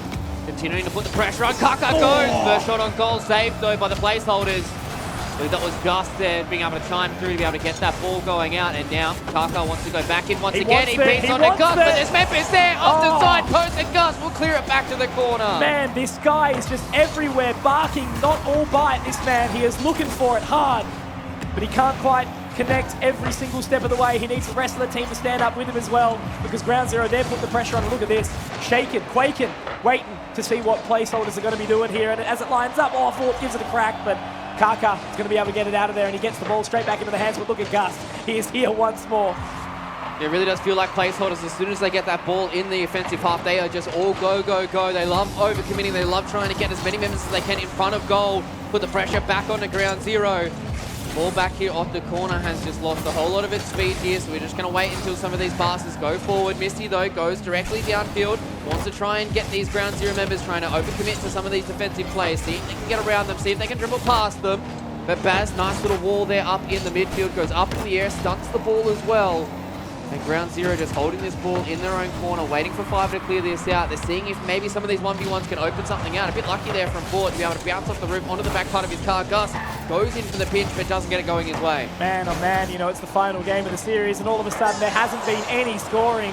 It's getting closer. There's been some valiant defenses as well, but now Fiber has to try and bring it forward. Fort swings over the top, but he doesn't quite connect on it as well. Baz very much in control of the pace of this one as well. He's been doing great on the defense, centering it up for the rest of his team, but they need to step up. They need to find something. They're playing so much on the back foot here. Ground Zero, they need to score. They need to stop defending and try their best to get it forward. Yeah, it really does seem like the Ground Zero, they need to just have that one offensive shot before off the roof, almost gets it done. So the save comes in there from Fiber, and this means the counter-attack is on. Gus, beautiful stop there on the halfway line. The ball will be centered once again, but Misty is able to collect it in the air, get the flip reset as well. And Ground Zero and placeholders, both teams waiting for that first goal. It's going to be such a tense moment until we see something come for one of these two teams. Absolutely, man. Now Gus holding it high and dry, sending it back into the forward 50 once more, but Kaka will be able to respond and bring it back. It is a little bit of a whiff there, and that actually gives the opportunity up potentially to Vort here and Misty, but no, it's Fiber. And again, he is doing it with every single part of his body right now as the tap over the top. Can Fiber do it? Oh no! A blunder! You hate to see it, Conky. You hate to see it. Was that Gus? Yeah, Gus misses Gus, the ball. No! Not like this! By the smallest of margins, skims off his bonnet, falls back behind his teammate, and Fiber capitalizes on the mistake. And this is exactly what we said, right? It is game 7. One mistake can determine the game. Has to save it now, has to redeem himself. You win some, you lose some, but if you Gus, you want to win some. Trying to bring it forward now, but again, this is where the pressure really does start to amount. You know, capitalizing Fiber, he's going to be able to get the dribble back, but Gus collects, sending it forward.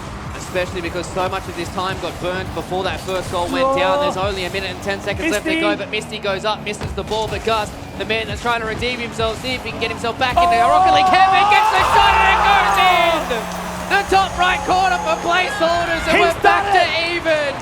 My God! The double touch, and Gus, the bounce off the ground, the drop shot was enough. Jesus. And we're gonna temper everybody's expectations with a little bit of a pause. Gus is the kind of guy that says, I'll get you back, I promise, but then actually does. Clearly. Returns it twofold. That's right.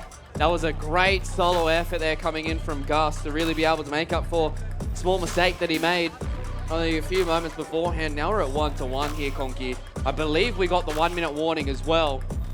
We are in a position where, oh, this is very, very tight. I mean, it would only be fitting if we went to overtime in game number 7, right? It would be, yeah, exactly right. This is exactly the kind of Rocket League that you want to be witnessing in the JBL Quantum Grand Slam. It certainly is grand, and I'm happy to see this slam. There's a lot of slamming going on right now between both of these two teams. They're just going punch for punch and seeing who will stand up when the clock ticks down. Baz goes up into the air, beats out onto Gus. Fiber wants to try and get the second touch off of Misty, but he does a good job to be able to go to that right-hand side.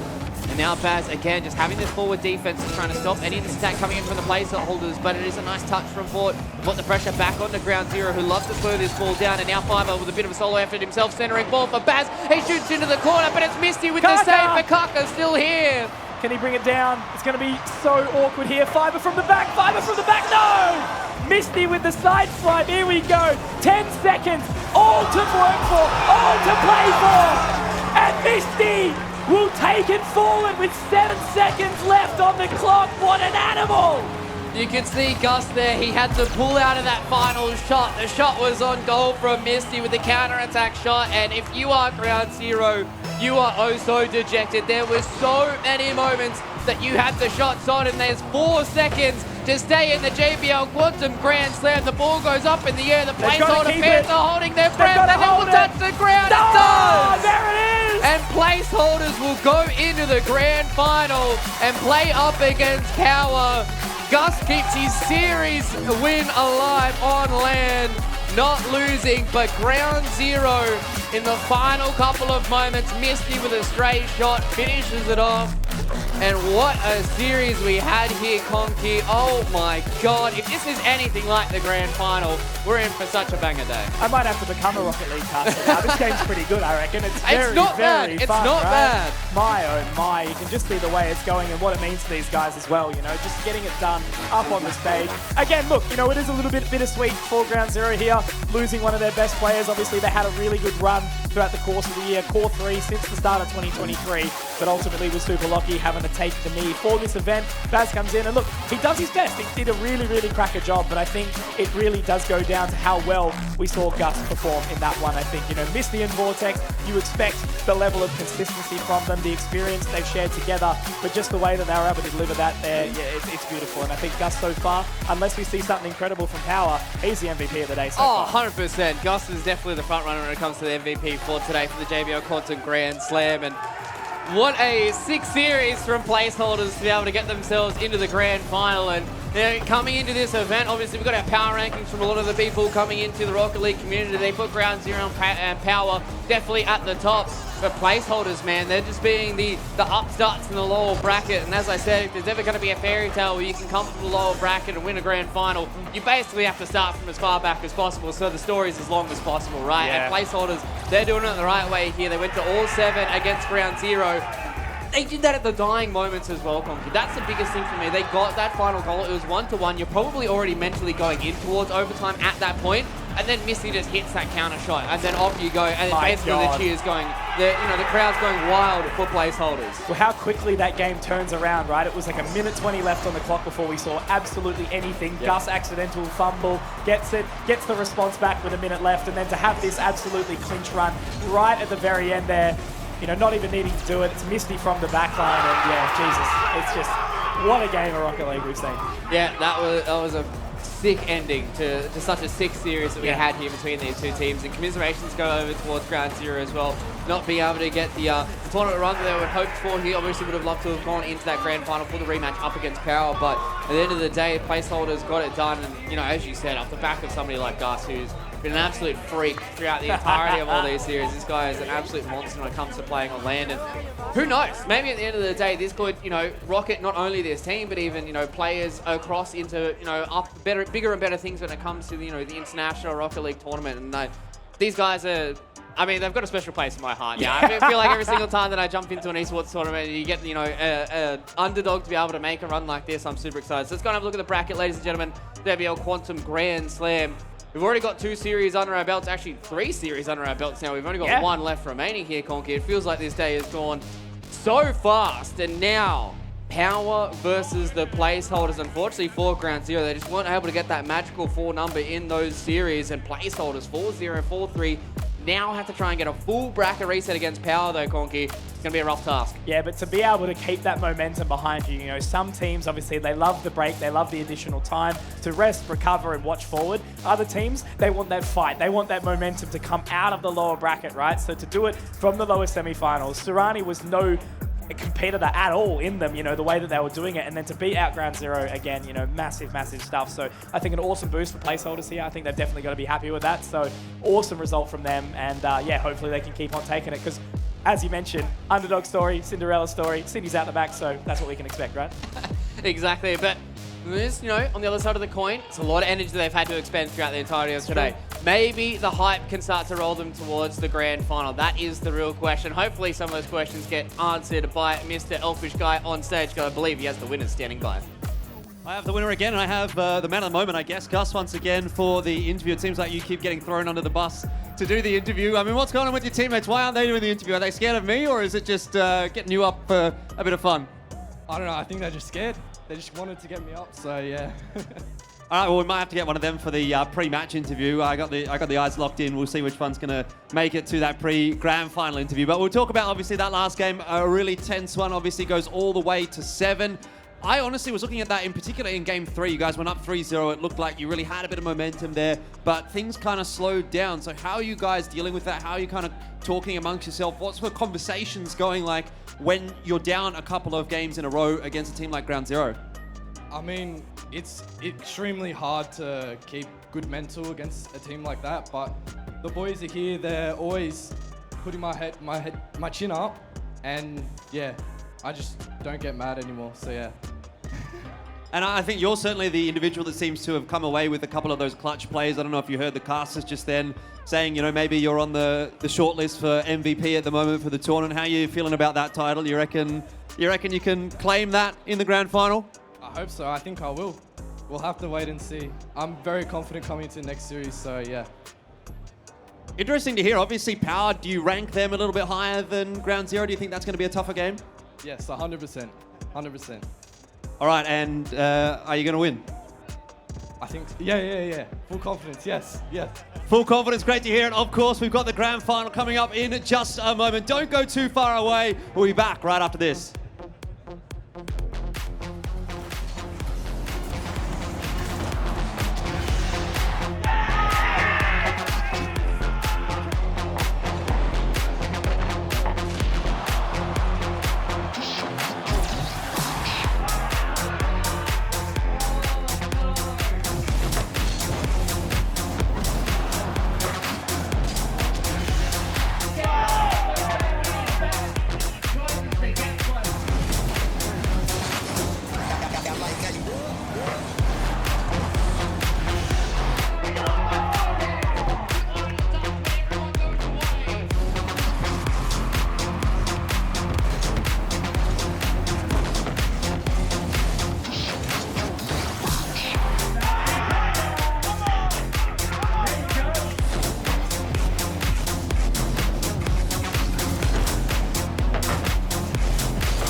Sweet like a lollipop, let me see that body drop. Sweet like a lollipop, let me see that body, body. Sweet like a lollipop, let me see that body drop. Sweet like a lollipop, let me see that body, body. Let me see that body, body. Let me see that body, body. Let me see that body, body. Let me see that body drop. Let me see that body, body. Let me see that body, body. Let me see that body, body. Let me see that body. Let me see that puppy drop. Let me see that body, body. Let me see that puppy drop. Let me see that body drop. Let me see that puppy drop. Let me see that body, body. Let me see that puppy drop. Let me see that body. See that body, see that body, see that body, lollipop. See that body, see that body, see that body. Let me see that body. Sweet like a lollipop. Let me see that body drop. Sweet like a lollipop. Let me see that body drop. Sweet like a lollipop. Let me see that body drop. Sweet like a lollipop. Let me see that body, body. Sweet like a lollipop. Let me see that body drop. Sweet like a lollipop. Let me see that body, body. Let me see that body, body. Let me see that body, body. Let me see that body, body. Let me see that body drop. Let me see that body, body. Let me see that body, body. Let me see that body, body. Let me see that body. Let me see that puppy drop. Body, body, body, body. Let me see that puppy drop. Let me see that body, body. Let me see that puppy drop. Body, body, body, body. Let me see that puppy drop. Let me see that body. See that body, see that body, see that body, lollipop. See that body, see that body, see that body. Let me see that body. See that body, see that body, see that body, lollipop. See that body, see that body, see that body. Let me see that body. Body, body, body.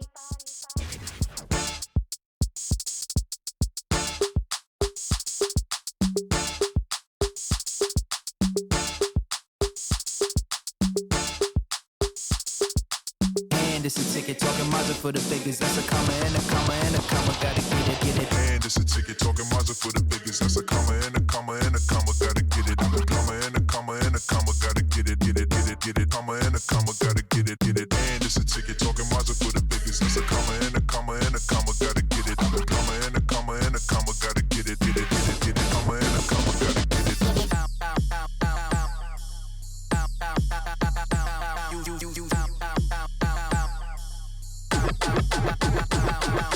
And it's a ticket talking Mazda for the biggest. That's a comma and a comma and a comma. Gotta get it. I'm a comma and a comma and a comma. Gotta get it, get it, get it, get it. Comma and a comma. Gotta get it, get it. And it's a ticket talking Mazda for the biggest. That's a comma and a comma and a comma. Gotta get it. I'm a comma and a comma and a comma. Gotta get it, get it, get it, get it. Comma and a comma. Gotta get it, get it.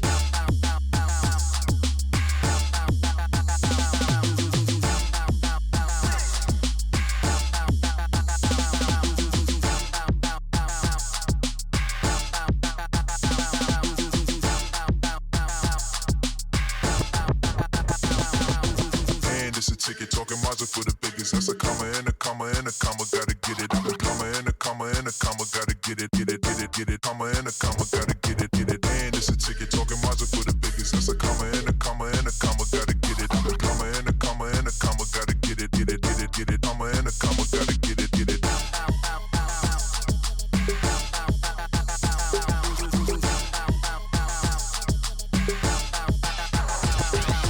And it's a ticket talking Mazda for the biggest. That's a comma and a comma and a comma, gotta get it. I'm a comma and a comma and a comma, gotta get it, get it, get it, get it. Comma and a comma, gotta get it, get it.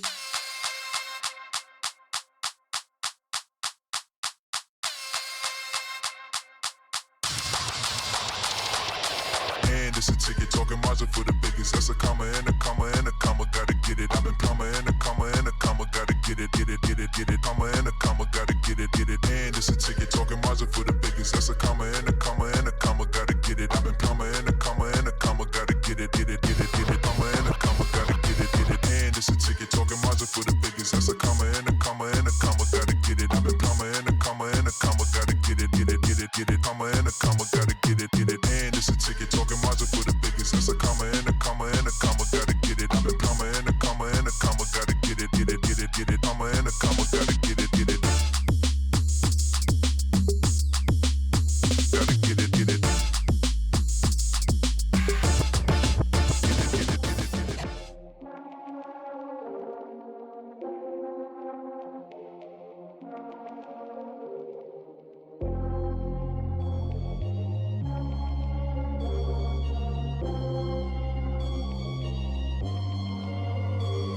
Yeah, know I'm sturdy like a Millie Rocket. Skin clear, still look young, Andy Miller knockers. Money in my pocket. Don't call me a money pocket. Engine get to rocket.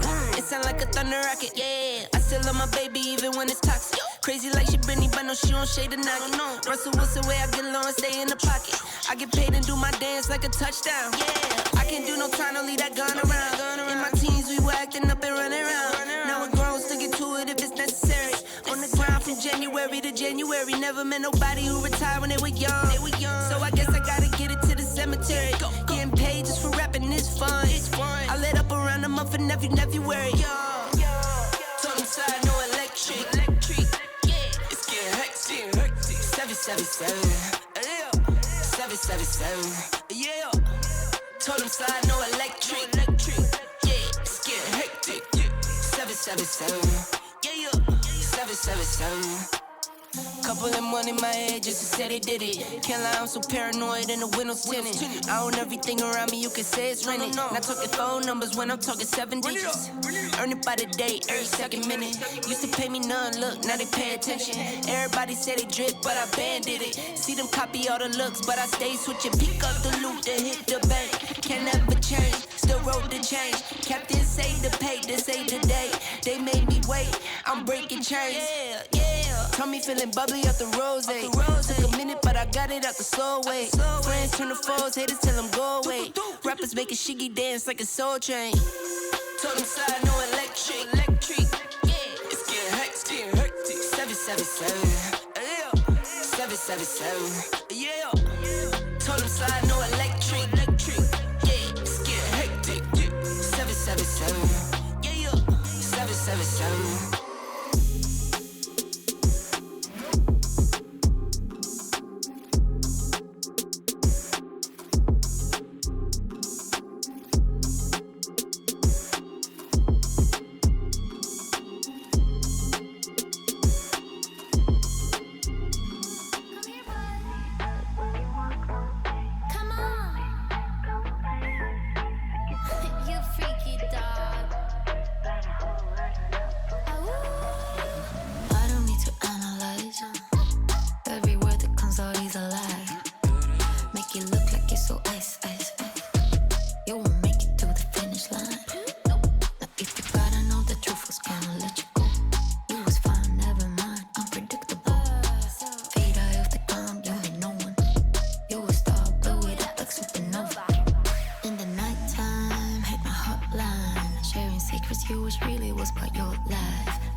Show you like my vibe. That's my candy on my wrist. Bad habits.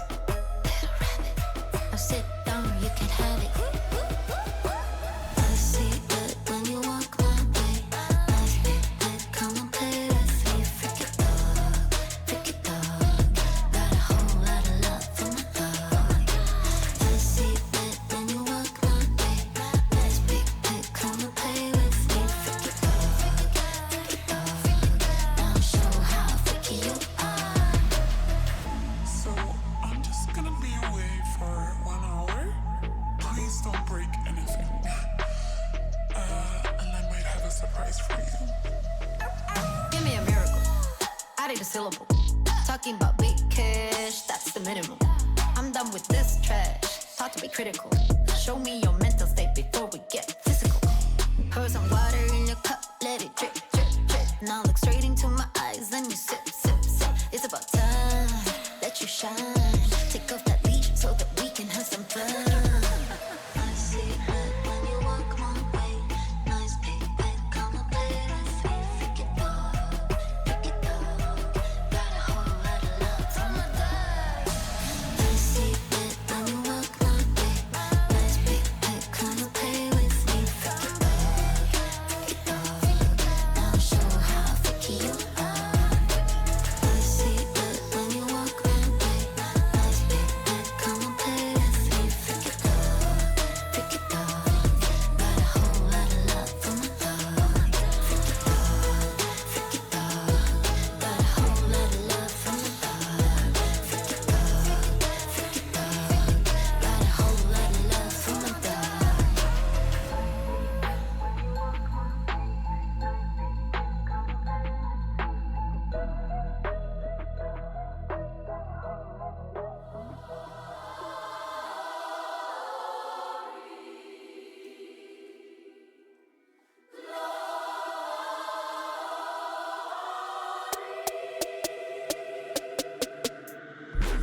Get down in the car, one time give it all. Bust it open hard, let me see you jaw. Get down in the car, one time give it all. Bust it open hard, let me see you jaw. I fucked up this Russell, day we hustle, but the oh my.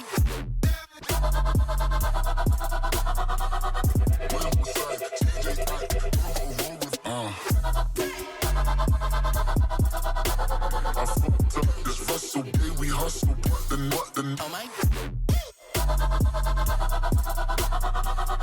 What is my guys? Know that they fly, know that they ride or die.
미심 커버여다 탑이 기대길래 돼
See that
body.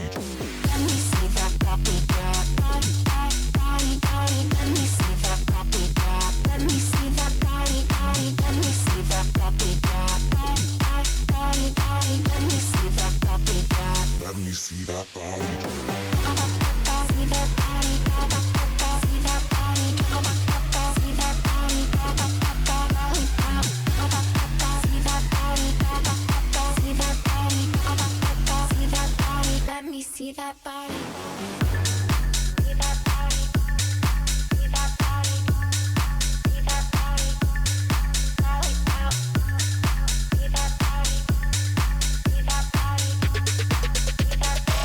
me see that body.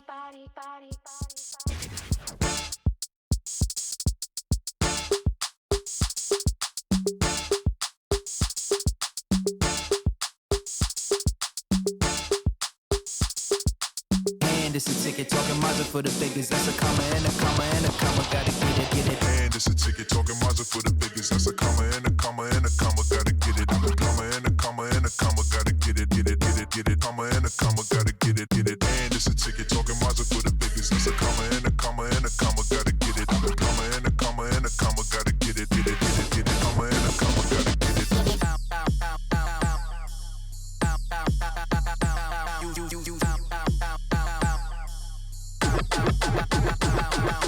And it's a ticket talking Mazda for the biggest. That's a comma and a comma and a comma. Gotta get it. I'm a comma and a comma and a comma. Gotta get it, get it, get it, get it. Comma and a comma. Gotta get it, get it. And it's a ticket talking Mazda for the biggest. That's a comma and a comma and a comma. Gotta get it. I'm a comma and a comma and a comma. Gotta get it, get it, get it, get it. Comma and a comma. Gotta get it, get it.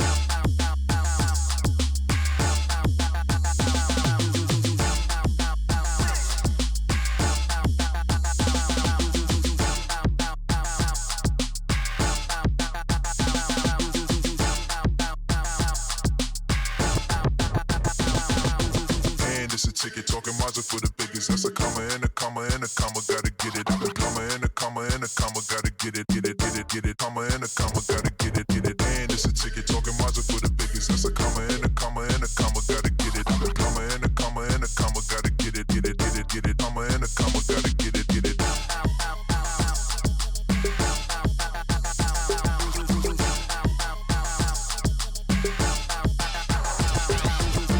it's a ticket talking Mazda for the biggest. That's a comma and a comma and a comma. Gotta get it. I'm a comma and a comma and a comma. Gotta get it, get it, get it, get it. Comma and a comma. Gotta get it, get it.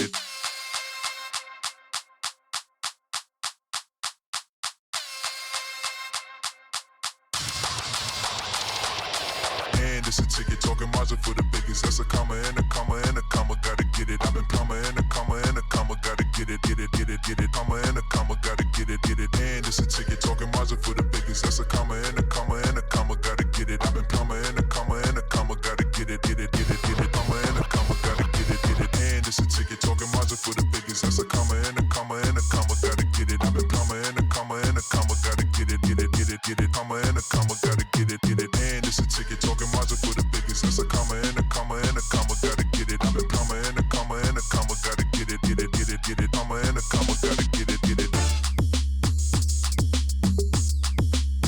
Gotta get it, get it.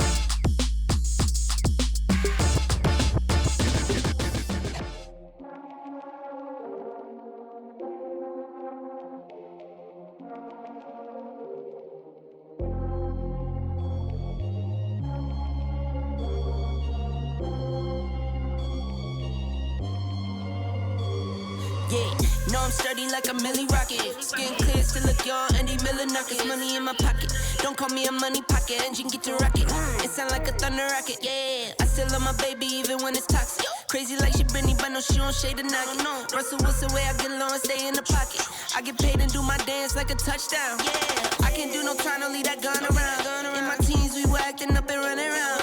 Now we're grown, still get to it if it's necessary. On the ground from January to January. Never met nobody who retired when they were young.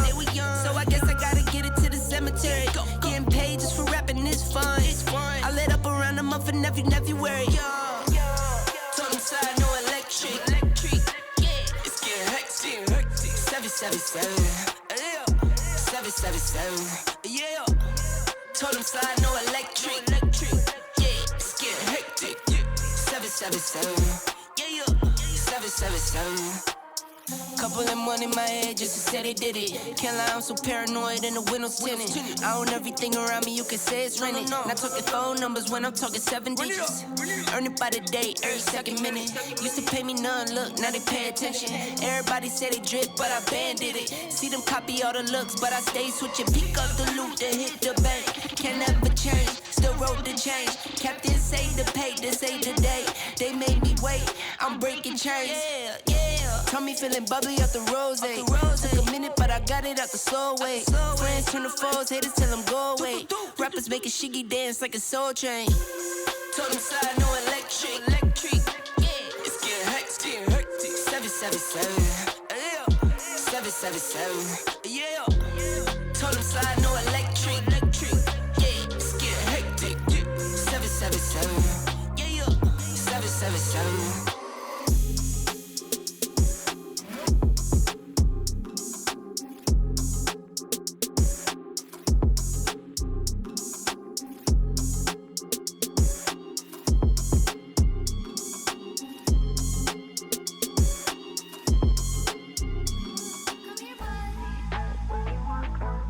Come on. You freaky dog. I don't need to analyze. Every word that comes out is a lie. Make it look like it's so ice. You won't make it to the finish line. Now if you gotta know the truth was gonna let you go. You was fine, never mind, unpredictable. Fade eye off the ground, you ain't no one. You a star, blow it up like supernova. In the nighttime, hit my hotline. Sharing secrets, you wish really was part your life. Basic bullets, with no bullets. Does your wifey know you're begging for my notice? Promise you're the same, running for the meds. Sure you like my vibe, pass my candy on my wrist. Bad habits, little rabbit. Now sit down, you can have it. I see it when you walk my way. Nice big head, come and play with me. Freaky dog. Got a whole lot of love for my dog. I see it when you walk my way. Nice big head, come and play with me. Freaky dog. Now show how freaky you are. So I'm just gonna be away for 1 hour. Please don't break anything. And I might have a surprise for you. Give me a miracle. I need a syllable. Talking about big cash, that's the minimum. I'm done with this trash. Thought to be critical. Show me your mental state before we get physical. Pour some water in your cup, let it drip. Now look straight into my eyes, then you sip.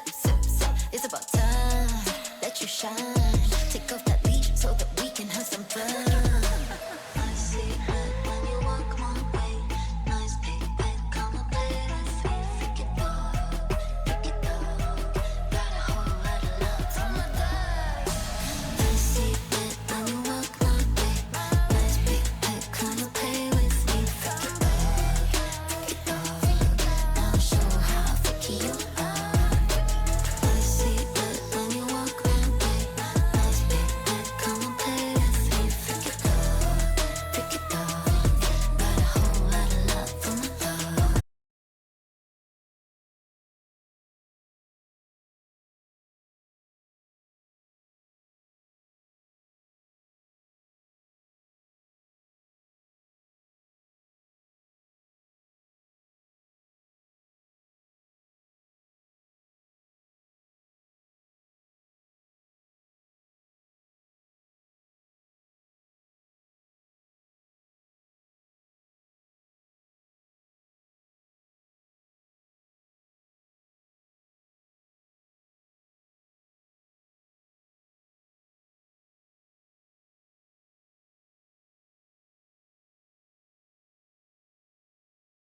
Can't lie, I'm so paranoid and the windows tinted. I own everything around me, you can say it's rented. Not talking phone numbers when I'm talking 7 digits.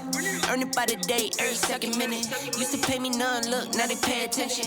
Everybody say they drip, but I banded it. See them copy all the looks, but I stay switching. Pick up the loot, then hit the bank. Can never change, still wrote the change. Captain say the pay, this ain't the day.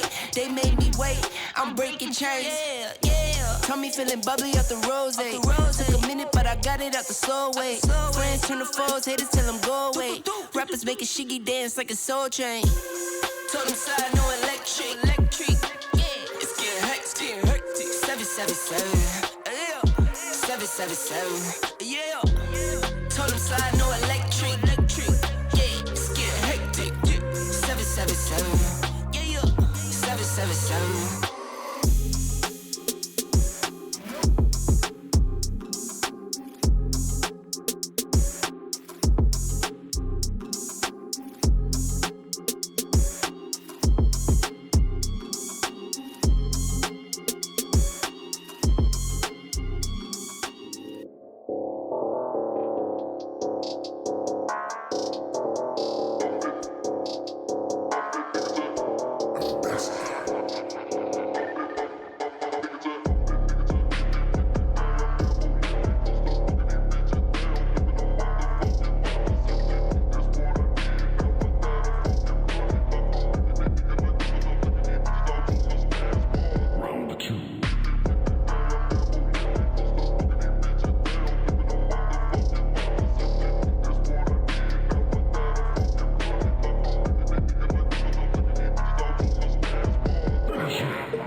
Get down in the car, one time give it all.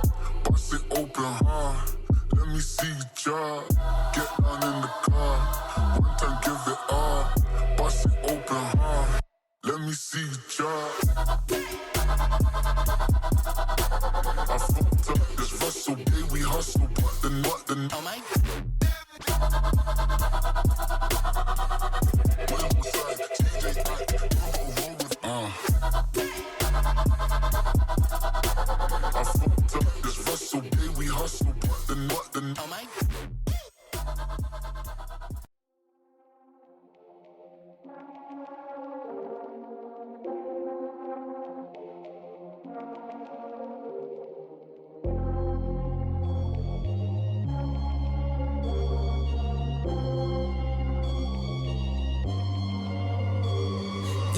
No, I'm sturdy like a Millie Rocket. Skin clear, still look young, Andy Miller knockers. Money in my pocket. Don't call me a money pocket. Engine get to rocket.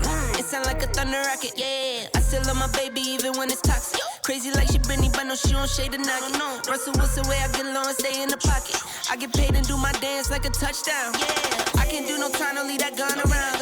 In my teens, we were acting up and running around. Now we're grown, still get to it if it's necessary. On the ground from January to January. Never met nobody who retired when they were young.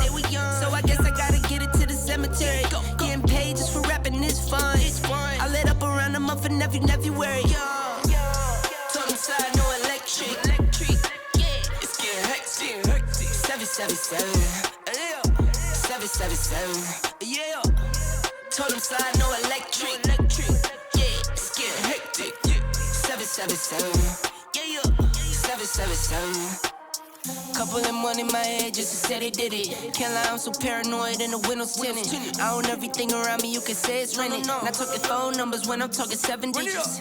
Earn it by the day, every second minute. Used to pay me none, look, now they pay attention. Everybody say they drip, but I banded it. See them copy all the looks, but I stay switching. Pick up the loot, then hit the bank. Can never change, still wrote the change. Captain say the pay, this ain't the day.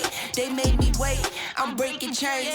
Yeah. Tell me feeling bubbly out the rose. Took a minute, but I got it out the soul way. Friends turn to foes, haters tell them go away. Rappers making shiggy dance like a soul train. Told them slide, no electric. Yeah, it's getting hectic. 777. Yeah, 777. Yeah, told them slide, no electric. Yeah, it's getting hectic. Yeah, 777. Yeah, 777.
Talking about big cash, that's the minimum. I'm done with this trash, taught to be critical. Show me your mental state before we get physical. Pour some water in your cup, let it drip, drip, drip. Now look straight into my eyes, then you sip, sip, sip. It's about time, let you shine. Take off that leash so that we can have some fun. I see it when you walk my way. Nice big bed, come and play with me. Freak it up, freak it up. Got a whole lot of love for my dog. I see it when you walk my way. Nice big bed, come and play with me. Freak it up, now show how freaky you are. I see it when you walk my way. Nice big bed, come and play with me. Freak it up, got a whole lot of love for my dog. Freak it up, got a whole lot of love for my dog. Freak it up, got a whole lot of love for my dog.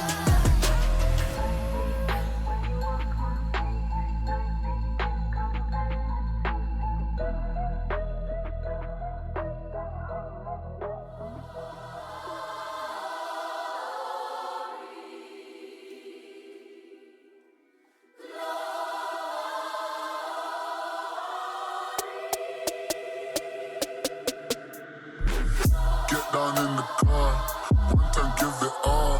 Bust it open hard, let me see you drop. Get down in the car, one time give it all. Bust it open hard, let me see you drop. I fucked up this Russell, yeah, we hustle, but the Oh my.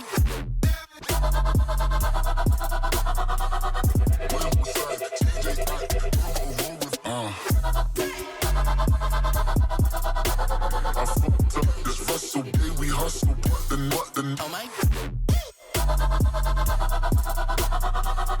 What is my guys? Know that they fly, know that they ride or die.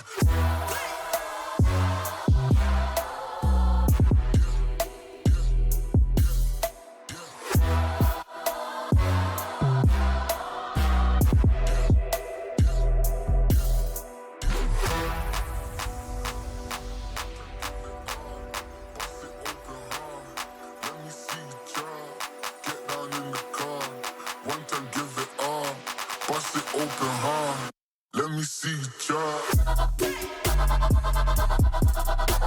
I fucked up this hustle, baby, we hustle. What then? Oh my. Boy, on my side, DJ, I roll with. I fucked up this hustle, baby, we hustle. What then? Oh my. What is my guys? Know that they fly, know that they ride or die. Get down in the car, one time give it all. Bust it open hard, let me see you jaw. Get down in the car, one time give it all. Bust it open hard, let me see you jaw.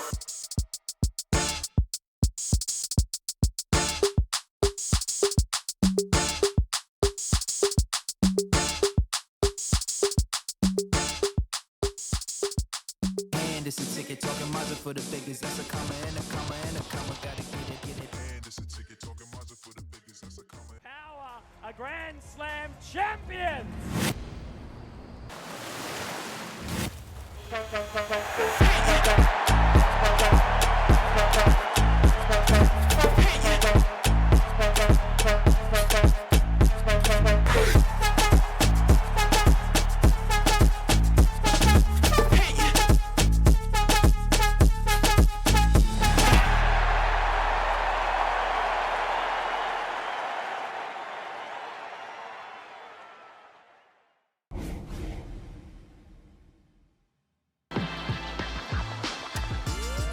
Thanks for sticking with us, Rocket League fans. Bit of an extended break, but we are here at the PAX Arena at PAX Australia 2023 for our grand final of the JBL Quantum Grand Slam for 2023. It is Power taking on the upstarts in placeholders to see if they can crown themselves the champions for 2 years in a row. Conky by my side once again, buddy. It's been a long break.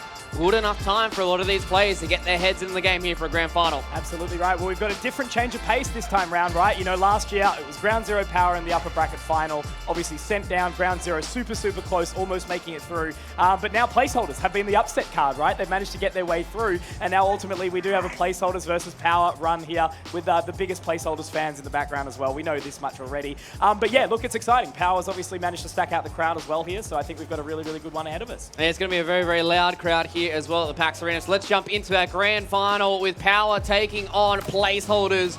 Made the trek all the way from the lower bracket in that third seed to try and get themselves a shot at the Kings in the grand final. And it is going to be Power who are going to be standing there with the advantage of not having to get the bracket reset, Conky. That's the biggest thing here for placeholders.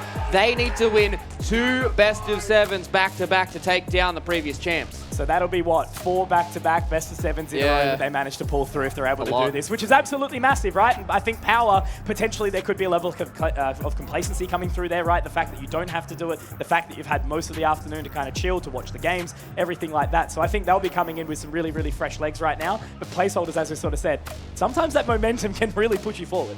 Yeah, 100%. That momentum can really carry you through to a grand final. But we've got our competitors on the stage with Elfish Scratch. Let's go and join them.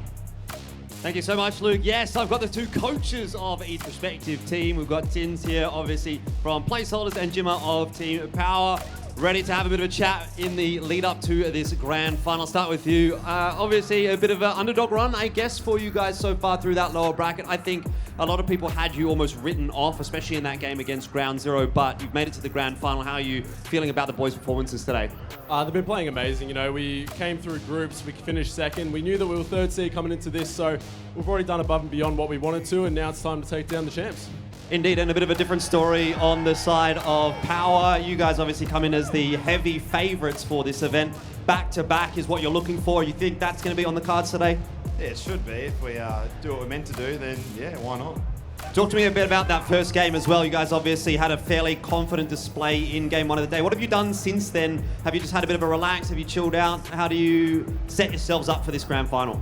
Yeah, it's definitely a bit of just go, go, go. So you go out there and it's always, you feel it out. It's our first time actually playing in a LAN environment together, first time hanging out as a team. So it's kind of just, now we're here, we know what it feels like. Let's just get in the groove and just do what we do in screens. Indeed, and I guess on the other side of the coin, I want to ask you about the crowd support that you've been gaining. I feel like it's slowly but surely been building over the course of this event, and it does seem as though it's going to continue into the grand final. Do you think they're just backing you because they're the underdog, because you're the underdogs, or have you done something special today and are going to continue to do something special today to light that crowd up? We'll try our best. It's amazing, all the OC boys coming out supporting, and you see these guys on a daily and ranked in streams and everything. So to be able to meet everyone in person and especially have them backing you, it's definitely given the boys some energy, and we'll see if we can bring on the trophy for them. Yeah, certainly. We're looking forward to maybe a good start. Do you think a good start is going to be key to that momentum? Because it does feel like you've been a bit of a momentum-based team throughout the course of today. It's definitely the first goal. It's always coming into the first game. You need to maintain that high energy that you have midway through the game. So it's always about the first 10 seconds, setting a good example, and Power's going to be a very hard team to beat, so definitely getting that first goal will give us a bit of a boost. All right, and can I get a score prediction from you before we go? We're definitely going the bracket reset, but I'll leave the rest to the imagination of the crowd. Righto. All right, what about on the other side of the coin? Score coming from the Power side, is it another 4-0 in a grand final? Yeah, look, if we do a 4-0, we will, but if we have to win in game 7, we also will do that too. A win's a win, so we'll take it as far as we can and win.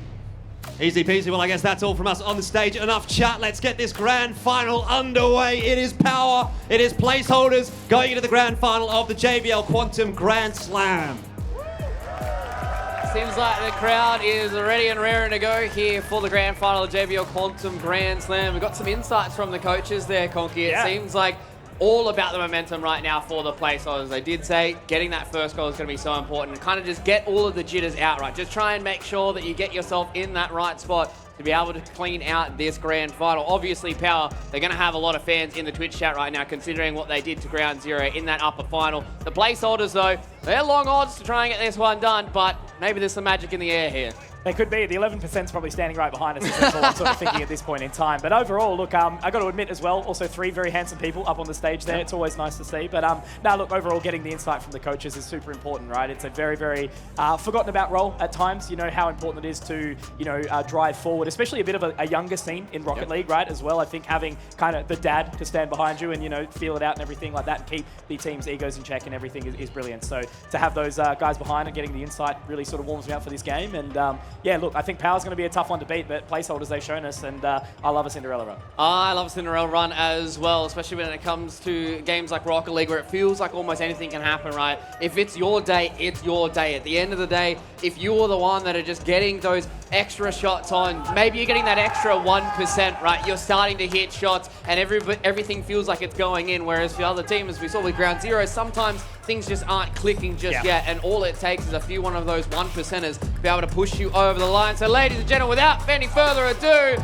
let's jump into the grand final of JBL Quantum Grand Slam. Placeholders will take on Power in a best of 7 to try and get the bracket reset. Let's run it back, Luke. We're here again for the Quantum Grand Slam. Let's see what happens. The kickoff is close, but there is a level of defense there as well. So straight into it, into the mix of things. Fever has got his lines ironed up, but it's going to be Vortex to actually send it back towards center. Yeah, Vortex is trying to get these touches on here. You can see that they're trying to put the emphasis on scoring this first goal. The first 10 seconds are so important. Almost got the man of the hour. Trying to get himself that MVP award in his hands already here, but now Vortex gets the hit into the corner off the back wall. Power trying to get the defense going. They get it dug out there by Banana Head. Nobody's home. It's Misty! There's the first blow. Little first blood, Luke. That's what they needed, Conky. They talked about it, right? Getting that first goal is so important for this placeholder squad. Get the jitters out of the way, and now they can sit back and play the D-roll. Step one, secured, right? Now you just got to slowly chip it forward. And what I'm actually interested about whilst we've got this quick pause is we talked about Gus, the Gus bus, right? Which we told about throughout the course of the day. But also Banana Head is someone that we were looking at in the opening series, right? He was looking so good, the newest addition to the roster.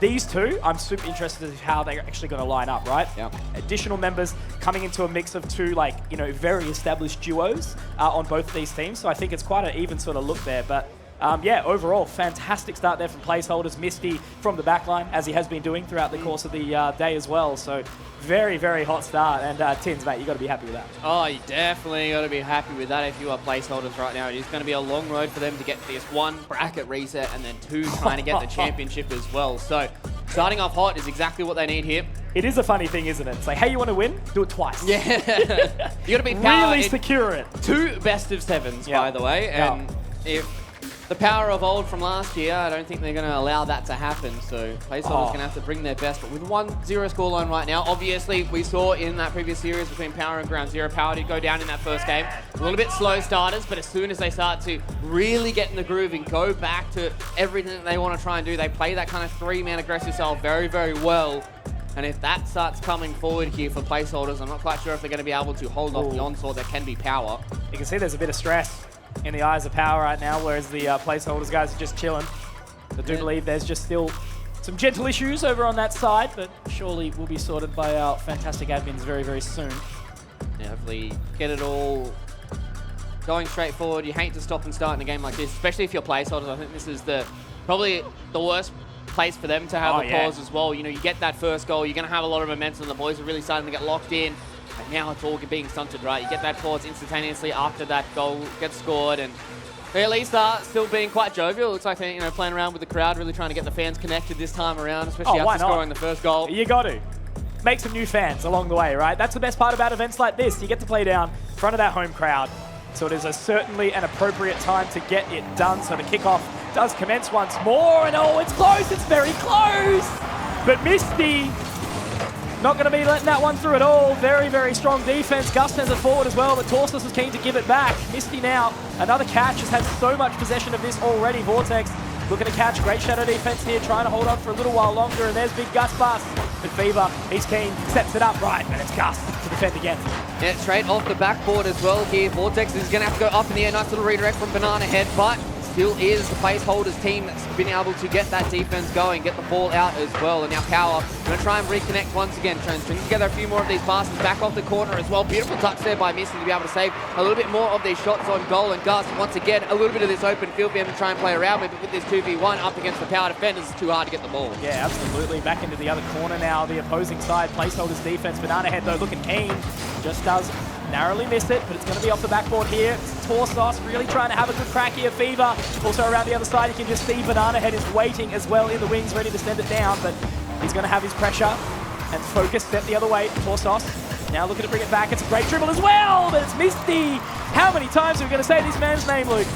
It really does feel like this duo in the back are doing a whole lot of work. Vortex coming in there for a slight little bump. Misty being able to go directly towards the ball, and now with a little bit of a counter-attack. Torsos wasn't a shot on goal there. Again. Potentially could have been something that Power could have started to cheer about, but with Fever coming over the top. God. It's another beautiful save by placeholders. They're starting to hold on here, Conky. Absolutely, but Power just continue to apply this pressure. You know, placeholders don't want to be like a little turtle in their shell right now, trying to defend for as long as possible. They need to get some offense behind them as well, but look at this right in the middle, right in the mix. But it's a demo. Is it going to be enough? However, it's Fever! Oh my God, he sends it in from the top off the backboard. And that's a great quick response from Power. Yeah, I thought that demo was going to be enough for placeholders to be able to hold on, but Fever with a little bit of a solo effort. Unfortunately, Misty couldn't get his car out of the way. Got the redirect directly into the goal, so we are now back at 1-1. Almost at the halfway point of game number 1 as well here, Conky, and this is where we're really starting to try and figure out what placeholders are made of. Can they do it once again? Score another goal onto Power and put the pressure back onto the remaining champs? Absolutely. Gus looking to send it down the middle. It looks like Torsos is there, but it's a good redirection here. Now Fever trying to collect it inside middle once more. Vortex, how's he going to be able to get this one out of the corner for the time being? Look at him just so hesitant right now. It's actually a demo as well on the boost pad. He was just trying to regain a little bit of that boost, and trying to stay in the back lines with a decent amount of boost to try and get these aerials going. Vortex will come up into the air. play around this midfield here, but once again, back in the defensive half for placeholders. Gus will get the clear out into the corner, but they're still not out of danger just yet. Power will continue to attack. They want to try and get this into a 1-goal lead for themselves. Misty, maybe a little bit of individual brilliance is needed. Centering ball once again. Torsos picks it back up off the roof. Now into Fever once again. Where's Banana Head? There he is! We talked about it, the guy that's waiting in the wings, and he is ready to strike at any opportunity, and Power once again. Man. All three of their members get involved in almost all of their goals. I was going to say, under pressure, you get diamonds, but apparently not here from placeholders because Power were just continuing to apply that pressure time and time again and not letting placeholders get any movement. But that looks like, oh, geez, oh my God, it's coming back close already. Very, very close. Power, again, are just showing, basically bearing their fangs at this point. Yeah, they're really trying to just put a foot down here, and we already talked about it on the stage, right? Momentum is very, very important for placeholders here, so if they're able to step that out early on for Power, it could be another championship under their belt.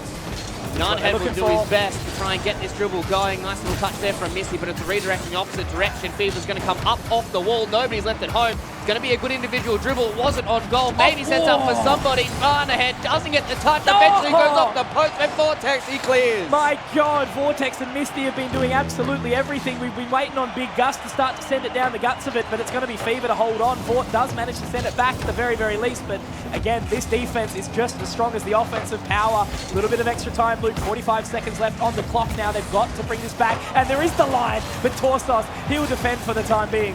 Yeah, it was a beautiful touch there. Placeholders being able to connect together. Still is only 1-goal lead for Power, so plenty of time for the placeholders trying to get something done, but they need to try and get this ball out of their defensive half. Torsos doesn't clean it up, so Misty now actually has an opportunity to get this ball out, but it will just continue to stay in front of their goals. Now, Vortex gets it out. How much boost does he have? It looks like he's got none left, so he can't contest the ball. Gus picks it back up, sends it nice and high, but Torsos is there to collect as well. Now Banana Head with control of the ball. He's going to be able to send it down center field, but Misty, defense, 10 seconds, trying to do their best, trying to bring it forward. If they want this overtime, they're going to have to get moving now, but Gus picks it up. Is he going to be able to do it? He's moving it nice and forward. It's going to stay nice and high, but will it be dry? They're going to try and send it down, and they absolutely do. It's a narrow miss, but that's Power getting the opener here. Yeah, they did well to be able to pull that one back. Did Power, as we said. First goal, extremely important for placeholders. They got it done. There's a little bit of a momentum starter there with that pause in the middle, and Power able to regroup and pull that one back and get themselves the first game on the board. One step towards another JBL Quantum Grand Slam trophy. As you can see, Misty, he's calling the big W's. Unfortunately, this time around it is an L. Still plenty of Rocket League to play here for the placeholders.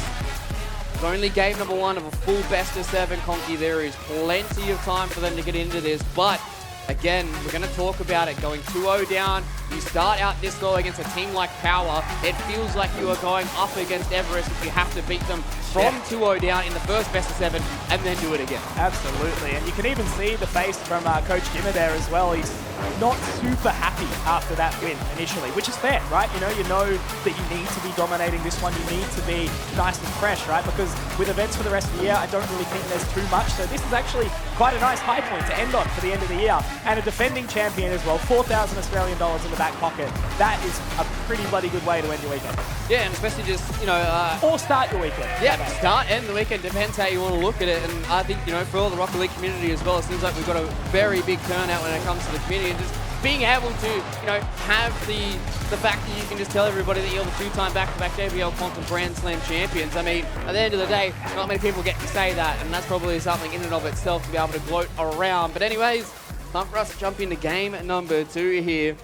Placeholders, as always, looking for that opening goal, whereas Power, they're much more comfortable just letting this kind of play out. They've got a couple of minutes left to go. They're more than confident to try and eke 1 goal, maybe string it into 2.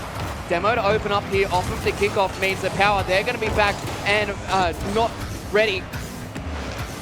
Moving it across though, Torsos sends it straight over Fever. A little bit of a touch there to get it in towards center field, but in the corner, Misty will collect. Looking to hold on for as long as possible, but Banana Head able to intercept and bring it forward, but there's Fort again to defend. Holding true, trying to just keep control as best as they possibly can, because this is the thing, Power, they've had so much chance to defend, they've had so much pressure applied to their opponents in placeholders. Placeholders need to be able to break this mold if they're going to have any contest at trying to win this back, and there's Gus! He's boarded the bus. He has. He thanked the bus driver very, very happily.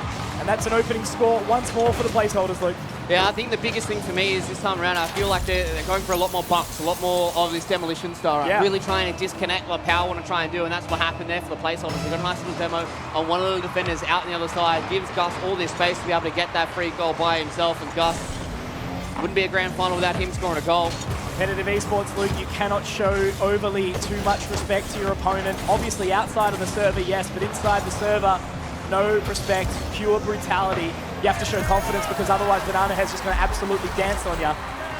And that was just one of those scenarios where it was the last line of defense, and as soon as placeholders lost that member, especially after the demo as well, it was all open goals for Banana Head, and Full Calm and Collective was able to finish as well. So we're back to even Stevens. It feels like there's a little bit of deja vu here.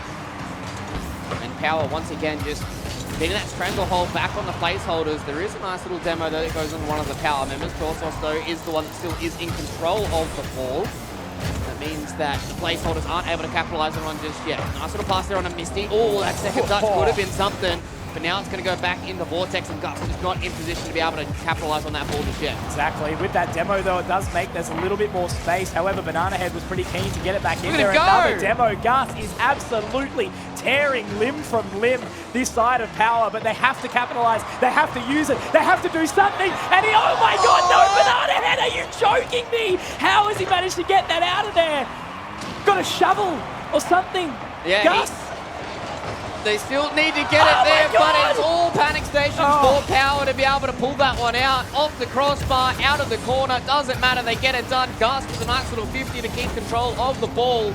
And the placeholders, they can smell blood in the water, they can smell a goal.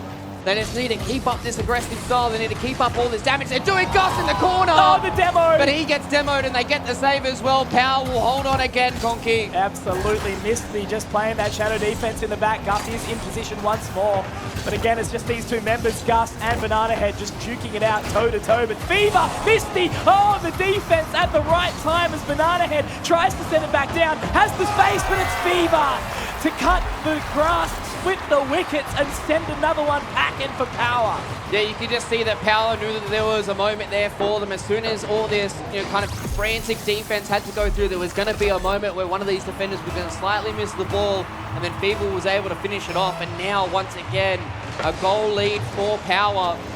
They're just really starting to tighten these screws up against placeholders. It feels like just nothing's been able to stick for them, and things are really starting to go the way of Power. That was almost something, the deflect off the roof, but now Ford, they have a little bit of open space with that demo going in, but Banana Head does a beautiful job to juke around one of these attackers to keep the ball in their half. Gus is fighting for it again, though. Look at him, already eyes on the prize once more. Gets that double touch, but it's another demo in the sky. Torsos, he has to try and send this one through. Misty is there to at least send it packing for now, but it's on to Ford. Does he have the space? Does he have the time? No, Fever will deny, but there's Gus trying to duke it with Torsos. They're just contesting, and it's Gus again to destroy, to decimate, but Fever and Ford, they also duke it out. This is absolute insanity going on right now, Luke. You can't even keep up with what's going on. It feels like everybody is saving with a millimeter to go, getting shots on permanently between both of these two teams, and unfortunately for the placeholders, the ball is just not in the right half of the court right now. They want to try and be on the aggressive, be on the front foot, utilize all these demos that they are getting, and now Misty, nice little shot in towards the midfield. That demo goes the way of Power this time around, though, so slowing it down is the placeholders. Really just want to try and wait for Gus to respawn. He does get it going now. Nice little pinch out of the corner, but a double tack comes in from Banana Head. They still get the save. They haven't been able to close it out just yet, have Power. But they're so close. It's just pure desperation. This is exactly what you want to see from placeholders, right? Putting on enough pressure where you do have to feel like Power is scrapping it out a little bit. Sure, they're taking the lead. Sure, they're in a little bit of control, but with a minute left on the clock, anything can happen. Another demo, that's going to put placeholders in an awkward position. And now the crossbar, it's going to be skipped. That's actually a little bit of a whiff there. Gus, he's going to be able to pick it up just in time. But Banana Head waiting in the wings as per usual. We'll bounce it off the corner. We'll try set it up because there's Torsos, but no. It's the denial again from Misty. He has been defending everything. But again, oh man, Gus, he tried so damn hard, didn't he? Yeah, eventually it's going to break. There was just, felt like it was shot after shot after shot that was for Power. 4 minutes. 4 minutes of that. It's, you can just see that as soon as Power are able to play their game, they really do kind of strangle the placeholders out of this game, and now with a 2-goal lead, 40 seconds left to go, they're going to have some miracle here to try and go up to a 1-1 scoreline in this grand final. It's very hard for the placeholders to kind of play the game that they want to. They are playing very demolition heavy, but they haven't been able to capitalize on any of these demos just yet. Up off the crossbar, Torsos does well to be able to dig that ball out, and Gus, again, a centering ball, but Power, they just do a good job getting all three members back, just holding off, just playing slow, and just trying to get this ball out. Some individual brilliance from some of the players and placeholders, but it's just not enough to get the goals just yet. Absolutely, all desperation here. You know, 10 seconds, it's unlikely that placeholders are going to be able to close it here. Vaught, if he gets it, oh, but Banana Head, that defense, that might have just saved the game there, Luke, and I think it absolutely will. As soon as that hits the ground, they know it's done, and it's going to be Power walking away with a second game here of this best of 7. They only need 2 more to secure the JBL Quantum Grand Slam 2023. Yeah, it definitely feels like Power have one hand already on the championship. There's still plenty of Rocket League to go, though. At this point, wouldn't hate to see maybe a tactical timeout coming in for the placeholders. Yeah. Try and get themselves mentally reset, just trying to figure out what is going wrong. It feels like in this game number 2, they really, once again, put a lot of emphasis on getting these demolitions, but they just weren't able to get the ball into their offensive half. They were constantly defending for what felt like 4 minutes, and as you said, there's just, at some point, if you are defending for so long, you will eventually make a mistake. Even the best teams in the world make the mistakes of that much pressure being put on them. And with the amount of shots on that Power were having, there's an inevitability for them, and it just really did feel like, unfortunately for placeholders, some of their shots on, like that shot there, you know, just going a little bit wide, and sometimes just getting some of these lucky little bounces for Power and what have you. It does feel like the Power just had that little bit extra 1% to try and get them over the line. Yeah, it's definitely a thing of right where you see that experience, because there is absolutely no doubt in my mind that placeholders are making Power feel the pressure. There's a little bit of a sweat. There is certainly so many of these moments where it's just the absolute narrowest margin, where it's the save or the goal opportunity or whatever, and it's just a constant contest in this. But Luke, all I got to say is, like, you turn around for a second, you look at this crowd. This crowd is absolutely massive. And they're packed and they're ready to see, hopefully, a bracket reset, but they're going to need a whole lot of energy to the placeholders, boys, to try and get themselves towards that win. And as I said, perfect time for a tactical timeout. The placeholders now, they're going to take these couple of minutes, they're going to sit back, they're just going to try and get themselves zen. They're just try and get back to what helped them win that series up against Ground Zero. I'm sure they can hear the crowd as well. You can see even the coaches getting everybody excited. Well, I think what I want to hear is, like, I keep hearing the placeholders crowd, but can I hear the Power crowd for a second as well? There's a decent amount of Power people around. There's a fair bit going on, but what about the placeholders again? Jesus, guys. Power, what's going on right now? Definitely a bit of crowd bias happening this time around. And I think the placeholders are going to need a whole lot more than that to try and get this series back on track. Game number 3 is ready to start. Players are loading in. Few seconds left to go again. I'm going to talk about it through the entirety of this series. First goal, extremely important for the placeholders. Continue to set that tempo. Now the first demo goes the way here of Power. It's going to slow this ball down. They're going to try and get another shot on, though. Goes past Misty. Torsos, though, isn't on shot, so he isn't able to get that first goal going. Fever will come in. Misty deflects it. Banana Head will try and keep this ball in the oppressive half. A little bit of airtime. Vaught now looking to try and bring it back here. Banana Head, though, waiting in the wings again. You know, this time he's falling back to a little bit of that shadow defense, just keeping a bit of a keen eye. But as the demo comes through, that does open up an opportunity for Misty. He's replenished the boost, and now he's looking to try and send this up, try and put it into the square. But it's actually Gus who is up and over the top. But it ultimately does go back their way, and Power controlling the ball again. Yeah, you can just see trying to win these 1v1s across the pitch, trying to make sure that they get a lot of this ball in the offensive half. Vortex goes in, nice little demolition there from Gus, but Fever and Banana Head will be able to hold strong here on their duo, be able to get themselves this ball control back. But Gus once again beats one, almost beats Torsos as well. Vortex will continue to keep this ball inside of Power's half. The ball goes up into the air, Missy misses the touch, doesn't get it. Nice little defensive read there by Power, and Gus off the back wall and into the goals again. Gus opens up the account for placeholders in a 3rd straight game, but he really needs to get more of those going. Can't go inside of their shell. Arthur Power get the answer back. They need to get the stranglehold back onto this ball. This Twitter account is now a Gus Stan account, the way he's been going. But Power, you know how good they are at this point in time. every single time we've seen, I think it's been the opening goal for the placeholders. Yeah. All of these matches, and Power have brought it through. Consistency and the score to be in it to win it. You just see now they kind of switch gears, right? They're 1 goal behind. They're going to keep this 3-man forward pressure. It's all about the counterattacks now for placeholders. Can they get this ball going in? Misty almost gets a nice little deflection off the top of Banana Head, but that goes over the top of Gus. Their Vortex in the back to clean it all up. That's a nice little touch as well. Gus almost gets the finishing on that one to get the 2nd goal of this game and start to get the lead going out for the placeholders. He's going to be able to center it once more, at least sending it a little bit higher, but Banana Head is going to be doing the opposite. The dribble over the top sends it to Fever! And Banana Head shows his diversity again, the way he can play mechanically. This man is gifted. Team dynamic, and again, you know, this guy only joined the roster a couple of bloody weeks ago. He's good, he's experienced, right? Background from the Pioneers, but he is pioneering a new position in Power right now. It definitely feels like they very good at just switching their roles up on the fly here for Power, and that's why this 3-man shot goes in, but Gus off the roof answers back instantaneously for the placeholders. And this is what we talked about, Conky. You can't go inside of your shell. Going up against a team like Power, they will try and get a response, but you need to answer back as quickly as humanly possible, and placeholders do that. Yeah, absolutely, man. This guy, you know, it's not even a thing. They're down, you know, a little bit of struggles behind, but this guy is making it entertaining. This guy is carrying the team forward, but it is a team game and it can't be done without. As Vort and Misty continue to defend this vicious offense from Power. Banana Head looking off the crossbar!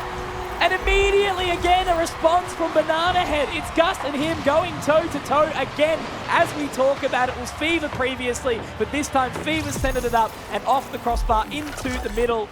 And he gets it done. Straight off our backboard, straight in the center. Oh my God, this is crazy. Yeah, beautiful pressure once again coming in from Power. They get the demo and Gus inside of the goals, and it's a 2 versus 3, and Banana Head just has to alley-oop it. And at that point now, Power, they get themselves back to even, and this is where they like playing their ball. They like playing from the even state, because all it takes is one mistake and they will capitalize on it. Nice little pass in the center. Banana Head misses it, but Fever gets the assignment, picks back up, gets a touch on the bottom part of his car, and now Misty tries to go on the counter offensive, gets a nice little demo forward off the backboard, doesn't get the touch. So placeholders, they're still going to be able to keep this forward pressure going. Absolutely, and look at Gus dribbling it forward. Misty is there waiting in the wings, but it looks like Banana Head already ready to defend as well. Vort bringing it forward. Torsos is there to defend though, as the boost is recollected by Banana Head. And now in the center, Gus tries to line it up. It's Misty. Misty with the dribble. Is he going to be able to send it down? No, it will be defended by Fever again. And now the opening is there. It is available, but Gus is there to deny once more. He's got his eyes set on the prize, but Torsos will continue to deny. Now Vort trying to jump over and above the top. It is just cat and mouse, back and forth, but Misty tries again, has another opportunity, but it doesn't quite work out here. Vort though, from the other side, from the corner, he sends it forward, and again it's defended. You can't tell what's going on right now. Power under the pump. They're doing well to hold defensively. Gus is breaking some ankles. He gets it done, and Vortex will close it down. And it's a 3-2 scoreline now for the placeholders, with Gus doing some individual brilliance, breaking Banana Head in half. And then Vortex finishes it off with a nice little touch, and placeholders with 1:20 to go put themselves in front in this game number 3. These tactical timeouts, man, they are working wonders. So just needing to hold on. They don't want an overtime. They want that game victory. They want to bring it forward. Vort trying so hard to extend out that lead again. They're wanting to make it 4-2. They're wanting to secure this dub, this victory royale. This Torsos does have a little bit of a further look forward. Gus is there to defend and going toe-to-toe with Banana Head once more. Again, Power, they're 1 goal behind, and they will just send 3 members towards the goals, trying to squeeze out the defense from the placeholders, doing a good job of trying to keep this ball active, trying to keep this ball up into the air, trying to force out a lot of the boost coming in from Power. Once again, being stuck inside of the corner as well. Gus doing an interesting trick towards the goals as well. And now, back on the defense is the placeholders. They've got 30 seconds left to go here with 1 goal victory. It's exactly what they need going into this game number 3. Vort, nice little centering shot, almost gets past Fever. Jesus, right in the middle there, but you can just see how desperate Power are to send it back, how desperate they are to hold on right now. 10 seconds. Let me hear it, crowd. Let me see if you can fire this one up right now. 5 to go, pushing it forward. Will Power be able to collect this? They're going to have to try and keep it up high, Luke. They're going to have to try and carry it all the way across. They're going to try and slam dunk this one down as Torsos does line into position. Fever's going to be able to get the catch. Fever's going to be able to send it forward.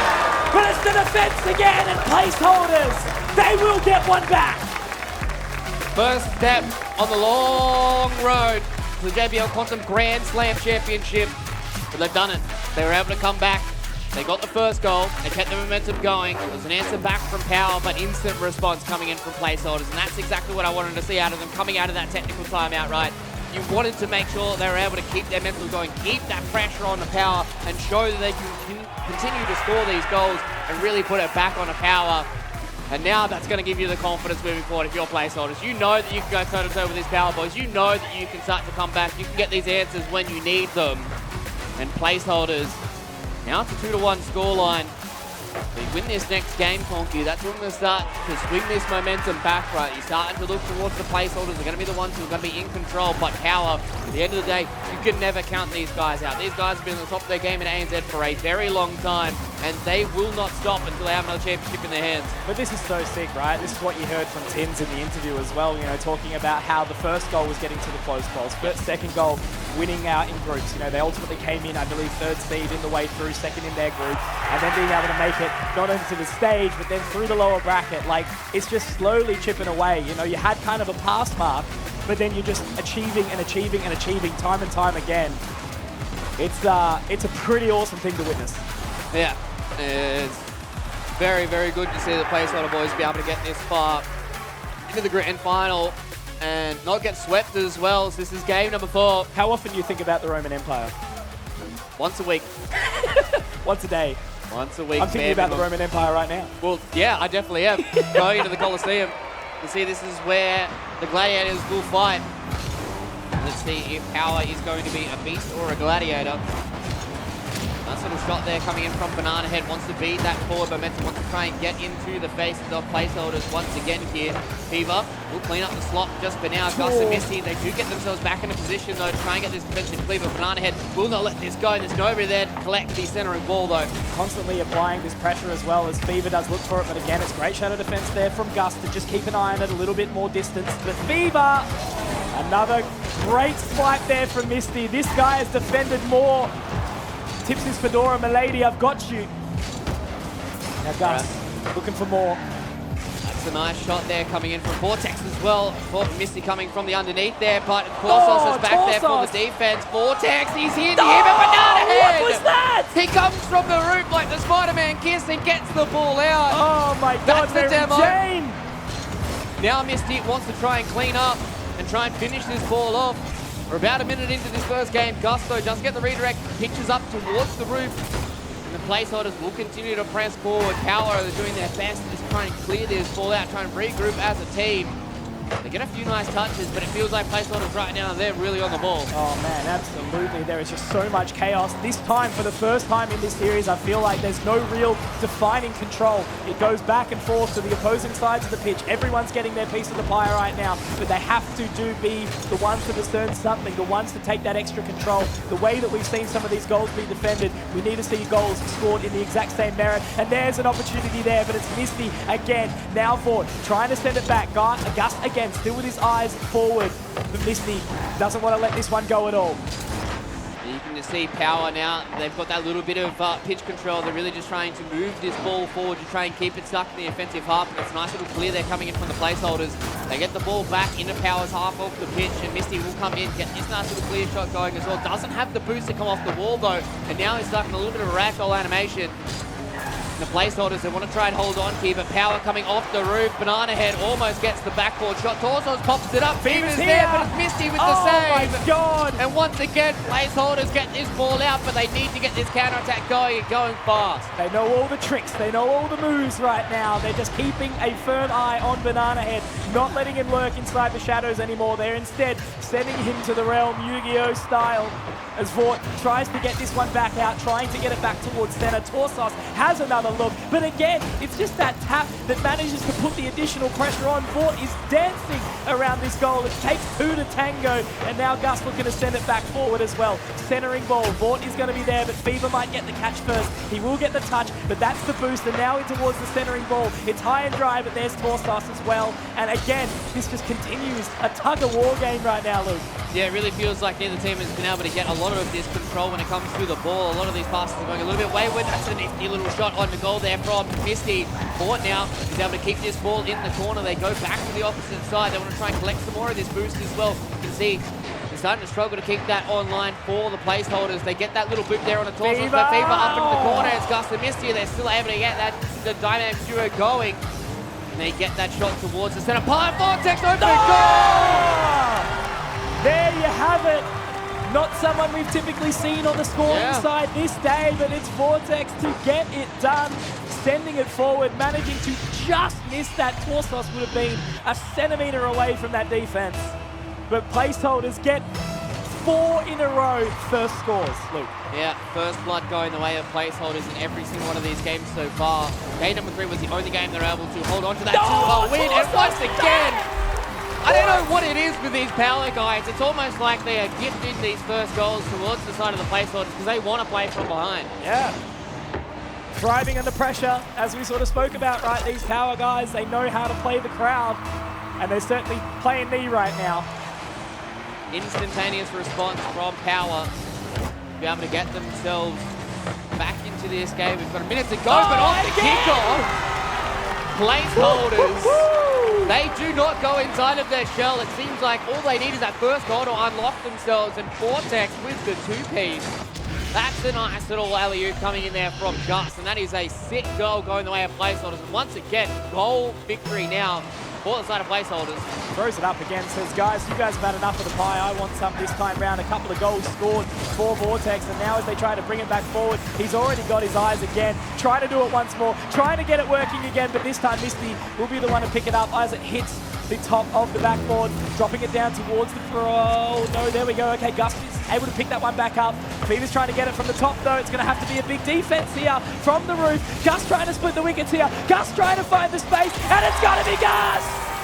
All the way, solo dolo, he manages to get it done.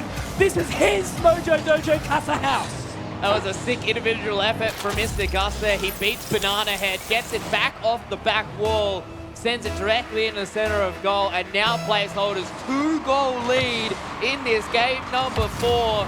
They are starting on the trajectory that they need to try and get this full bracket reset. Power though, will not go without a fight. They want to try and keep this game as close as possible. There's still 40 seconds left to go. Plenty of time for them to score more goals. But if this goes in, this could be dire straits. Banana Head, he's left reeling as his teammates bump him around, but Power, they at least get the clear, Conky. Absolutely, trying to get it back center again. You know, Banana Head will be able to at least get some level of a split, but it's Misty who bumps it away once more. Torsos at least keeps the control, but again, Luke, it's 15 seconds. They don't have enough time to double down. They need to get moving, and they have to get moving quickly. Where's Banana Head? He's all the way at the back. Torsos tries to get the top, Vortex! But it looks like it's going to be Vortex. Can he push it through? He's going to at least be able to hold on for long enough. And that will be it again. Placeholders, they tie up the scoreline. We are so close here.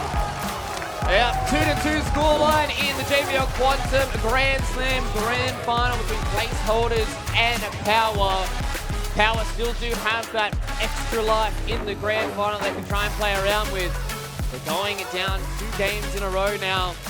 Probably a pretty good time for Power to call their own tactical timeout here. Just try and get themselves back into the same kind of systems that got them to this Grand Final. They got them to the top of ANZ.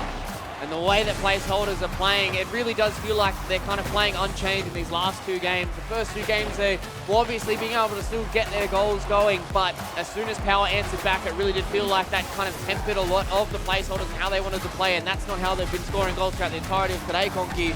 And now they've absolutely unleashed on the stage. And you can just see these guys are ready to try and take this first best of 7 and at least get a bracket reset for today. This is where the pressure really starts to amount behind you, right? It's just where Power really kind of need that opportunity for just a nice high dig and just chill. Just take it easy. for a second, right? Because right now placeholders are absolutely running them off their feet. Power's maybe getting a little bit shaken by this. But it's something that they're used to, right? You know, they do play, obviously, so much of this. They've been at the top for such a long time, and there's a reason for that, Luke. Yeah. There's a reason why so many people think that Power is the hot favorite inside this region. And obviously, you know, again, having that international experience, being able to run it back, and only going down to teams who made deep runs over in Boston, over in Düsseldorf. You know, they know kind of what they're doing here, and they are used to this. So as you mentioned, they've called for the timeout, and I think they're going to use this one well. Yeah, Jim has been able to get in the ears of the boys here, and he's been doing this for years at the top level in ANZ Rocket League. And to be able to get the boys, I think the biggest thing for Power is just kind of just settling them back down, right? Yeah. Just being like, okay, crowd might be against us this time around. There's got a lot of hype coming in for the placeholders. Let's just relax. Let's just go back to everything that got us here. Just start playing our systems. Just do exactly what we need to do. We're extremely mechanically gifted as players. We can just go in, we can take this grand final, we can get ourselves a nice early dinner as well. Yeah, absolutely. And they can treat themselves to something special as well. You know, Oh, 3,000 hell yeah. buckaroos in the back pocket. Not bad, not bad. Nice little steak. Yeah, to finish out a absolutely. JBL Quantum Grand Slam. That'll get you 2 bags of chips from 7-Eleven. That economy, right?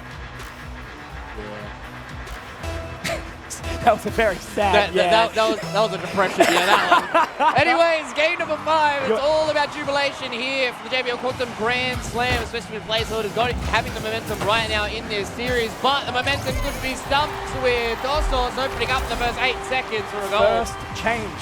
The change up that they needed, right? 4 games back to back to back to back where we saw placeholders get the opening score and 8 seconds from Power. That is such a turnaround that they need. So clearly, both times now we've seen these timeouts really used well. Yeah, it really does feel like they are kind of a blessing for a lot of these teams. And that was a goal once again where Power were able to utilize all 3 of their members, a whole lot of passes towards the midfield, and it was Torsos that was able to capitalize on it all and get the goal going. Banana Head goes up. Doesn't really have that much boost to try and play around with this. A lot of the Power members are stuck inside of this corner, but they do have control of the ball. But with not all too much boost left, it is very, very hard for them to try and contest this ball. Banana Head goes up into the air and at least get this ball out, but Gus doesn't get the touch there. That could have been an open goal. Maybe Fort gets it. No, he doesn't. Misty's going to be back on D to try and beat out onto Fever here, and once again, gets the clearing ball. Yeah, he'll be kicking himself there, Gus, for missing that shot, but there will be more opportunities as well. You've got to keep on kicking as best as you can, but here's Banana Head. He's looking for the slam dunk, but it's defended again. This time, once more, it's Misty, and my, doing so well to just continue to keep this ball away from that goal. But Banana Head once more trying to center it up. This time Torsos looking to get a little bit of extra control out of the corner again. And there is the space. It is gathered, but it just goes across. Fort just keeping them interested at this point in time. Yeah, nice little bombs coming in there from Banana Head, just trying to keep these goalies on their toes. So Gus now with a bit of a breakaway ball. Doesn't really get much out of it though. Mixie continues to kick this ball back into the corner. Banana Head, nice clearing shot as well. Fort goes up into the air. Doesn't really get much out of it, but the demo there on a Banana Head can stump a lot of this aggression coming out from Power. Once again, placeholders, they are 1 goal behind, but they need to try and get something done here. Another demo goes the way here of Power, so they do have the advantage. They want to try and get this goal towards placeholders, but Fort does get the respawn, so he gets himself away for now. Absolutely, but now look at Banana Head trying to get it forward, and there's Fever from the back end, but it's Gus again to push it away, to manage to find the space, get the positioning well. But this time, really, Power, they feel in control. They are making placeholders sweat right now. First time we've seen it go to the opposing side of the pitch in a little bit, but still, there is plenty more time to go. Power only 1 ahead as they try to extend out this lead. They want to close this. They want to be the back-to-back round champions. And it is going to be the defend there from Torsos. You can just see that Power are just controlling the ball. They're just making sure that it's being moved around on their terms here. If they want to try and go on and aggressive, they do get it done. They're just constantly trying to keep this ball in the side of the placeholders. And this tactical timeout can really work wonders for these teams. But placeholders are going to try and go on the advantage here. They're going to push the ball up here from Fort, centering forward, but doesn't really get into the hands of his teammates for now. Torsos up off the roof. Second touch. Vortex was there though. Nice little demolition once again here coming in from Vortex to be able to keep his buddies alive. Absolutely. Banana Head trying to make it work. But again, I sort of alluded to it, right? You know, they were now aware of Banana Head's antics, like where he's sitting, where his positioning is. And it's going to be Vortex once more, tying up the scoreline 1-1. That is more goals than he scored all today in one game. Yeah, he's doing the heavy lifting when it comes to this grand final. It seems to be working out. Maybe that's all they needed. They just needed that little change, right? They missed it. You go on the defense. Vortex is now going to be in the front runner, going to be running around with Gus, who's going to constantly be trying to go for the ball this time around. Kickoff's going to be happening. Fever gets a shot on. It's a nice little shot out there from Vortex. Man of the hour so far has been doing a lot of heavy lifting here up against Power. Hinch goes up into the air. Power, they're definitely in position for this, but Gus gets a nice little clear there back to Vortex. Oh, that's definitely not the 50 you wanted to see there if you were a placeholders fan. Definitely not at all, but as now Gus tries to still bring this momentum forward, it's going to be Misty who is looking for it on the other side, but it's going to be Vort in the back. Banana Head, though, has managed to find a little bit of a gap here, but now Torsos has to go ring around the Rosie for just a little bit, allowing the Mary Pole for now, as Fever just narrowly misses the top there. Vort has to try and collect it, but Fever has found the gap, has found the space. Will he be able to connect with the shot? Is it going to be Banana Head? It will! He's done it once more. They've forgotten about the man in the back, and he manages to get into position once more. Look at him go. A sixth sense, this man. Yeah, and this is, you know, what Power have been doing all throughout today, right? This three-man aggression. It feels like every single time you're going to have, you know, Fever going up for a goal. You're going to be having Torsos going up for a goal, and then there's always going to be Banana Head who's going to be backing his boys to try and get in there. It seems like they really are backing their kind of counter-attackness and really just trying to get themselves back in as fast as they possibly can, and that just means that whenever there's an attacking opportunity, they can get that ball in the goal. Oh man, Banana Head again, just continuing to center it up. Fever looking like he's trying to get it back to position that they can score out. Torsos will be able to find the time, but does miss the bounce narrowly. Banana Head gets it back, but it is Banana Head again with the alley-oop, the layup. He makes it work once more off the backboard. Look at this. It's absolute beauty. Chef's kiss. Mwah! A little bit of individual brilliance once again here from Banana Head. Just having a lot of that space, and that's kind of the hard part about Power, right? Like, you know that all these guys that are insanely mechanically skilled, all of them can score these individual goals, so it's like, who do you really sign up Surely on? not. Banana Head looking for the three-piece in what felt like 20 seconds, but now Gus gets on the counter-attack. A little bit of defense coming in from Power, though. Centering ball back in towards Banana Head, gets this ball, slows it down just a little bit. Nice Misty, though. Wins the fight for the ball, and now with Vortex to be able to get a centering ball here for Gus. Maybe this could be on, gets back up off the backboard. Another three-man try and get in here. Vortex doesn't get the touch. Fever, though, gets the clear back off the backboard. They need to try and score in these next couple of seconds here, Conky, otherwise this could be game over. Absolutely, they need to get something sorted now, otherwise Power will just have too much control of it, and it's going to be Gus, basically the last wall of defense here. Tries to set it up, but it's going to go back the way of Banana Head. There's a demo in the process. Fever on the backboard, and he's done it. That should be securing this match right now. Game number 5, looking like it's going to be going the way of Power, and that will mean that they'll be only one away from securing the back-to-back victory of the JBL Quantum Grand Slam 2023. Very, very close. They're closing this one out with 3-goal lead. It is very simple for Power to just hold this ball here. Maybe you might get a consolation goal here or there, but with 1 second left to go, the ball's going to hit the ground. Fever chips it up. They will just keep this ball in play for as long as they possibly can. They wanted another one. That could have been it if it wasn't the end. All right, boys, come on. Surely we can get a fist bump going at this point. Come on. But with that, it's 3-2 now for Power. As you said, only one game away to be able to get themselves yet another championship for JBL Quantum Grand Slam. And it is do or die now for the placeholders. They need to win from here on out. They need to win the next 2 games. Then they need to go back, need to reset mentally and physically in the bracket and try and get themselves a championship underneath their belt. It is funny, like I'm looking over at the Power guys, and whilst they are still smiling and they are still obviously, you know, happy with the result that they've got so far, I wonder if they're feeling a little bit of the pressure. The fact that placeholders, like, in their mind, this probably should have been a 4-0, right? You know, they're sort of sitting there licking their lips going, okay, you know, Superlock is not here, okay, you know, placeholders knocked out ground 0. Wait, it's 2-2? What the hell's going on right now? So, you know, bringing up that 3-2, they are nice and tight. It is very, very close. But I do remind you all, one more game and Power will walk away with the back-to-back. Yeah, it's kind of crazy that they're able to do this, especially with having the change of Banana Head coming into this roster as well. And, you know, we've heard from Jimmer, this is the first time they've been able to play as LAN, play as a team as well, really trying to get themselves all sorted out going into the remaining couple of events towards the end of the year is going to be big for Power, who obviously have, you know, grand dreams of, you know, being able to take this towards like an international stage, like a world, to try and get themselves, you know, like a top 4, top 8, try and even win the whole damn thing. And this is a good spot for them to really be able to get a lot of those kinks ironed out. And I think this is going to be a good test for them as well, because not only are they able to figure out kind of what their process is when they start to fall behind in some of these games, they can also figure out what the tactical timeout's going to look for them as well. And this is game number 6, ladies and gentlemen. And for all the carrots, this could be it for placeholders. They can still stay alive in this best of 7, but they need to do it now, and they cannot falter for the remaining games of this series. Starting out with a bang, Banana Head once again gets a shot on goal. They have to make it work here, placeholders, if they want to get that bracket reset, if they want to try and secure this victory. The big dub over Power, an upset for the ages. They have to get moving now, and right at this very, very position, Fort does seem to have a level of control. The Fever's going to try and collect it towards the middle, trying to get it centered, but Gus will deny and defend for now. Banana Head trying to take it over the top again. It will be centered once more by Torsos. Can Banana Head get the positioning? Can he resend it? He can. He can hold on. He can bounce. He can dribble. It's not going to go his way for now. Yeah, just not having the boost there for Banana Heads. Wasn't able to send that ball back towards the middle. Gus with the drop over the top. Fever's there in time to be able to save that ball. And another demo goes the way here of Power, so they're able to hold on to this man advantage. Now with Misty getting this respawn, misses the shot here. They're going to come in with Torsos a little bit off goal there. Not going to go straight in, but Power, they are looking to try and score this. They're looking to try and get it done here. Vortex, though, is on the goal line and saves it. Fever goes back up off the backboard, doesn't get it done.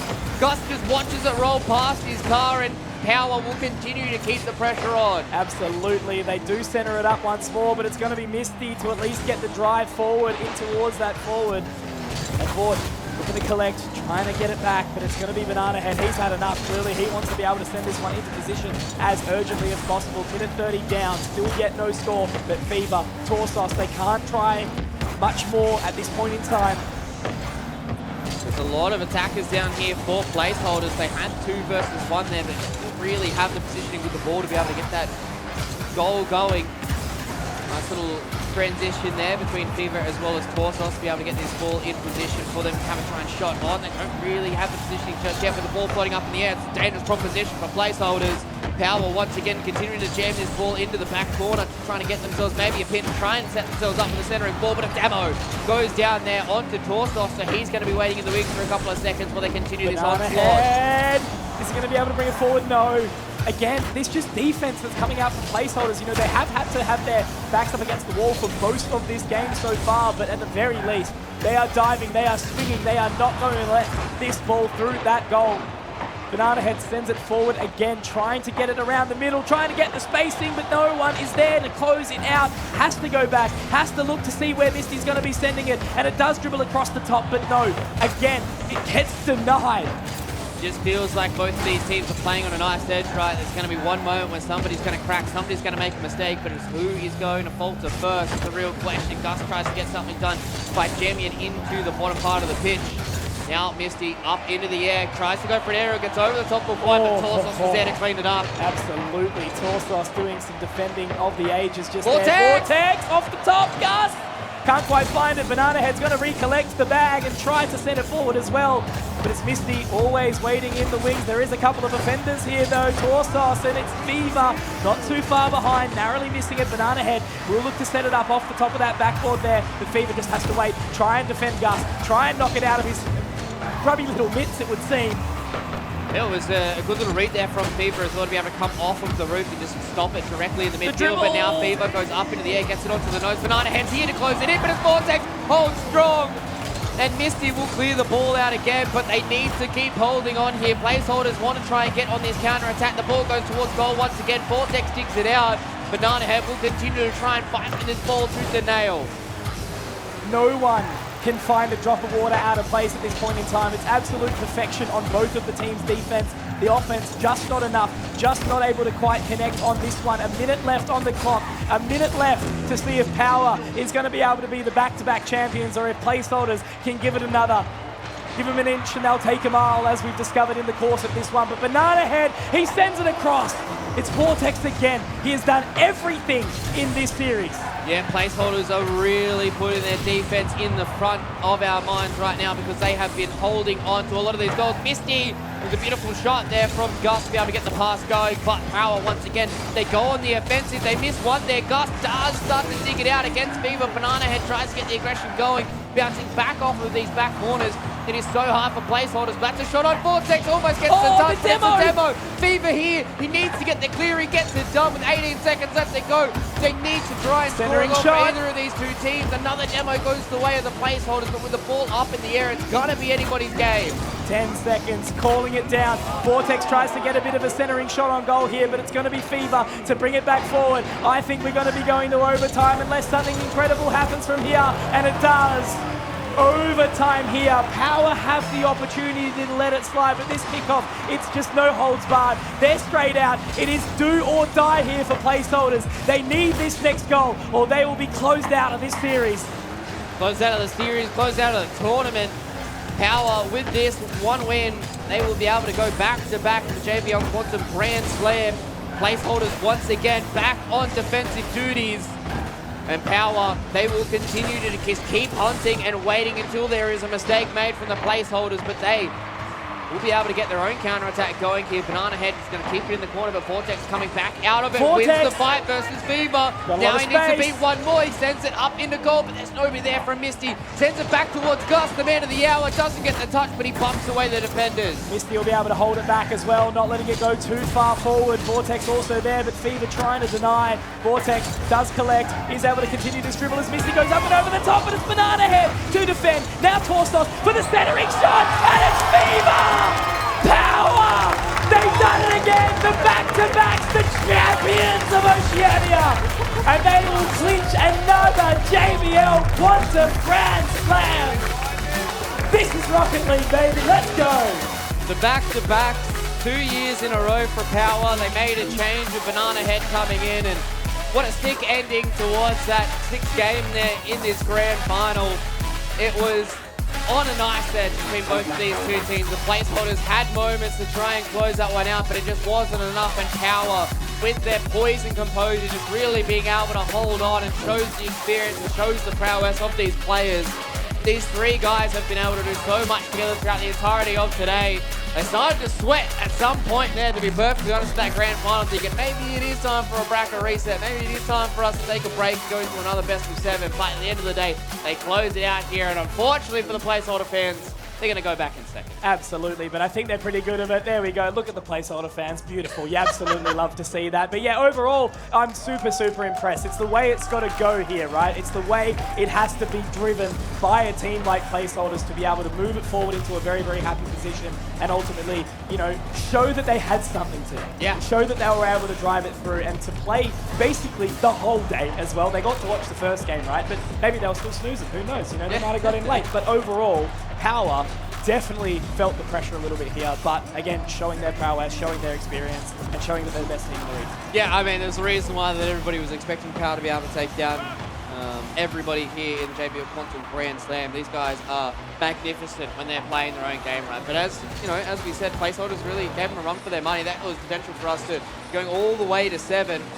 Power did such a good job in this overtime. You can just see as soon as it ticked into the overtime, they were already in that mentality of we're just going to constantly keep pushing the pressure onto placeholders, and all it took was one shot coming in from Fever, and that's all he needed to do, get that little bit of extra space, and they were able to close it out. And what a good tournament coming in from Power. I mean, we're expecting these guys to be at the top of their game, and they did that exactly here in this grand final. And I mean, what a sick day coming in from the JBL Quantum Grand Slam. Obviously, we're coming into Rocket League. It's one of these esports that's easy to digest for everybody in the crowd. I know there's plenty of people here that may not have even watched Rocket League coming in towards today, and they've been fans. And I'd imagine probably going to be fans moving forward, especially when it comes to live esports. And it was such a good way for us to finish that grand final. I'm a little bit upset that we didn't get the bracket reset, but at the end of the day, the best team won. Absolutely, they certainly did, and it's a really entertaining one. Just like I feel as a play-by-play caster, I still feel like I was tested. You know, the entirety of the day, it just continues to go, it continues to fight, and that's what was so entertaining about that final game of the series, right? They just constantly felt like this game of cat and mouse. There was a lot of push and pull. Both teams were really, really fighting hard, and it was only just, you know, the sheer experience of Power, maybe a little bit of knowledge for the team together, and their consistency over time that is ultimately what brought it across the line. But all I can say is, man, they've got to be a scary-looking prospect, and I think a lot of people people got to be looking out for placeholders in future events. Yeah, definitely. They're going to have a boatload of confidence coming out of this as well. I think that's the biggest thing, right, Conky? You know, coming into this third seed, probably just, you know, going to go through your first series, especially after that 4-0. That probably gave them a whole boatload of it. And then going into that ground 0 series, that's going to be like, okay, this is probably the, you know, the kind of highlight that we've had throughout the entirety of it. And then they put on such a good show in that grand final as well. These guys are going to be super proud of what they've done as well. I think all the teams that we've had today are going to be super proud of what they've been able to put forward. It's been a great day for us to be able to consume some Rocket League and really be able to see the best team. And I think the biggest thing for a lot of these players as well, obviously we're probably going to be seeing Power towards the end of the year, you know, going towards Worlds and all that kind of stuff, and really having these dreams of grandeur. And I think being able to consistently come towards a lot of these LAN events, especially for a lot of the Rocket League community, is probably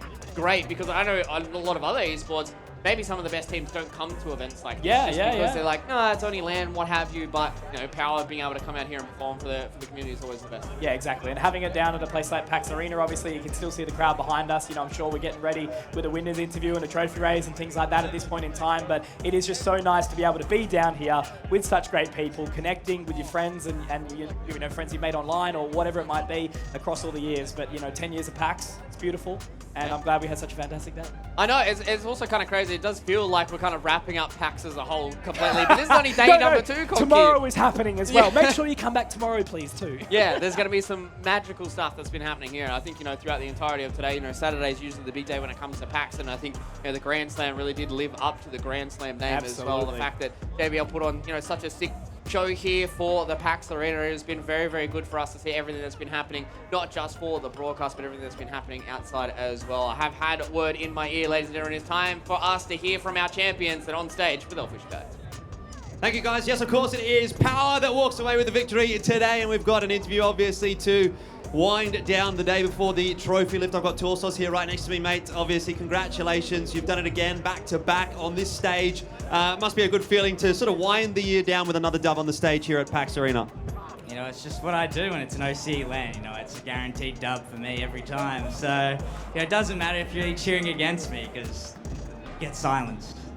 All right, well, I guess since you're on the topic, obviously the crowd seemed like they were barracking for the underdogs, but as you say, you've been able to silence them. Did that get under your skin at all, or no problems?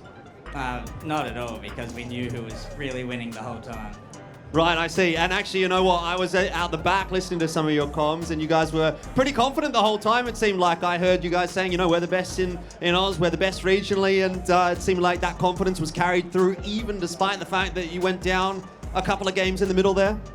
It's just been a long day, and we got a bit maybe overconfident the middle of the series there, but you know, as soon as we took the time out, it was smooth sailing from there.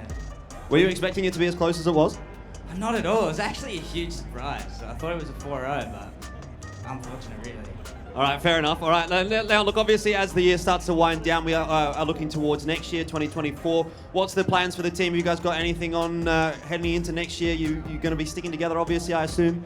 Of course, this is the team. OC's last hope, so hopefully we can get a few dubs at the next LAN. All right, well, speaking of dubs, I think it's time to award our winners. We've got our JBL representative to bring out some medals and the check as well. So congratulations, of course, to Team Power, who are our victors here at the JBL Grand Slam Quantum Cup.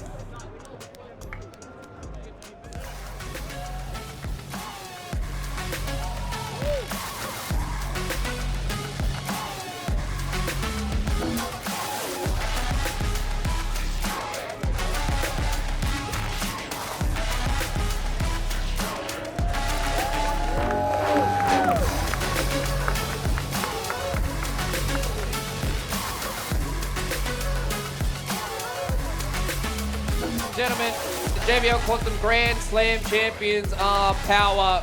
They were able to get it done in 2 straight games. They were able to dispatch of Ground Zero in the upper final, and now they came into the grand final with a 4-2 scoreline up against Placeholders. You know, we heard from Torsos, they're the best in the country for a reason. These guys are here, and they did get surprised a little bit towards the middle part of that grand final, but tactical timeouts feel like they are the differentiating factor for a lot of these teams going throughout this tournament. And I mean, at the end of the day, we were expecting these guys to definitely be bare minimum in the grand final and most likely take it, whether or not it was a bracket reset.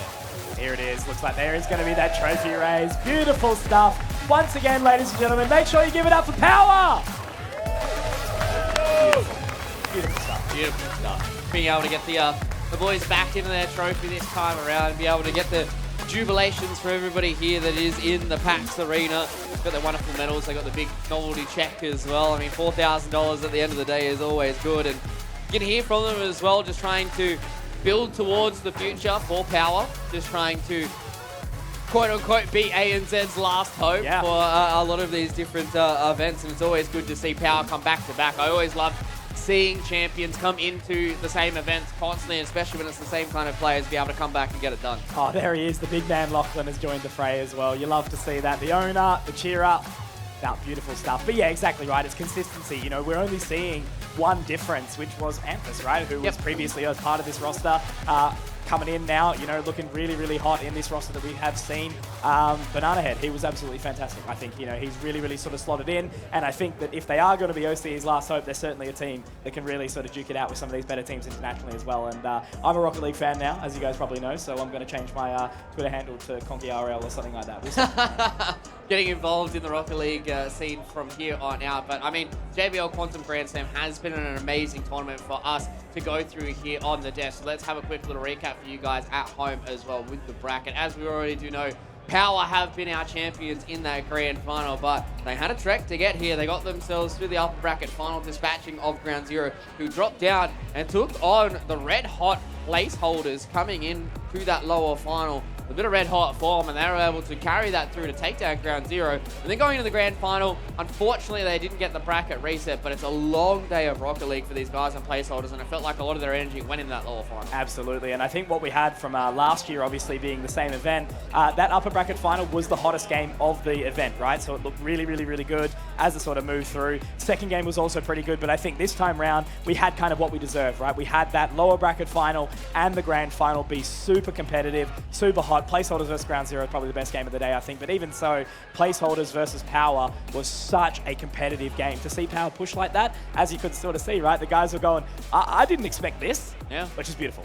It is always beautiful when some of these, you know, underdogs and these upstarts really be able to come through a lot of those lower brackets and start to shock the system when it comes to ANZ Rocket League. But, Conker, before we close out the show, it is my favorite time of the day. It is time for us to crown our MVP of the JBL Quantum Grand Slam. The player of the day is indeed the big man, Gus. Hey! He's done it. He has been a fan favorite. We love Gus. We love Gus here on the desk. He had an absolutely insane tournament so far. Put up some big numbers as well. A lot of the goals came off the back of Gus and the way he was able to play in these games. And placeholders, they found a very good player right now. How good's that, though? First land, MVP. Are you joking me? You know, finally, sort of, as I was chatting to Formal about a little bit before this event, you know, getting the insides of the big American man, talking about how you're fighting so hard for that opportunity, for that slot, and, you know, finally seeing a moment where it's like, okay, Pioneers have disbanded, they've kind of moved their way out, and then finally you get a spot in a team that looks consistent, that can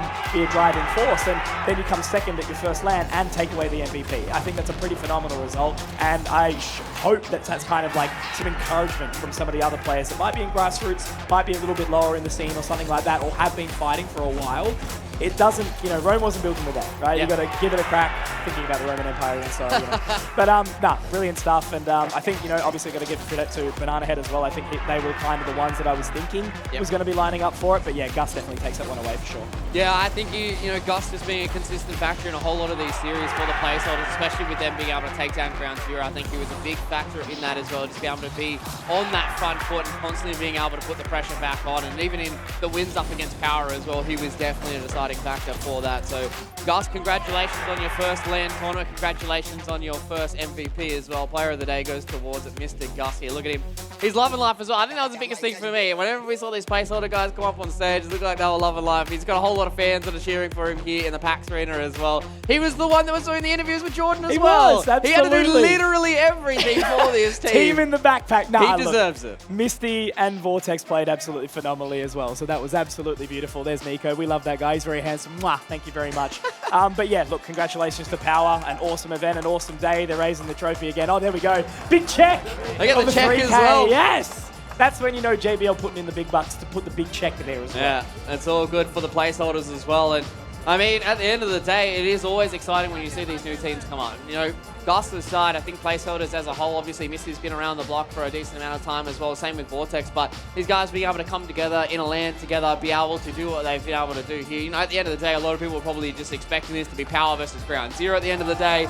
Those guys were going to go head to head, and those guys were going to try and get it done. You can see the placeholder guys really paying respects to everybody here in the crowd that is starting to cheer for them. And I mean, it is such a good tournament when you have these storylines that come through it, right? You know, organically, you don't even have to be a part of the ANZ scene to understand that placeholders coming in from the lower final, they made it all the way to the grand final off the back of a kid on his first LAN appearance. I mean, like, the story writes itself, Conky. Yeah, it really, really does. And obviously, thank you to everyone who came down to the PAX Arena today as well. There's obviously going to be more tomorrow. There was some yesterday, and just PAX in general. It's such an important community event for everyone, for everything, because it's not just esports, it's everything gaming, anime, art style. I know you love your Magic as well, everything like that. So it's just a beautiful place to be, and I think this is a perfect sort of thing. There we go. Love Gus as well. But yeah, great day, great footy. Great day, great Rocket League, great event as well. So the JBL Quantum Grand Slam is going to come to a close here at the PAX Arena, but PAX will not stop. We've still got another full day of action here, especially at the PAX Arena as well. So thank you everyone who has joined us. Thank you to JBL for putting on such a sick tournament as well. Thank you to the crowd who have been so loud all throughout the entirety of today. Congratulations once again to Power for getting themselves a second championship under their belt. I've been Fluke, he's been Conky. As always, stay safe. We'll see you guys for the next one. Trying to hold on to this ball. Portos goes up into the air. Banana Head has to leave it. That means we're tied up once again at 2-2. Keep it straight, getting back into that forward for Power. They've still got the advantage, but they've got to hold on for a little while longer. It's a bump out. Kaka. Try and make this miraculous even up, but they won't be able to get it. Banana Head goes off the backboard. Passes there in time. 1 second. They need to hit the ground. They get it. Power with no time left on the clock. The ball doesn't hit the ground. Fiverr trying to do what he can to get it back into its position. The toss is there. And that was clean and mean coming out from Power. Something here. They need anything. Fever wants to just fight this ball down. Baz will keep it alive, but it doesn't matter. Power will win the game and the series 4-1. Now with only a couple of seconds left to go, this is the last defensive effort for Serrani. Maybe you get something back here. 1 second in the air, and Gus does it! 2-1 for placeholders, and they send it all the way to 3-0 here in the final moments. They have to pull this out immediately. Paxy's going to try and get it forward, but it's a demo. Gus opening himself up, but he does it again!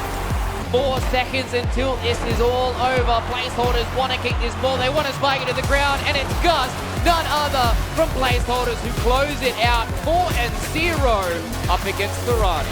He is doing it with every single part of his body right now. As the tap over the top, can Fiverr do it? Oh no! A blunder! But Misty goes up, misses the ball to Gus. The man is trying to redeem himself, see if he can get himself back into Rocket League heaven. Gets the shot and it goes in! The top right corner for placeholders, and we're back to even. It's going to be so awkward here. Fiverr from the back, no! Misty with the side swipe, here we go. 10 seconds, all to work for, all to play for. And Misty will take it forward with 7 seconds left on the clock. What an animal! Kids, to stay in the JBL Quantum Grand Slam, the ball goes up in the air. The placeholder fans are holding their breath, and it will touch the ground. No! It does! There it is! And placeholders will go into the grand final and play up against Power. Power under the pump. They're doing well to hold defensively. Gus is breaking some ankles. He gets it done, and Vortex will close it down. Portos does line into position. Fever's going to be able to get the catch. Fever's going to be able to send it forward. But it's the defense again, and placeholders, they will get one back. Narrowly misses the top there. Vort has to try and collect it, but Fever has found the gap, has found the space. Will he be able to connect with the shot? Is it going to be Banana Head? It will! He's done it once more. Here it is. Looks like there is going to be that trophy raise. Beautiful stuff. Once again, ladies and gentlemen, make sure you give it up for Power.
hard. Let me see you job. Get down in the car. One time, give it all. Bust it open hard. Let me see you job. I fucked up this Russell, yeah, we hustle, but the oh my.